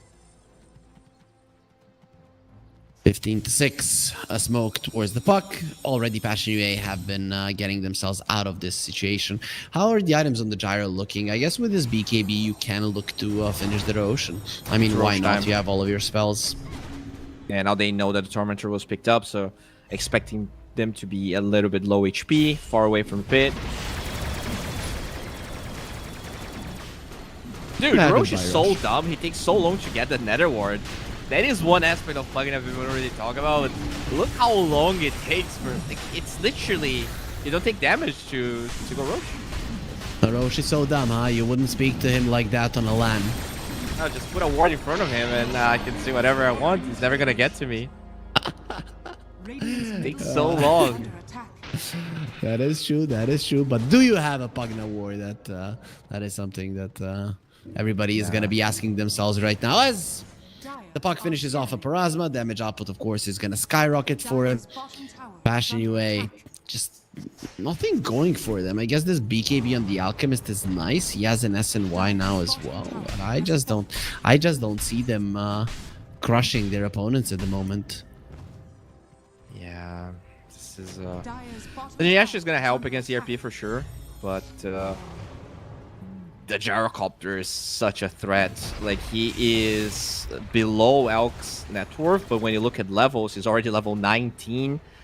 He is ready to start shoving these towers. Radiant's top And I tower do like is that under Passion's at least attack. grouping up on the left side, at least Dire's trying to bottom get a tower trade is out of under this. attack. But they don't really push as fast. Oh, on Tiny their showed side. himself. They are coming for him, sandwiching him from the side, TPing away. Twisted they get Chakram gets the vision! vision, and he got him. Puts him down from the hill, tells him, you're not a goat. They're just going to be tossing him around, playing with him like with a volleyball. And in the end, he just gets taken out. Sweden Strong is just playing some next level Dota. Yeah, has been really impactful this whole series. Radiant's top tower is The under attack. flexibility of being able to play this Magnus whatever role they want, also paying big dividends, going for the same opener every single time and still Radiant's looking top very tower good. is under attack. Even in that game where they lost, they look pretty good. Yep, I mean, Dire's middle tower when has Munkushi fallen. lost to the Magnus, they told him, yo, dude, now it's my turn to play it. And then I don't know why Sweden Strong lost the rights to it. I guess he was just being a nice guy and allowed Cloud to play this one. Just wanted to play Rubik. Just wanted to have some, Magnus is pretty boring. Let's not kid ourselves. Rubik is way fun. It's way more fun to play Rubik. Radiant's top I would disagree. Especially with the number of games the position 4, you're going to be playing a Rubik all the time. But speaking of the Rubik, just going to get taken out. Cloud and pop the BKB. He'll Yon do too. it now. Gyro dropping low. He has the Aegis, but will be in trouble, Muerta. Losing a lot of her HP as well. Sweden Strong did buy back. They need to help Munkushi at the moment. But with this BKB, he'll just use it to run away. And at least Quadix will take down looking for Furnace. Squadix. Let's see at what cost. Maybe he can get out of this really bad situation. Nope, not going to be happening. 1W getting ahead of themselves. And finally, Passion UA are ahead. With an Alchemist lineup, I guess it's to be expected. 1W still hunting. And Passion UA might not expect Radiant are this. scanning. Okay, I mean, Huerta calling there being so good. We saw that the tanky heroes on the side of Passion UA able to withstand DRP damage. And I think that's really the weakness they have two very squishy supports on the side of 1W. If you get a concoction on them, they are still food for you. And being able to do that without even having Blink on out is Radiant's pretty middle impressive. tower is under As attack. they find Batyuk did Let's get the axe see with an off. Aghanim Scepter what he can do. They have the Yules to remove his Axe, but it's time to get out. TPs are coming in. They're right next to the outpost. It's way too dangerous. Here comes Oh, boy. Munkushi. Goodbye, Flacco. And you are all alone right now on Batyuk. However, he does have the mobility to get himself away in time. All right. Again, when their backs are against the wall, Passion UA, they did find a way in that game number 2 that felt pretty much unwinnable. And now Cloud is going to be spotted. But yeah, time to run away maybe? They still had a Morphling. Right, this time around they have an Alchemist, so I don't have much faith. Run, Alchemist, run! He does get himself away. That was a TP close to being cancelled. So AC is going to be a wise next item. The Tiny is going for a BKB as well. The things are... I mean, I definitely felt like that Aegis was going to be better utilized, so... Oh, Nish. They found the Tiny, there's the toss, and Oh that my. Tiny as well. That's just an insane amount of damage from the puck. I think that has been the biggest difference here. The difference between the mid laners in these two teams is just too high. Yeah, definitely. Squad X just looking Dire are scanning. so clean pretty much every game. Radiant's very middle few tower deaths is this under game. attack. He might have the least amount of deaths out of everyone, actually. I mean, he's playing heroes like that, but yeah, he has been in the middle of the fight a lot of the time, so it's still hella impressive. Yeah. Well, they do get a D-Ward and instant smoke here as they will see UI. That's a juicy one. Radiant are scanning. He is juicy, but he's also pretty tanky, so 1W will decide against it. I don't think they necessarily have to force it, right? You get a Satanic on the Gyro next roach and you can end the game, but 1W, they just seem to be testing their limits. Probably feel like they shouldn't be able to lose this. Yeah, I mean, they're just making sure that, you know, just going from one side of the map to the other, forcing, shoving Passion UA back into their base like cattle. And that has been working. Like, somehow the gold lead's still relatively even, but that's mostly because of the Alchemist. Dire's turret has been Magnus is gonna have his Aghanim Scepter in 400 gold, and then he wants the Ethereal, so hunting is gonna be quite good. There's the Yules, and this time around they want to finish him off with the Silence. BKB from Nkushi. Goodbye, Timber, and that coil will be broken. They do have vision. Niche will be next on the menu. Cloud is already hunting for more. The RP will be used, and with this BKB, he'll make sure that the calling doesn't throw him at all. 3 cores dead. Tiny buys back, contributes absolutely nothing to the fight, and now the game has officially been broken. Yeah, what an underwhelming team fight. Like, they just fished. They just the won. Timber yeah. Like, I don't know. That was not even a fight, and it's a 2k goal lead. It's supposed to be close, but the execution has been so much better for 1W. tower has fallen. They know exactly what's up here. Look at the puck with this shield rune. He just knows that they cannot kill him at the moment, especially with 2 of their cores missing. Under attack. Yeah, there we go. It's gonna be one lane of barracks. Still 30 seconds here for the rest, so they can Has fallen. overstay if they want to, but I think the right play is probably just wait for Roshan. It's gonna be And on they're the not Radiant gonna side. do it. They're just gonna continue hunting. Look at that. They have that ward. If you try to de-ward, Cloud is going to be ready. Okay, he went back. Howard. No, it's in the name. It's 1W. All they care about is winning, and I think that they will. I think they're just gonna respect Passion here. It has to be a undisputed victory, though, right? You need to crush them, destroy them. That is what the W stands for. It's not just a normal win. That's true. That's true. And so far, most of their wins have been exactly like that. 1W.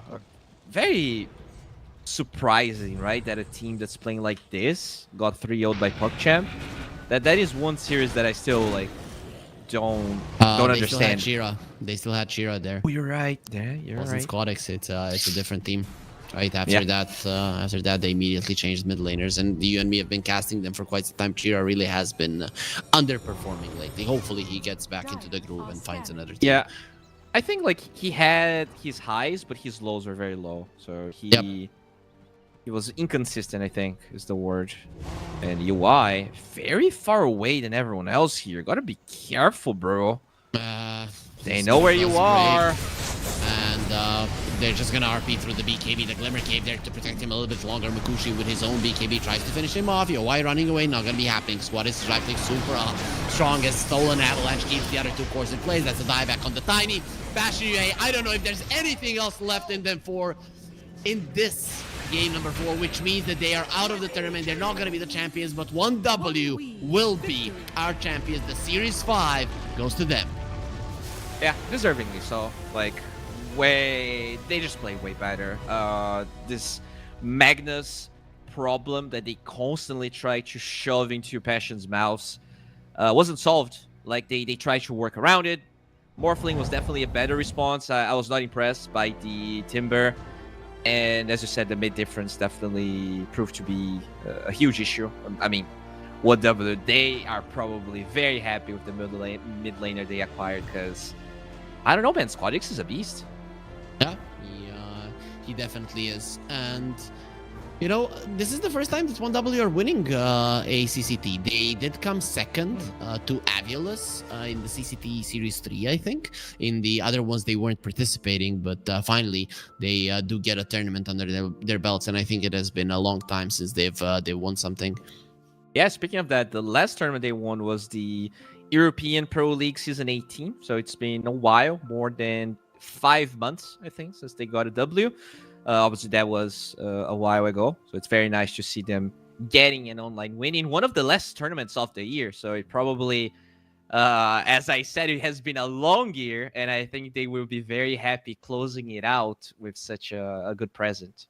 Yeah, for sure, for sure. It is very much needed for the confidence, right? If you're going onto a break, you need to be going super high, right? Or maybe if you're just going to be practicing while the other teams are playing some tournaments that are left that you're not going to be a part of, you at least have that confidence that you are going in the right direction and not just thinking that while you're practicing that you're wasting your time. Yeah, I'm sure they're going to be getting high, all right. As think we're going to have an interview. We're not sure who's going to be, but yeah, it's going to be nice to see the boys, right? I think that's one of the coolest parts of our job that we don't get to do as often, which is just actually get a good conversation with the players. Yeah, for sure, for sure. The interview will be starting in around 3 minutes. We are going to be getting the info on who's going to be joining us. Sometimes players do escape these interviews, but I think CCT will make sure that somebody is forced to talk to us. Yeah. I think, we're kind of talking amongst ourselves who we think it would be, and I think Sweden Strong might be, the best English speaker there, but I'm not entirely sure. So I'll love to be surprised by any of the players. Have you ever talked to Sweden Strong? Because I've seen him in a tournament, but I've never actually talked to him. Not a lot. I did meet him live. We exchanged a couple of words. We played a shuffle tournament. I always remember it. It's super funny because he said, no, I'm way too good. I'm just going to crush everybody. And then, well, he kind of got crushed in that tournament. I got crushed more. So it's still funny that way. But I wasn't talking that much smack before I started. I was, but not that much. He was. Oh, man, you're so predictable. It's so easy to see exactly what you're gonna do, but it looks like it's gonna be respect on the interview, which is also gonna be a delight. Yeah, pretty cool. I don't think I've talked to him, so that's gonna be quite nice to see what he has to say, how he feels about the victory, and overall, how is the atmosphere in the team? Because when you win, it has to be a good atmosphere, right, Bowie? Oh, for sure. I mean, that is really sometimes the plague and sometimes the bane of some teams, right? Like if you just win all the time, sometimes you can get behind. You don't really learn because the problems can be shoved under the rug. And sometimes a player that didn't really get to the greatest start from the beginning, I think those can be the players that actually have a longer lifespan, just because you learn how to deal with the problems. You have a lot of tools that you actually learn along the way into how to address those things. And yeah, 1W, they're looking very hot right now, but it has been a long journey for them, ever since they were Clean Sandwich. Yep. That is Pretty much a year, actually. I think their first tournament as Clean Sandwich was 13th of November, so pretty much a year. Obviously, it's not everyone that was in that roster, but still pretty nice to see that they've, for the most part, stuck together. Yep. So they started off on the at the beginning of the it hasn't been a year yet. No, it was right. November 12th. Is it? So November 12th, a new roster is registered, and they play the qualifiers for Kuala Lumpur. Match MVP, Sweden Strong, maybe even the MVP of the tournament, right? I mean, this guy is always just so consistent that it's sometimes scary. Yeah, he really is. He's consistent playing 75 different heroes, which is really the craziest part. Like, he is not afraid of step outside of his comfort zone. I feel like he's a really versatile 4. It allows 1W to draft the way they have been. And, I think we talked about Paravision a lot in how they are able to be like super flexible just because the players are all willing. I think he reminds me a lot of 9 class, at least when it comes to versatility. So, yeah, but he's more consistent than 9 class. He can play standard heroes much better. Yeah. Well, looks like we are waiting here for Respect, but he should be with us in no time.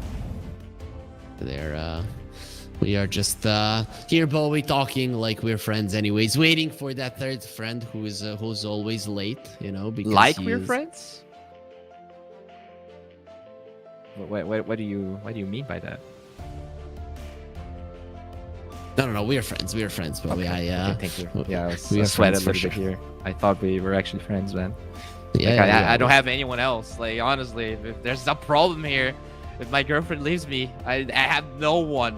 Please stay by my side. No problem. Why would she leave you? You're awesome, right? There's no matter how beautiful, awesome, smart she is, she can never reach your levels, right? Because you're just awesomer than everybody else. With MMR inflation, you don't know when the next big shot for Brazil is gonna show up. Yeah, he's just gonna show.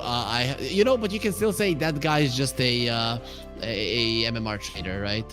So you now, he's just using double downs. He exactly. didn't get his MMR the right way. Yep. He has 2 friends. One of them is ruining, and they're just trading MMR. So you can definitely get out with that one. And now, how are they? Does she play Dota? She played 4 games. She likes Puck. That's all she like. Whenever talking Dota, like, oh yeah, Puck's cool. That's all she really knows. She just doesn't really care about Dota. What? How can you allow that? How can you allow somebody to live with you, to share the same roof, if they don't know Dota, right? No one is perfect, man. No one's perfect, but sometimes love can transcend many things. But she does play a lot of games, just not Dota. She plays a lot of Genshin. Have you heard of it? No, I just know one game, and I cannot believe that you have allowed her not to play it. In my house, you go out the door if you're below 7k MMR, right? So that's okay. Well, I am sure you have no problem then, because you definitely taught all of your tips and tricks to your wife. Exactly. That's how it goes, right? She had a year. It's like I haven't played Dota. I played this other game. Like, yeah, you've got a year. Max, then we'll see if you qualify. Yep, exactly. If you hit 7k MMR, we can talk. Such a love story. That's so beautiful. Exactly. I'm jealous of you. Sounds very romantic. Oh my god! I'm sure you boosted her, just party queued with her all the time. I know how it works. All right, you just got that 7k, even if she didn't want to. No. Have you heard of the guy that actually plays with 2 computers at the same time? Have you seen that Reddit thread? No, but I know Lizard used to do it like 10 years ago, so it's not that fun. Yes, but I think when Lizard did it, like, was he using he was using 2 computers, right? Yes, he was using 2 computers, and then he shared the usage of the units to himself, right, on their computer, and then he was playing the two heroes. This guy apparently was using 2 keyboards and 2 mouses. But anyways, let's actually talk about something that matters. Respect Interview! is ready. Hey, Respect! Hello, hello. How you doing? How you doing? It is you guys got a new roster ready. I mean, a new mid laner. You immediately win a tournament. Are you happy with the performance? Yeah, sure. It was not perfect, but we played good. I feel like. So you guys have been, together for a while. I think it's almost a year since you've been together. What do you what have you guys learned in this journey, right? It's hard to have teams staying together as long. Do you think there's anything that you guys learned that improved the morale of the team? I mean, yeah, every time when we won and we lost the qualifiers, tournaments, we always after that we sat down, talked for an hour or two, some psychological stuff, our morality, some in-game stuff. We every time after the big tournaments or qualifiers, we talked about it throughout the year. And mentioned that it wasn't perfect, but you're still relatively happy. What do you think is one of the areas that you should improve on next? Is there something that really comes to mind? I mean, probably understanding of each other and communication is the biggest problem right now. I feel like, yeah. So, looking at your Liquipedia, you're actually one of the youngest players I've seen having this much success. You've been playing competitive. I mean, at least in Liquipedia, your first match is from 2023. So, are you proud? Do you think you got lucky with the team that you were able to form, or how's their journey have been for you? I mean, I don't think about it at all. It just happened. Yeah, we create a roster. We tried to improve ourselves very hard, and we got to the point where we now. Okay. I mean, you look serious, right? I didn't know that you were that young. Is it okay, you're the youngest one in the team, you have to do the interview, or how do you choose? I mean, I'm the second oldest. I'm 24, and Cloud is 25, so I'm the oldest in the team, not the youngest. My career is very young, year or half a year. I'm curious now, when did you start playing Dota? Were you playing for a long time but never tried to play competitive? What? It was I started playing in 2011 for Dota 1, then I got to Dota 2, played to 2018, and kind of felt game started to feel boring for me. I went to university, so there's not much time for Dota. But in 2021-22, I got back to my main account and just started playing. I fell in love with the game again. So that's my journey. Awesome. Are you now, when you've added Squadix, do you feel like you're going to be falling in love with Dota even more? Because he's looking good and you guys are looking good as a team.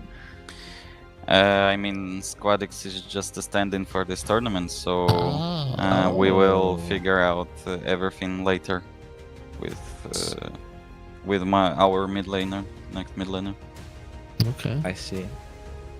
Okay, well, I hope you guys find a good mid laner. I also have a different question about MMR inflation. So, I mean, how do you feel about that? Do you think we need to reset MMR? What's up with that? For sure, I feel like we need to reset the MMR. Right now I have 12.6k, yeah, and it's 400 rank. So it feels sad, very sad for me that I'm this low ranked. And I heard from a lot of like pro players that it's not supposed to work like that. Like there's so much bots in leaderboard, so much MMR traders. It's like a mess right now.